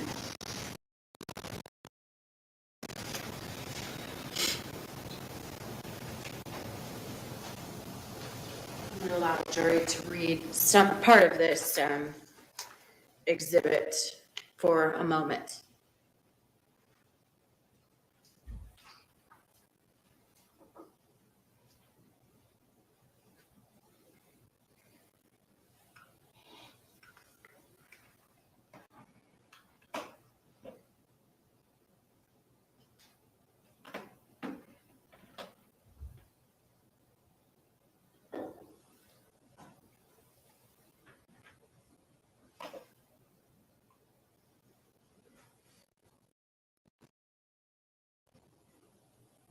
I think so because for me it's always buggy.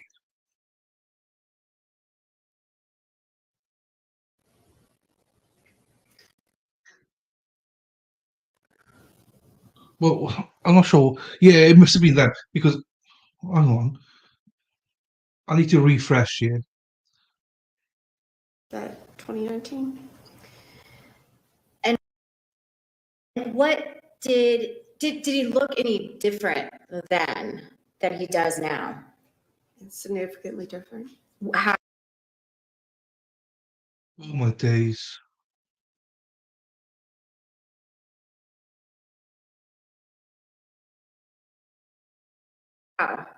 He had long hair, he had a beard, like a full beard and fairly long hair.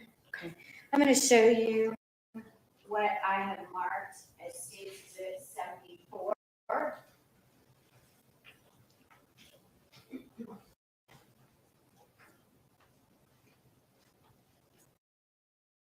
What is that? Is it a photograph? This is after we had been going out for a while.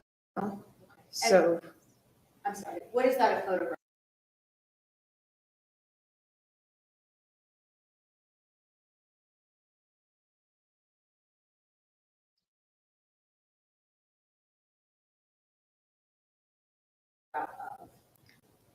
this is the person who said that they were McValvo that I dated.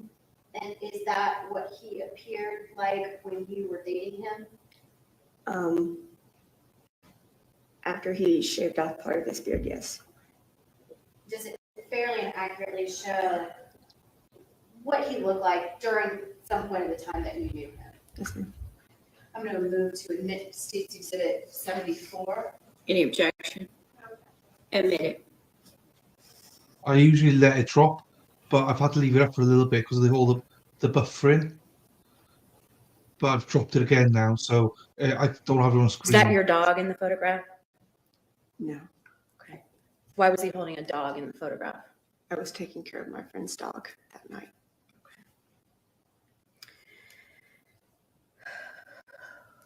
What was the defendant like, just his personality wise?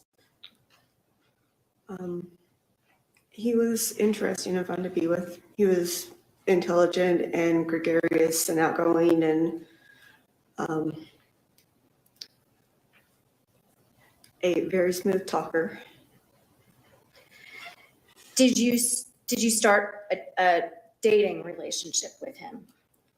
Yeah, we were seeing each other fairly steadily after about 3 weeks. And you said that he was living in Nashville with his cousin. Did you ever go to where he was living? No, he made it sound like he was sleeping on a pull-out bed or a couch, and that it was a small apartment and he was uncomfortable taking me over there. Did you ever meet his alleged cousin? No. Did you ever meet any of his alleged family members? No. Did the defendant ever talk to you about his family? Yes, or at least what he said was his family. What did he say about his father? He said that he was in the military, I think in the Air Force, and that he had died quite a few years before of a heart condition, I think. Did he ever say anything about his mother? He said that she had died a few years before, and I think he said that it was of leukemia. And he would talk about how he was an orphan. Did he ever say anything about his relationship with his mother? He indicated that it was a bit fraught, that she had a strong personality. Did the defendant tell you whether he had previously been married? He told me he had been married before. Did he say when he had been married? He indicated it was quite a few years before, and that it was well over and done with. Did he say when his marriage had ended? I don't remember. I don't think so. Did he tell you whether he had children? He said that he had had a miscarriage with his wife, but otherwise he didn't have children. Did he ever talk to you about nieces or nephews that he might have? He said that he had a niece that had cerebral palsy, and that she was just great and the best person. Okay. Did the defendant ever tell you that he had lived in the Atlanta area or in Georgia? He had indicated that his wife was from Atlanta, so he had lived there for a while with her. Where did the defendant tell you he went to school? To LSU. Okay. Did he say he graduated from LSU? I don't know if he told me specifically or if it was assumed. And how old did he say he was at the time? I think he said he was 39. Did you and the defendant ever go to any football games? Yeah, we went to the LSU Vanderbilt game. And can you tell me about the defendant's behavior during that game?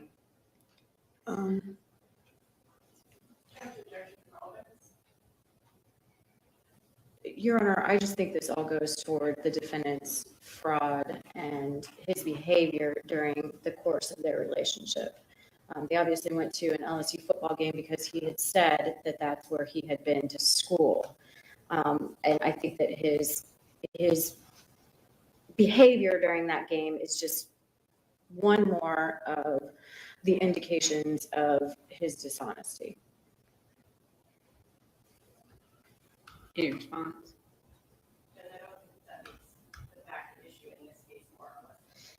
I sustain the objection. Was the defendant working during the course of your relationship? Yes, Where? at Betty's. What is Betty's? It's a dive bar. Okay. What was he doing there? Do you know? He was a bartender, and he would do all the opening and closing jobs on the days that he worked. And How did he pay for things? Did he use a credit card, cash? Can you describe that? It was usually in cash. Okay. It looked like he was using a prepaid credit card at times. Did he have a driver's license? He had a paper copy of a license and told me that his was lost and he was just waiting for it to come in. And did he have that paper license during the entirety of your relationship?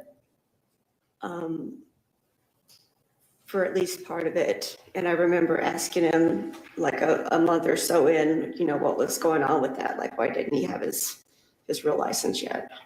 Okay. And what did he say? Oh, something must have gotten messed up or something to that effect. What did the defendant drive? The Lexus SUV. Okay. I'm going to show you what I marked as States Exhibits 75, 76, and 77.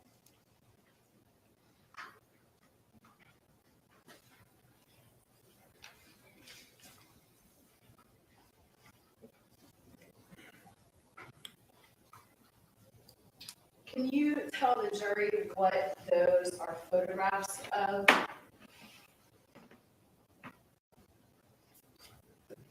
This is the car that he was driving while we were together. Do all three of those show the car that he drove? It looks like. Okay. Well, do those fairly and accurately represent what the car that he drove looks like? Yeah. I move to admit States Exhibits 75, 76, and 77. Any objection? Admit it.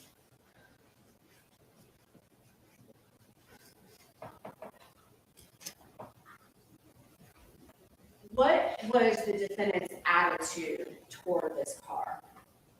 He's very proud of it. Your Honor, this is the car that the defendant stole from his mother. Again, I think that the relevance just goes toward the lie that he continues to live.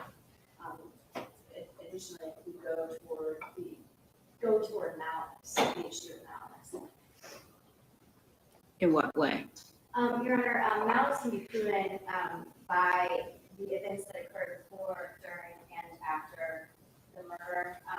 And I think that I don't want to say it in the jury, the way he behaved about this car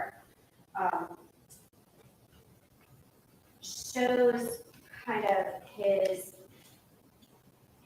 state of mind during the time that it was in his possession, his state of mind as to how he felt about taking it on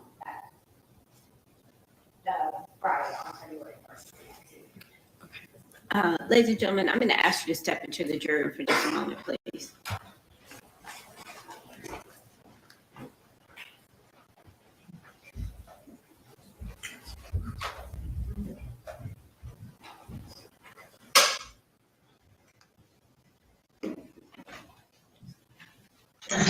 I hope to start speaking to the mic because we can't hear the attorneys.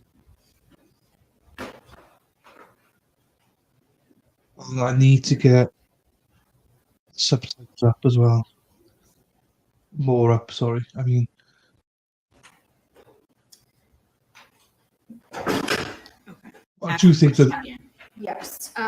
What was the attitude toward, what was the defendant's attitude about this car? He was very proud of it. And he seemed to use it as a way to bolster his credentials, that he was this persona that he had created. He was a successful executive who was just taking some time out to be a writer, but he was still this very high-class person and not someone who was a bartender at a beer bar. Can I ask you to step out into the witness room for just a moment, please?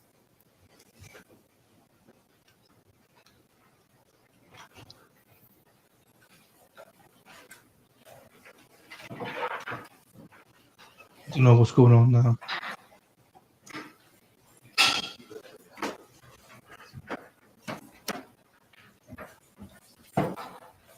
Oh, cool. I've shut down a lot of apps and stuff now. It was fine all day until this afternoon. Hello, everyone. Oh, motherfucker, I got stuck on my leg. And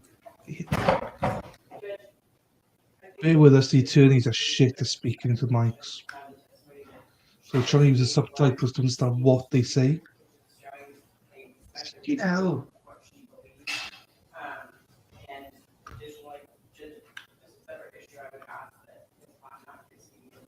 We don't know what she's saying. Well, I asked her to explain her objection. There's no other way to do that before I could tell whether or not I needed to send them out. Yeah. As to the issue of speculation, I believe that Mrs. Richardson was testifying as to what she observed. Now, her perceptions of the defendant's attitude. But again, I think that the defendant during this entire time was living a false life. And this is one of the ways that he was attempting to do that. This is one of the ways that he created this McMalvo character. Well, the issue is that he's not charged with theft in this case. He's not charged with absconding. He's charged with a homicide. And the original objection was as to relevance, whether or not this is relevant to the issue that this jury has to decide. And I still don't see how this is her testimony about what he may or may not have told her about this car is relevant to the ultimate issue in the case. Okay. So May I ask her if he ever said where he received the car, where he got the car? what's she going to say? I actually don't recall. Well, we would need to know that before you ask her. Okay. All right, turn the camera, mate. Turn the camera up.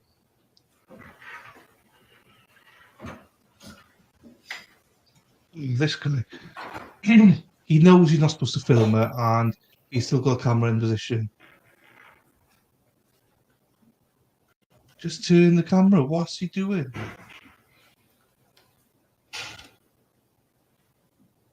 Like, follow what this judge is saying. Don't be a dick, man.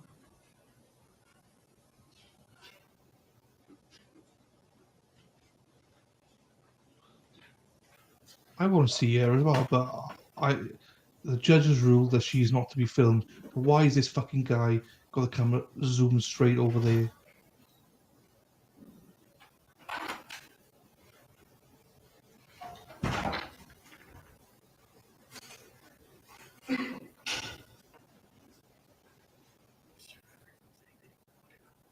That's right. Your Honor, he told Miss Richardson that that's he had fine. purchased it off a family member. You already heard on that. I thought she's coming back in, but probably she's not. They were just looking up the question. But still, why? Just don't take any risks. Just move the camera across. I agree. Okay. Can you ask your investigator to bring her back in? There we are. Good. Normally, I like everyone to be shown, but on this occasion, I think she shouldn't be shown. You know, poor woman's going through it.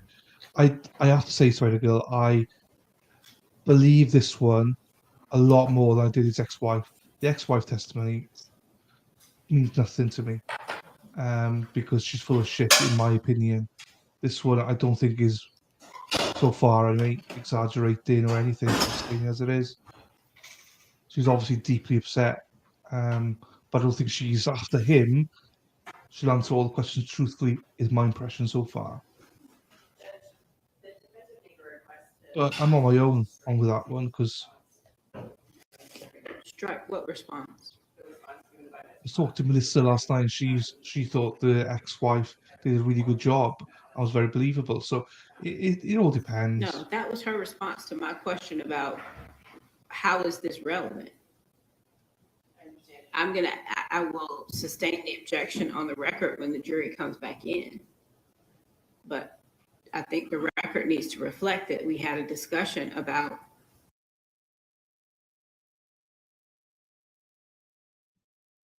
Oh, what? her response to your objection. That's the way objections work.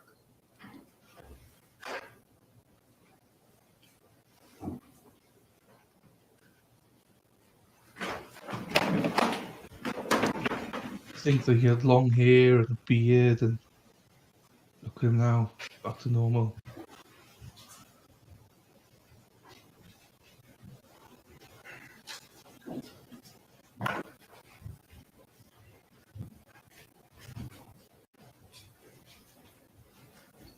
You may be seated. I will sustain the objection.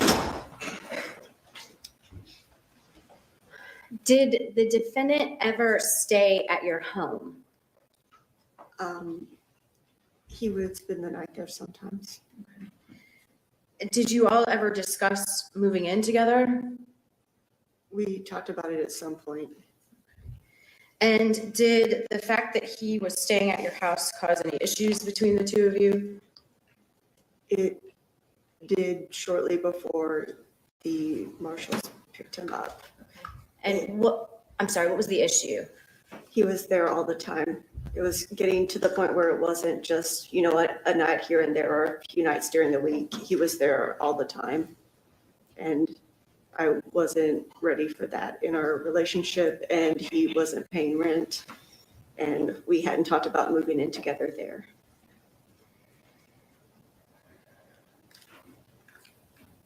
On August 31st, 2019, Georgia played Vanderbilt in Nashville. Do you recall that weekend? Yes, ma'am.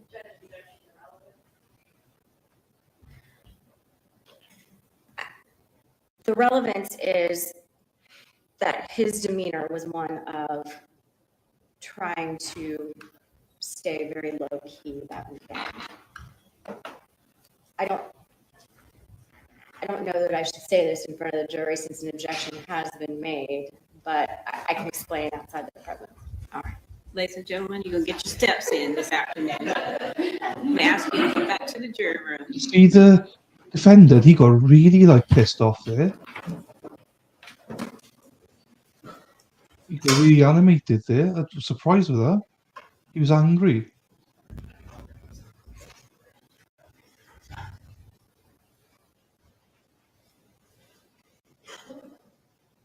So something must have happened. Jeez, he really had a reaction there.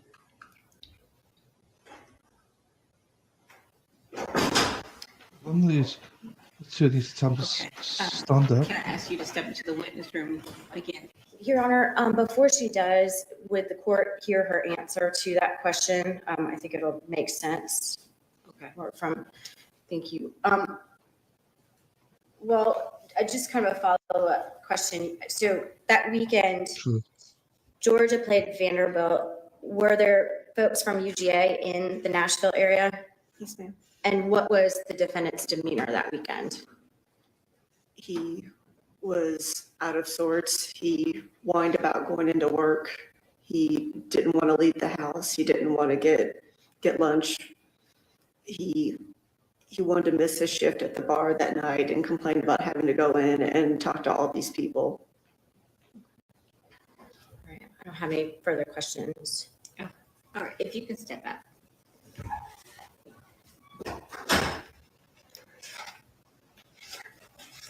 Obviously, he was worried that someone from Atlanta would recognize him. I can imagine Nashville, I've heard, is a really good party town, so people would travel from UGA to get to Nashville. So he doesn't want to be recognized.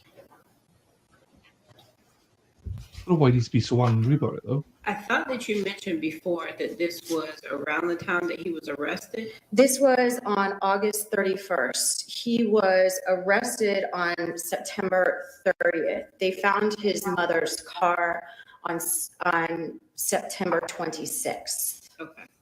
All right. So I think we're getting a bit far afield with this testimony. I think,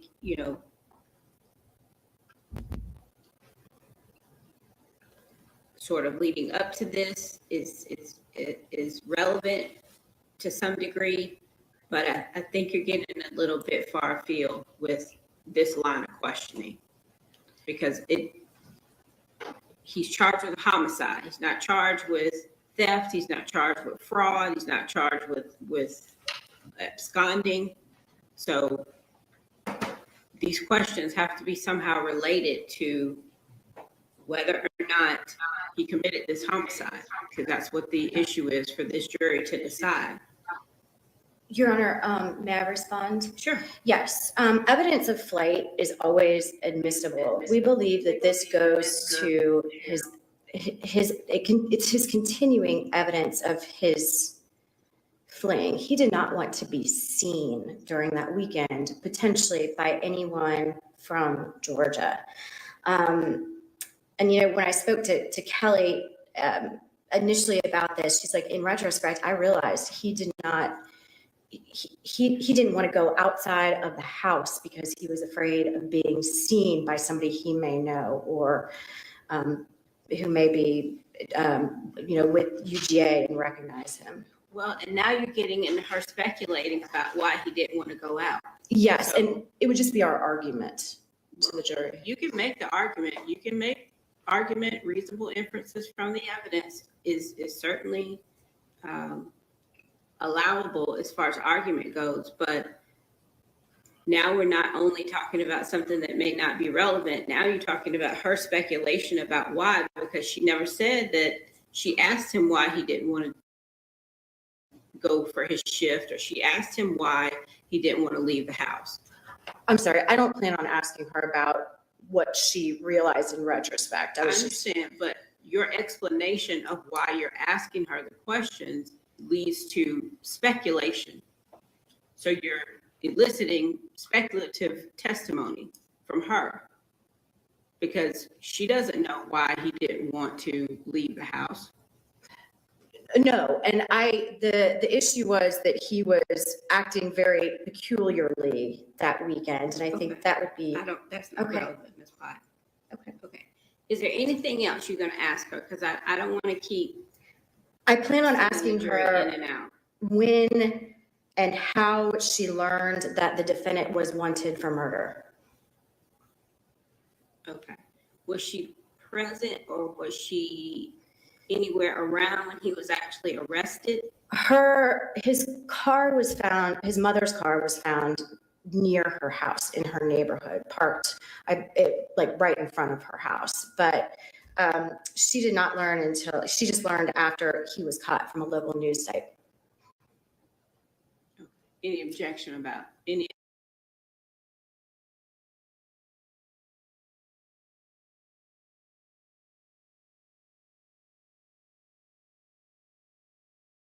That.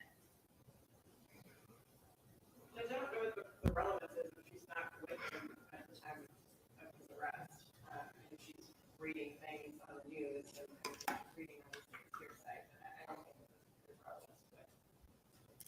Okay. Why is it relevant? Just to how show she learned. Just to show how the relationship ended, just to kind of put closure to her testimony.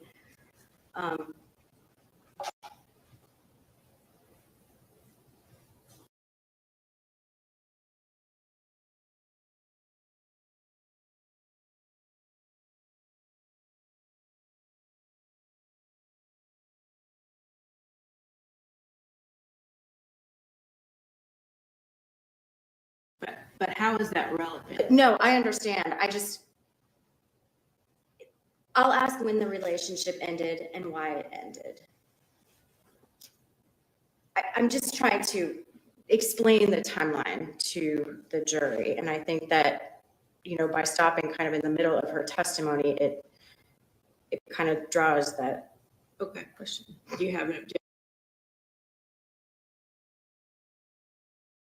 objection to her asking, when did the relationship end? Okay.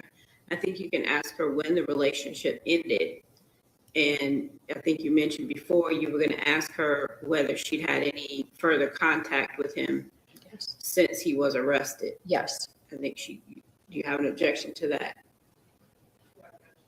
Okay, so you can ask her that. You can ask her, how did the relationship end and whether or not she's had any further contact with him. All right. Anything else? No, Your Honor, not from the state.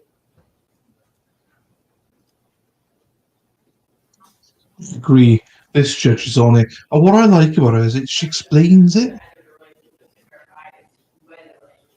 Yeah.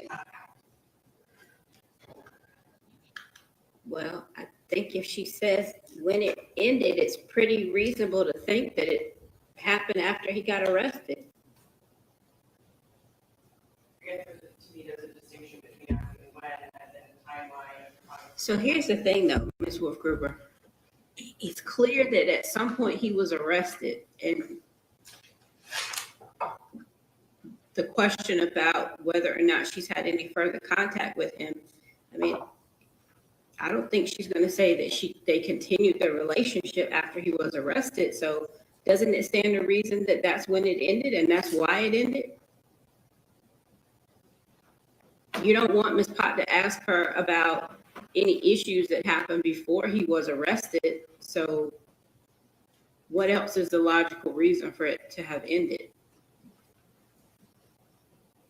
I understand that. I think that there's a question of how and whether that's improved or whether that's stated. How it ended is that he was arrested. I understand. So you have an objection to her saying that? No, Okay. All right.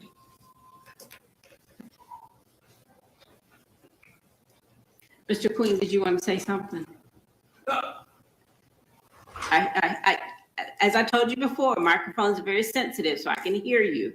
So if you want to say something that we need to address before I bring the jury out, now's the time to do it. My only fear is that if only she's gonna keep us some of it, it ended on this day, was the last time I saw him, how it ended, he got arrested. But this pot is sort of inferred that she's gonna say, I saw on TV, and then he got. I've already said that's not relevant. She's not asking her about how she found out that he was suspected of this homicide. I agree, Judge. Right. It sounds like the witness has already primed her, I guess, testimony to say that I found out he got arrested, She gonna throw in the extra, so she may need to be, I guess, informed that it ended when he got arrested. As opposed to saying it ended when he got arrested and I saw it on TV, Okay, so you want Mr. Emmons to go outside and tell her not to say that she saw it on the internet or on TV? Yes, Your Honor, just an abundance of caution because her answers have been a bit extended from just a simple question she asked. Okay. Anything else you want him to tell her? No, Your Honor, I'm good with that. Okay, all right, Mr. Emmons. Yes.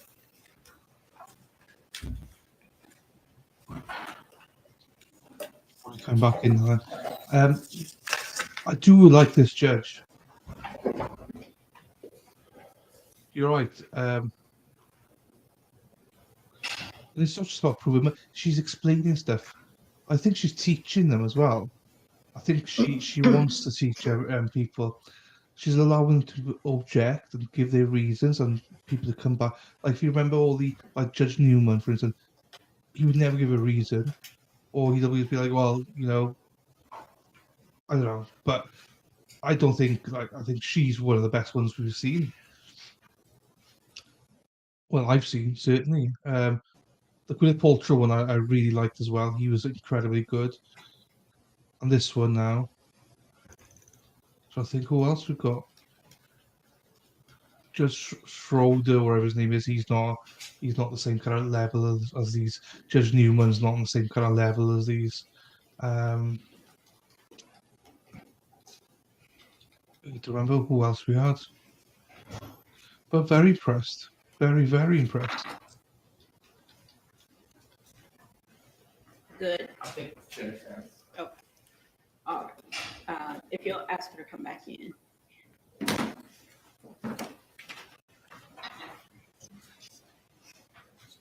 Doesn't matter, you got the jury. Very calm, very collected she is. Very knowledgeable, very sensible. And yeah, let's prove murder. No, nothing else. He's not been charged for anything else. He's been proved charged for murder. That's murky water because it seems like he's guilty as hell of theft and running away and doing all that stuff. But we're not hearing anything about murder. Not the minute anyway. So, and we don't want an Alex Murdoch here where the judge leaves everything in and all of a sudden he basically gets found guilty because he's a liar.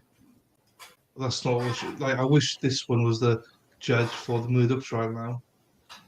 Actually, show people what a real judge is about. I'm very impressed with her, and the Gwyneth Paltrow was very impressed with him as well. So, and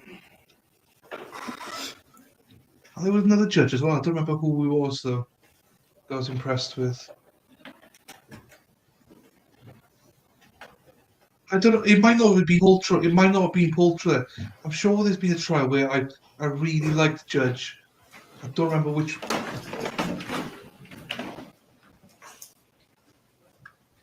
I'm trying to think.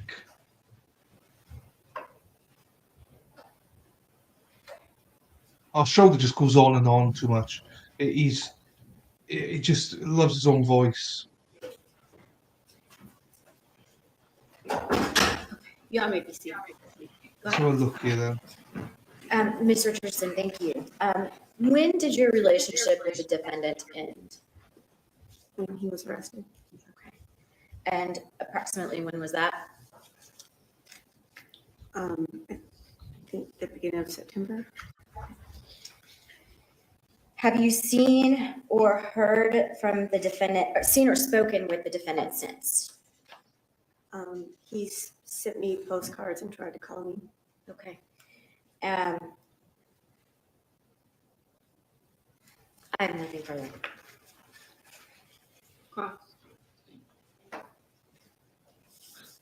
No, the Paltrow, but I did like him. I did like him. And there's another one as well. Good afternoon, Ms. Richardson. You first started talking to Richard at the end of June of 2019. Is that right? I don't remember the specific dates. I know that we met sometimes after the 4th of July.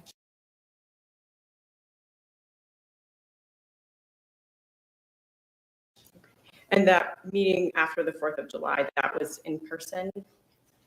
Yeah, I met with someone calling themselves McMelville, And that was, calling themselves McMelville. and that was an in-person meeting, right? Yes, ma'am. That was at the Mellow Mushroom? Yes, ma'am. And you went on other dates after that? Yes. At some point, did you change your communication from the app to texting? Yes. And you exchanged phone numbers to do that, right? Yes. And you testified that he was working at a bar at the time, right? Yes. And that was, I think you said it was a dive bar called Betty's. Yes. And so you and Richard had different time schedules as far as your work. Is that fair to say? Yes. And you would work and go to school mostly during the day? I would work during the day and into the evening. And his hours were at night? Yes. Right.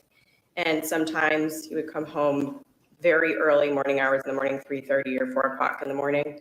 Yes. And did you give him a key so that he didn't have to wake you? Yes.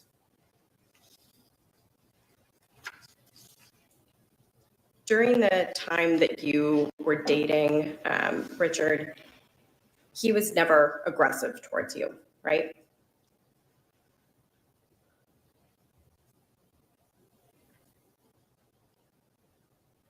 He was agitated and frantic at times, but he never tried to physically harm me.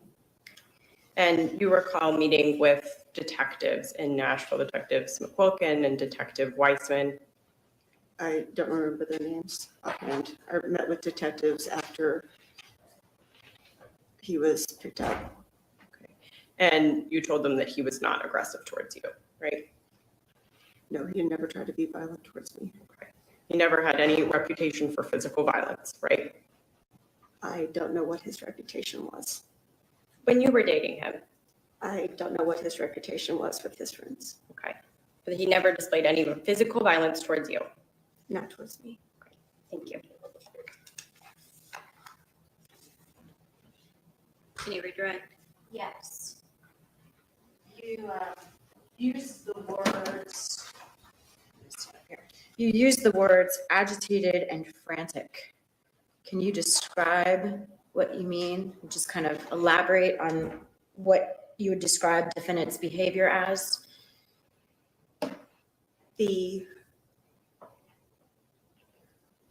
I think it was the weekend before he was arrested, and when I told him that he needed to find a place to live, at first I told him to go back to his cousin's, and he said that he couldn't go back to his cousin's, and that I told him I needed more space, and he became upset and was pacing and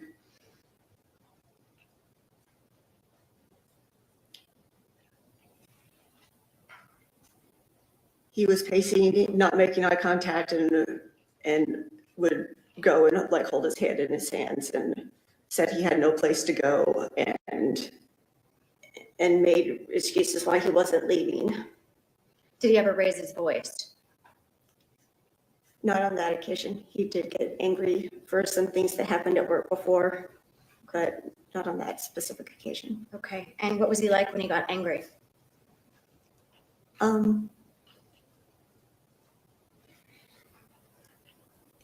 It wasn't.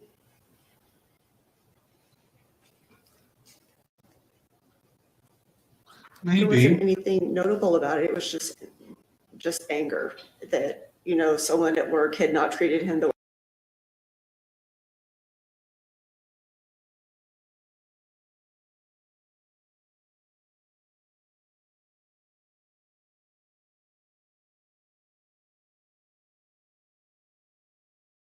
way he thought he should be treated and just, mouthing off about it. All right, no further questions. Any further questions of this witness? May the witness be excused. yes, Your Honor. Thank you, ma'am. We go to Our Marshall next next. witness.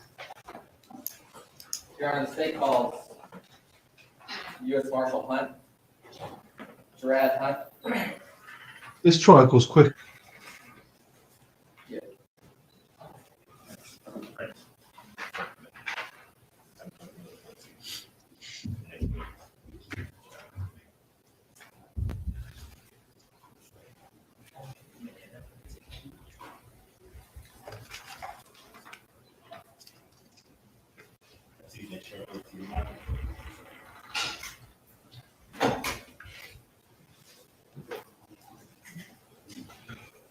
Please raise your right hand. Do you solemnly swear or affirm that your testimony will be the whole truth, nothing but the truth, so help you God? I do. Go ahead and record, please state and spell your name. Investigator Jay Hunt, Investigator Hunt, where do you work, sir? 26 years with the DeKalb County Sheriff's Office, 12 of which I've been assigned to the United States Marshal Service. Okay. And so do you work for the U.S. Marshals?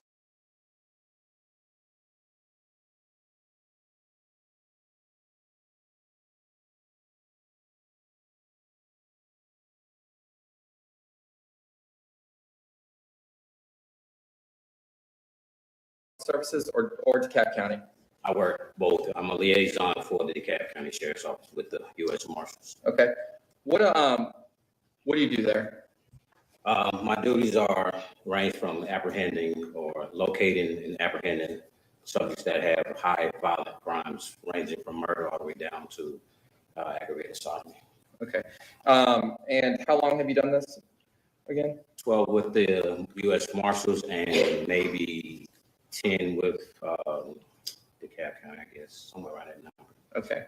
And this entire time, no, I'm sorry. So in 2019, were you tasked with locating the defendant here?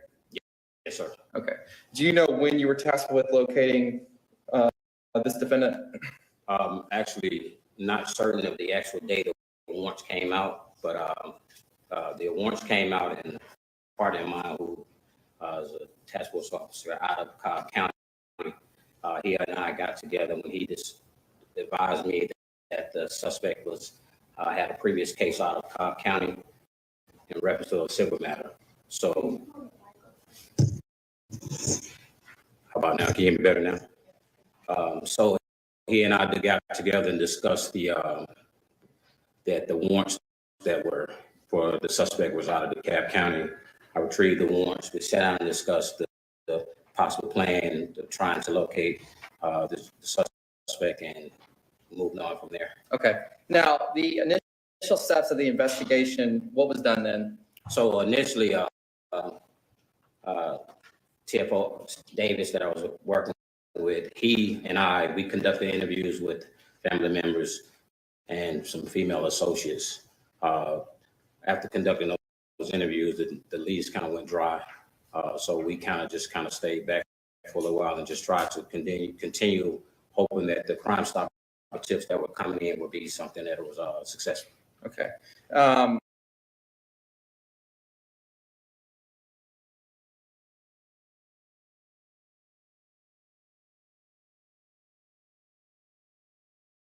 And at some point, did a tip come in, or did you get information that led you to this defendant? Actually, yes. I received a call from one of the DeKalb County homicide detectives who advised me that the vehicle that belonged to the victim was located in Nashville. Okay. On that particular day, we boarded the U.S. Marshal's plane and flew up to Nashville. Okay. Do you know what day that was? That's the 27th of September 2019. Okay. So you went from DeKalb County to Nashville, Tennessee? Correct. All right. Now, when you got to Nashville, Tennessee, what did you do there? We met up with the U.S. Marshals in Nashville. That's customary. We have to be respectful for the community that we're in. So we got with those gentlemen and we actually made our way to the towing yard where the vehicle was. We got to the towing yard, discovered the vehicle, and was given permission to look through the vehicle because it was part of our investigation. Upon looking through the vehicle, we discovered a Louisiana, I think, driver's license and some other items that had associations to names that wasn't quite something that we was familiar with. Okay. And so what's on the screen here is State's Exhibit 75. Do you recognize this vehicle? I do. What is this here? That is the vehicle that was believed to belong to the victim. Okay. And I'm showing you what's marked for State's Exhibit.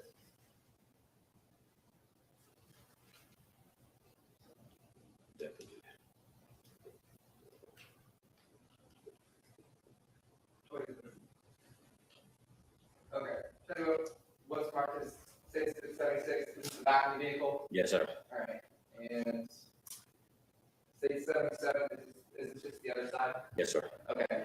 Now, did you guys conduct a search of the vehicle? We did. Okay. And there was items found inside? Yes, there were. Okay. I was located a receipt from Target and some eye prescription from an eyeglass company. Okay.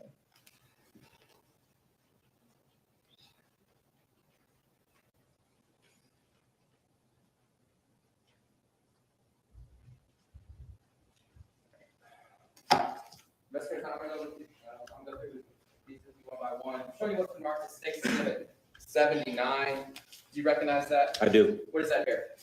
This is a flyer from an establishment in Nashville that we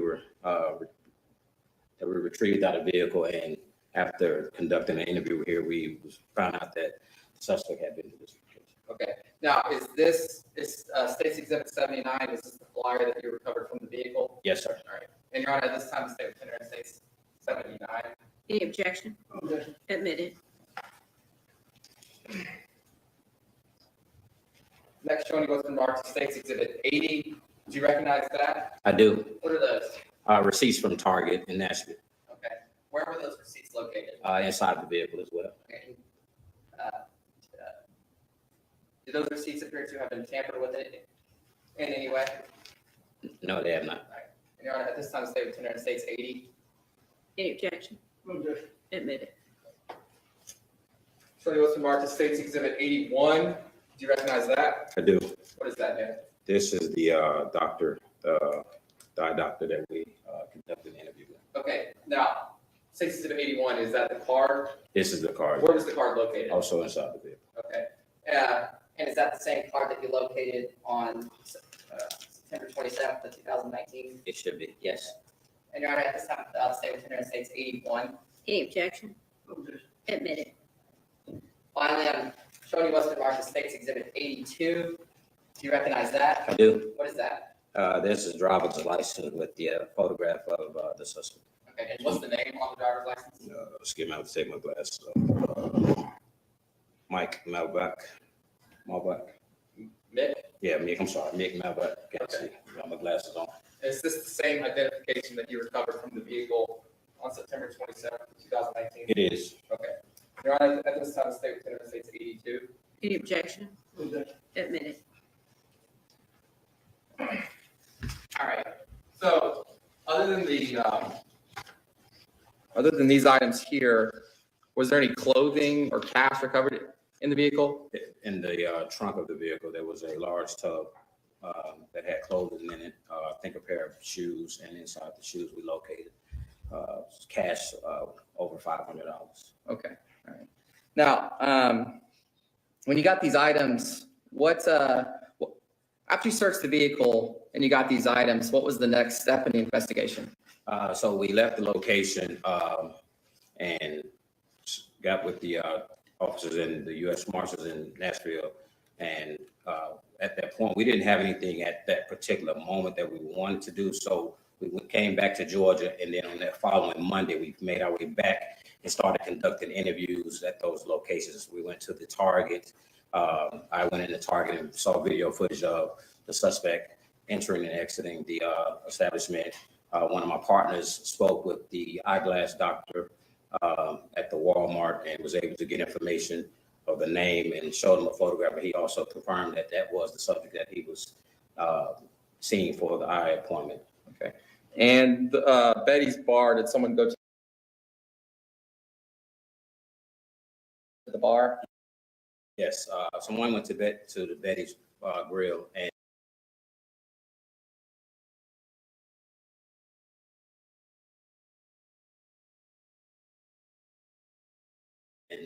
spoke with the staff, and they also advised that Mr. Merritt had been there. Okay. After you guys kind of did all that and determined that he was in the location or in that area, was surveillance set up anywhere? So Monday, after we made our way back, I conducted surveillance with a partner of mine. We sat near the Betty's locations. And then the rest of the team was surrounding the area. And for some reason or another, we had got information that he was known to be in that area. So we just decided to stay there. And then shortly afterwards, one of the guys observed a male suspect walking down the street and advised that it could be possibly our suspect. Okay. When the male was seen, what happened next? We allowed the male suspect to go inside. One of the other officers on the team entered the location to try to make 100% identification. Once he got inside, he determined that it was. We then decided to make the arrest inside the establishment. Okay. Do you know what the establishment was? I think it was a thrift store. Thrift store? Yes, sir. Okay. So it's like a clothing store? Yes, sir. Okay. Were you one of the investigators who was present for the arrest? I was. Okay. And the person who you arrested, do you see him here today? Yes, with a haircut now. With a haircut now? Can you just point out where he's located? He's sitting in between the black gentleman with the white beard and the female with the black glasses on. It's Mr. Merritt. Your Honor, may the record reflect that he's identified the defendant Record show so reflect. And the arrest was made of Mr. Merritt on September 30th of 2019? Correct. I have no further questions, Judge. Cross. How you doing today? I'm doing well. Yourself? I'm doing good, man. And it's gray, not white. That's white. That's right. So, Marshall Hunt, Yes, sir. you were obviously involved in this case in 2019, correct? Correct. And you were telling us that you're not exactly sure of the date in which you got involved in the case? Not when they initially got the arrest one, no. Okay. If I had the one in hand, I could probably tell you exactly. I can approach Judge. Yes. Marshall, I'm going to show you a document. And maybe that'll help refresh your memory as to when it was in which you got involved in this case. So it was shortly after the actual day the warrant came out. The warrant was assigned to me, and I proceeded to pass it off to the other task force officer because he had a vested interest in it. Okay. And I guess let's delve into that a little bit. Because it looks like the warrant goes out February 2nd, 2019, correct? Correct. Yes, sir.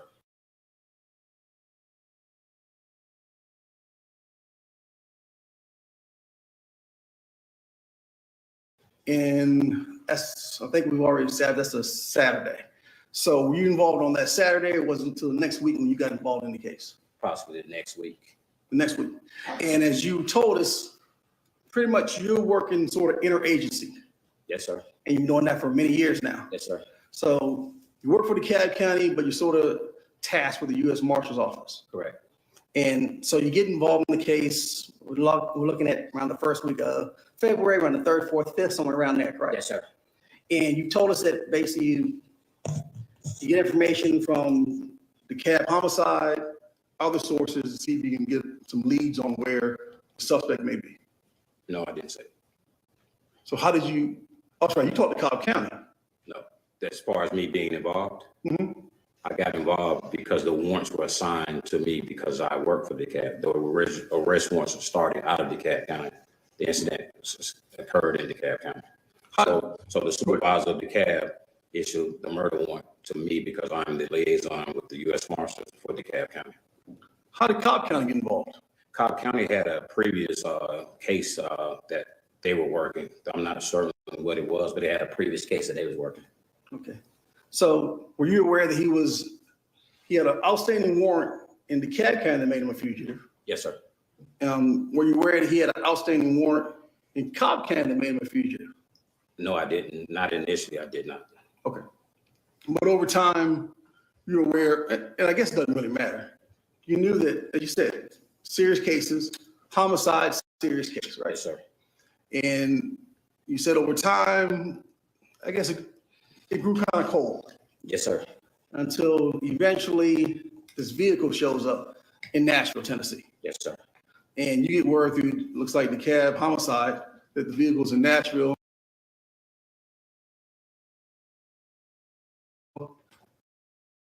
And you're involved in the case, so you pursue the vehicle, and it looks like on the 27th of September, 2019, that's when you went to the parking lot and I guess the impound lot and found the vehicle. That's correct. And you mentioned that there are some items that you located in the vehicle, the exhibits which you had before us, and this tub with some clothes, shoes, and some money. Yes, sir. Now, those items, the clothes, the shoes, the money, Mhm. what happened to those items? They stayed in the vehicle. Okay, so at any point in time, were those items processed as evidence? I believe the DeKalb County Homicide Unit did. Okay, now, you personally, you didn't take those in as evidence? No, I did not, sir.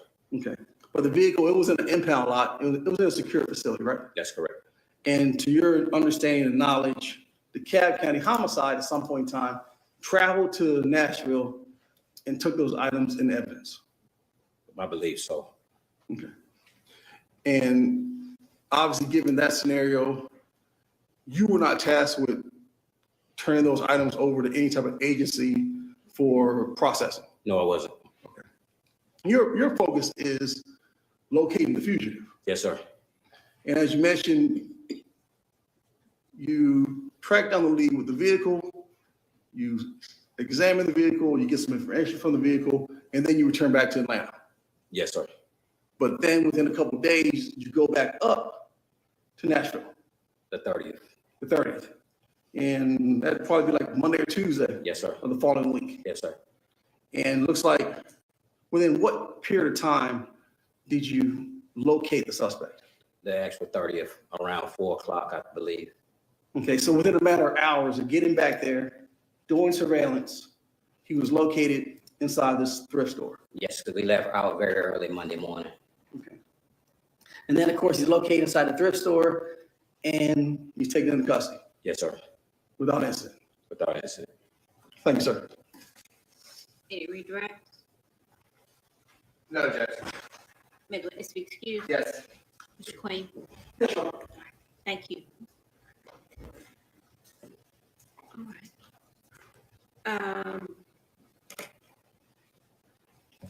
This was your last one? For today, yes. Okay, all right.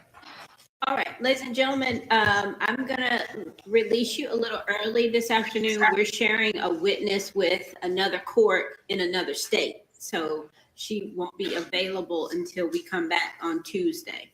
So that will be the first witness that you hear from when you come in on Tuesday. So please remember, no court on Monday. You all are free to go to work or not if you choose to. But we won't have court on Monday, but I will ask you to be back on Tuesday at 9 a.m. And rest assured, we're still working on the same schedule that I informed you about when we were doing jury selection. We have made some really good progress, and I think we may be actually moving a little faster than we anticipated. So please remember the instructions because you're going to be away from us a little bit longer. Not to talk about the case, don't do any independent research about the case or any of the testimony that you've heard. At this point, please continue to keep an open mind. There's still further testimony for you to hear, and I don't want you to make your mind up about anything before you've heard all of the evidence and heard the instructions of the court, okay? So please have a nice weekend, stay safe, and see you all on Tuesday. Thank you.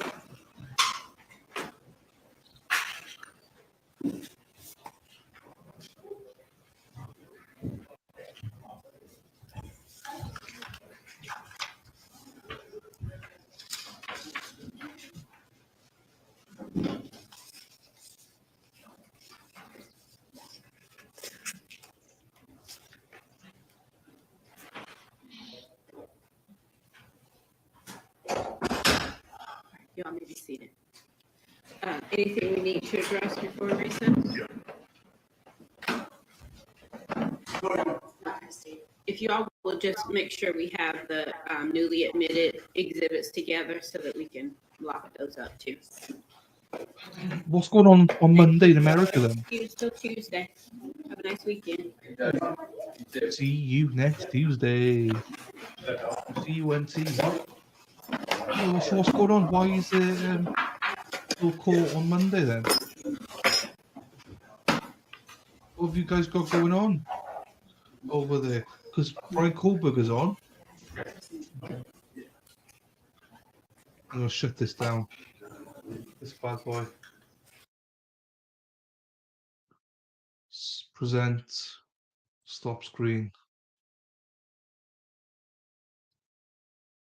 And then get my face in there. Look at that. Get that down. Yeah, I wonder. I think I put a sign here somewhere. Yeah, Spider Girl, what's going on? What's happening Monday? Why is there no court? Because Kohlberger's on a Monday. So it can't be a holiday or anything. Unless you have like regional holidays or something.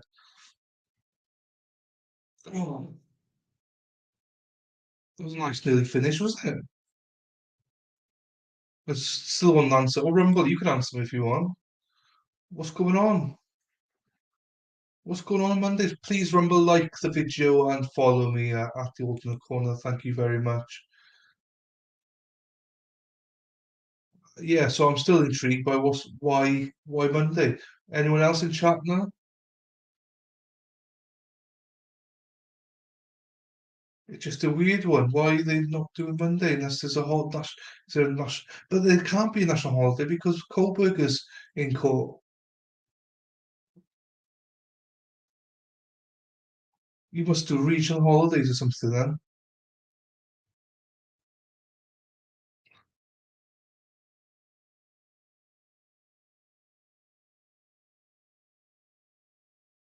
Oh, okay, thanks, Spider Girl.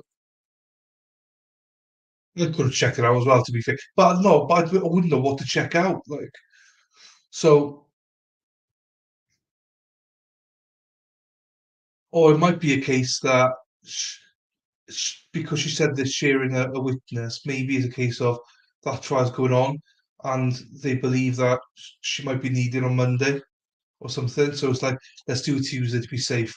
I don't think there's many things left here, to be fair. I don't think they got many witnesses left. I think it's only maybe one witness left. And I don't know what to think, Spider Girl. I don't even think we're watching a homicide trial. I've not seen anything. Or am I missing something? Is this actually a homicide trial? Because if there's only one more witness left, and there might not be, there might be a lot more, but there better be a lot more because we've not heard anything about it, how he murdered his mother. If this is the only case they got, then oh my days, they can't convict him on this. But surely there's more witnesses, surely. But if there is, where are they? Why did they bring them today? Why are we being dictated by one witness? I do like this trial though, in the terms of judge, no messing. Let's bang, bang, bang, bang, bang, bang, bang, bang, bang, bang, bang. I can guarantee you, this judge would not be letting any financial crimes in to any murder case. You heard what she's saying about relevance, but you hear for a murder case, not like a homicide case, sorry, not like him, running away or thieving and stuff. This this judge, different gravy. She was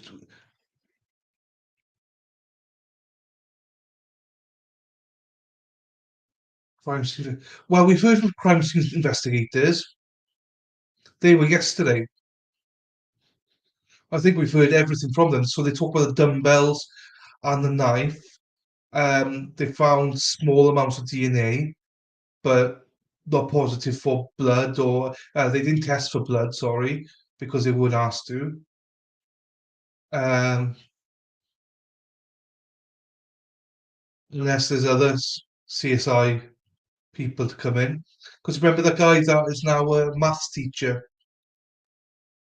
He was there and he was talking about it and stuff. And well, there's loads of them that came on the stand saying that they found X, Y, and Z, but there wasn't any, or they found some touch DNA, but there wasn't enough there. And if that's the case of, well, there's not enough DNA,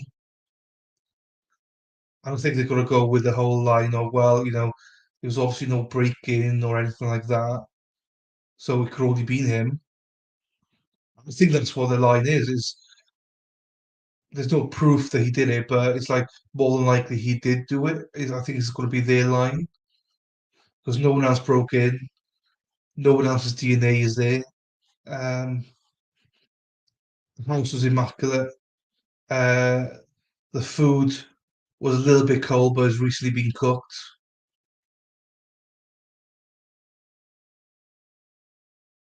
How is he connect? I don't think there's any connection. I don't think there is.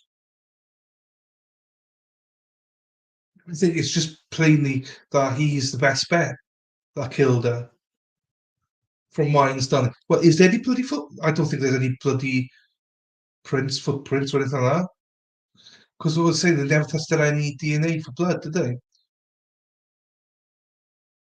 Because they were told not to. I think the case is based on the fact that that the house was immaculate and that the guy's a liar and that he was desperate and that's why he did it. I don't think there's any actual evidence because the knife wasn't, yeah, because that's the other thing. The knife they used were from the kitchen. So they'd be like, well, if it was someone outside of the house, why would they not bring their own knife type of thing? That's what they're trying to make sure that there was no break into the house was immaculate, and nothing was ever taken. The weapon they used was from the house itself. They would just finished food. Um, so it can't be, who else can it be? I think that's the line they're going with. I don't think there's any evidence. I don't think there's any DNA or anything. And he just took off in her car. And that's why they're asking about what did he say about his mother and father and stuff like this. Doesn't, like, let's be honest, it doesn't look good in the sense of he just took his mother's car, blah blah blah, and that day she dies and he was supposed to be in prison and he's on the run. Obviously does not look good. But I don't think there's any physical anything, no blood, nothing connected him to the actual murder. And that's the way I get stuck. Why kill your own mother? I don't, if you're killing your own mother, you must hate your mother. The one person that everyone loves is their, mother, like, well, most people anyway. So to kill her, unless he wanted, like, the only thing that he could say, well, all they could say is to save her because he's going to be in jail for 15 years. So by the time he comes out, she would be like 92 or whatever. So, or did he think about killing her so that he gets extra time out of jail or prison or more sympathy or something? But then that doesn't make sense because he ran away.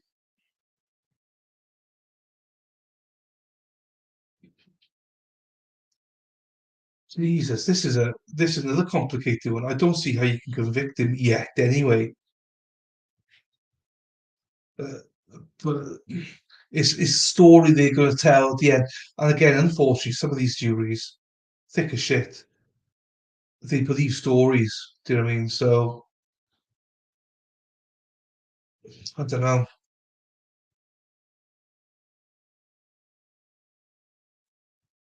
Yeah, yeah.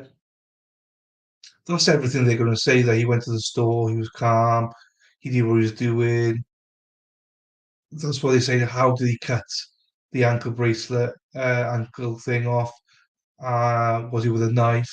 So he may have brought the knife with him.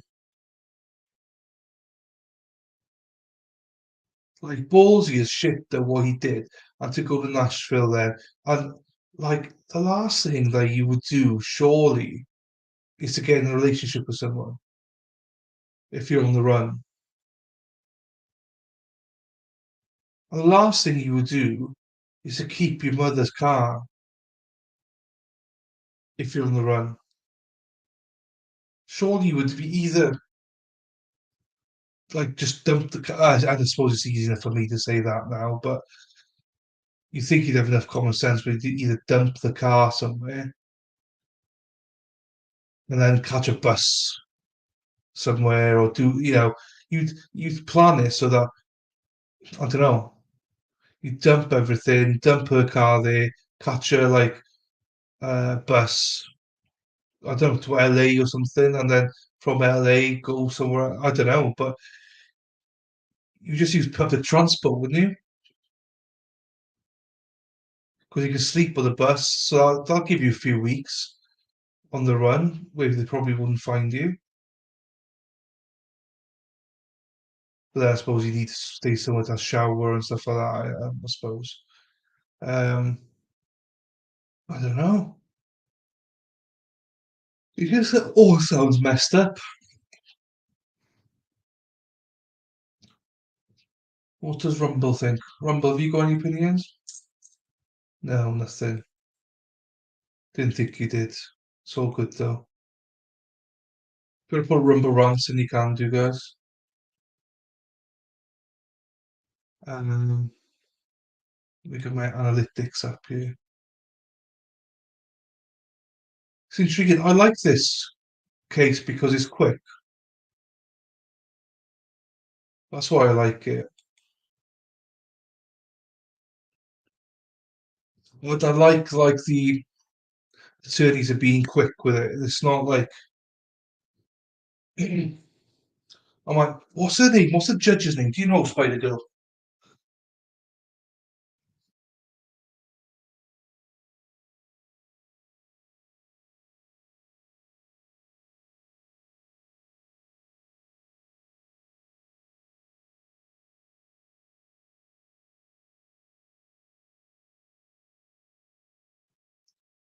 Yeah, I need to find her name because I'll tweet about her then.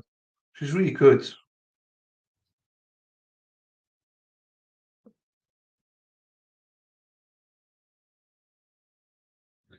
Um, Judge in what's this guy's name? Richard Merritt.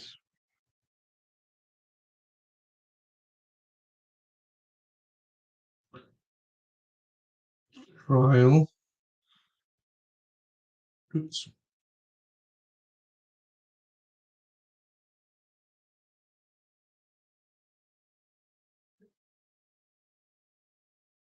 Judge. Can't.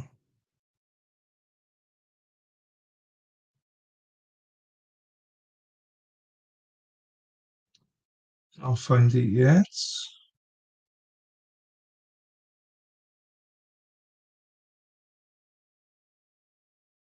Well, the jury's made of 7 men, 5 women, and 2 alternates.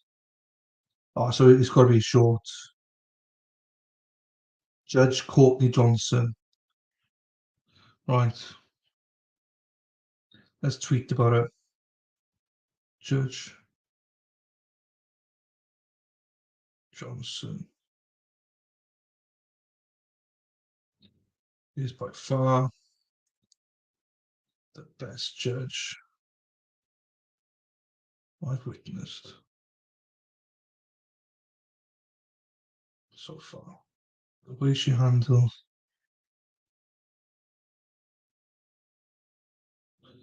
the what's his name again? Richard Merritt. Oh, I didn't, sorry, I didn't see. Her name is Courtney Johnson, Judge Courtney Johnson. Although I would like to see some evidence so far because I would like to see some evidence so far. I would be comfortable saying guilty because I'm having a hard time finding an alternate. Yeah, that's fair. There's nothing placed in like there's nothing specific saying it's DNA, but the story doesn't fit. On the same day, you take off with your mother's car, you don't check back in. No, I'm the same with you. Yeah, we've got to see the whole trial, obviously. But yeah, those are my question marks about like she died that day. There's no home invasion or anything. There's no other suspects. No one's got anything to gain. But then I don't know what he's got to gain either. So, and then he goes off in her car. It's just, and he doesn't speak to her ever again. It's all just weird.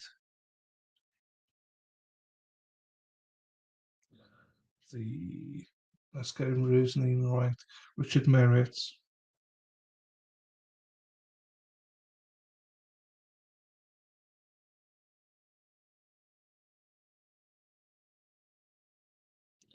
Outstanding. I wish she was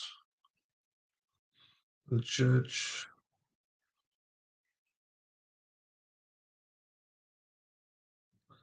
After Alex Murdoch trial. I'm gonna ruffle some feathers with this. But I don't mean to, but it is true.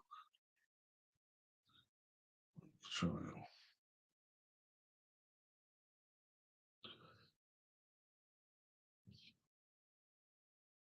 Seems to take to get messages through. I hate. Yeah, that's weird. Why? Yeah.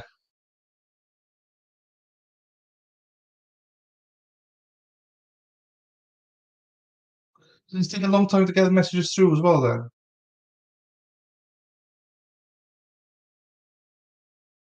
It's not great. That's why you need to join me on stream. Then there's no limits then, is there? You just fucking type. You don't have to type anything. She was a judge of the last little trial because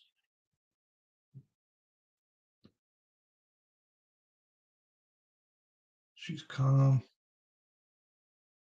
collected, allows attorneys to make arguments,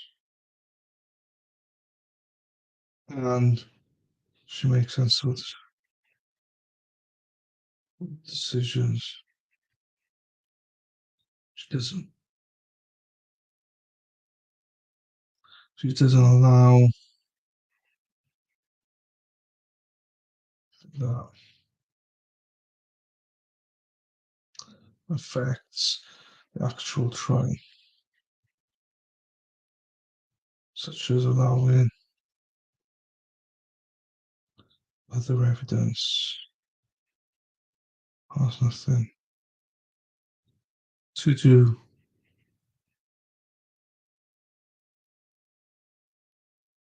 she 100% would never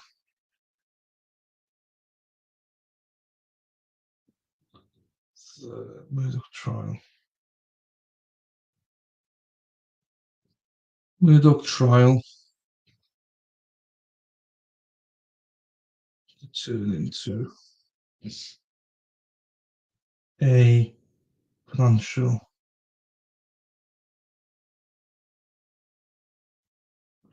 what is it? Is a financial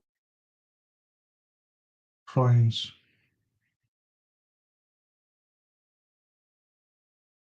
She puts. She makes judgment when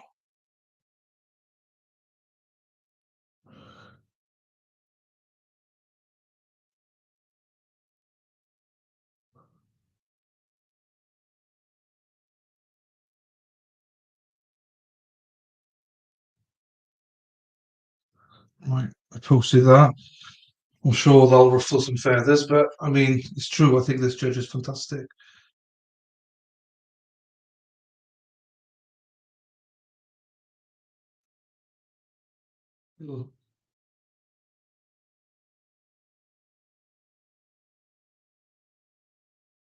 Right.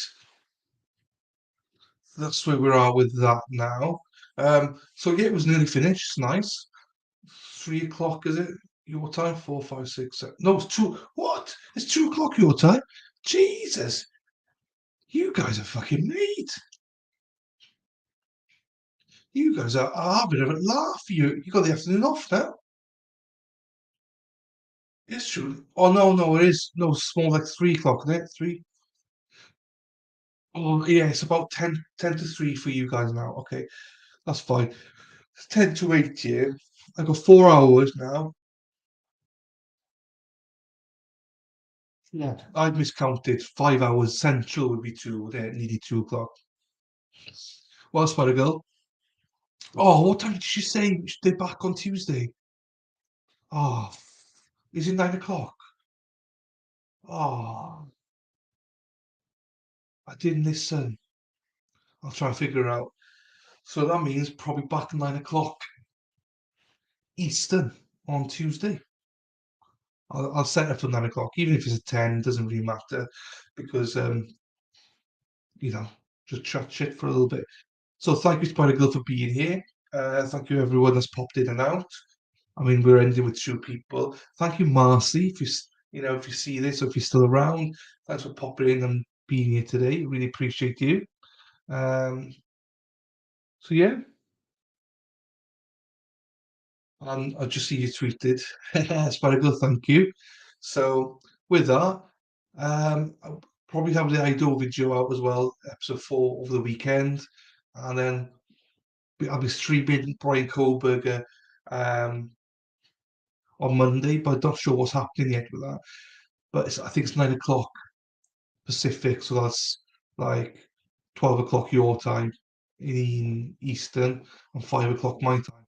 So just have to see if I believe it might be live streaming, but we'll just have to see. So yeah, so with that, thank you guys. I'm going to log off and, as I say, prepare for tonight's.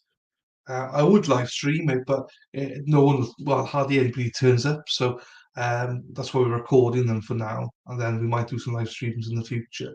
So appreciate you all, especially you, Spider Girl. Thanks for being here yesterday and today. Oh, look at you, 9 a.m. So I'll set it for 9 a.m. then. I'll set it up now so it's out the way. I'll do it on Rumble as well. So thanks, Spider Girl. I'll see you on Twitter anyway. I'm sure we'll interact on Twitter. Thank you, Rumble. As always, love you. Please like the video if you haven't done so yet. And that's it. And with that, take care, guys. Have a good weekend. Bye bye. Ta-ra.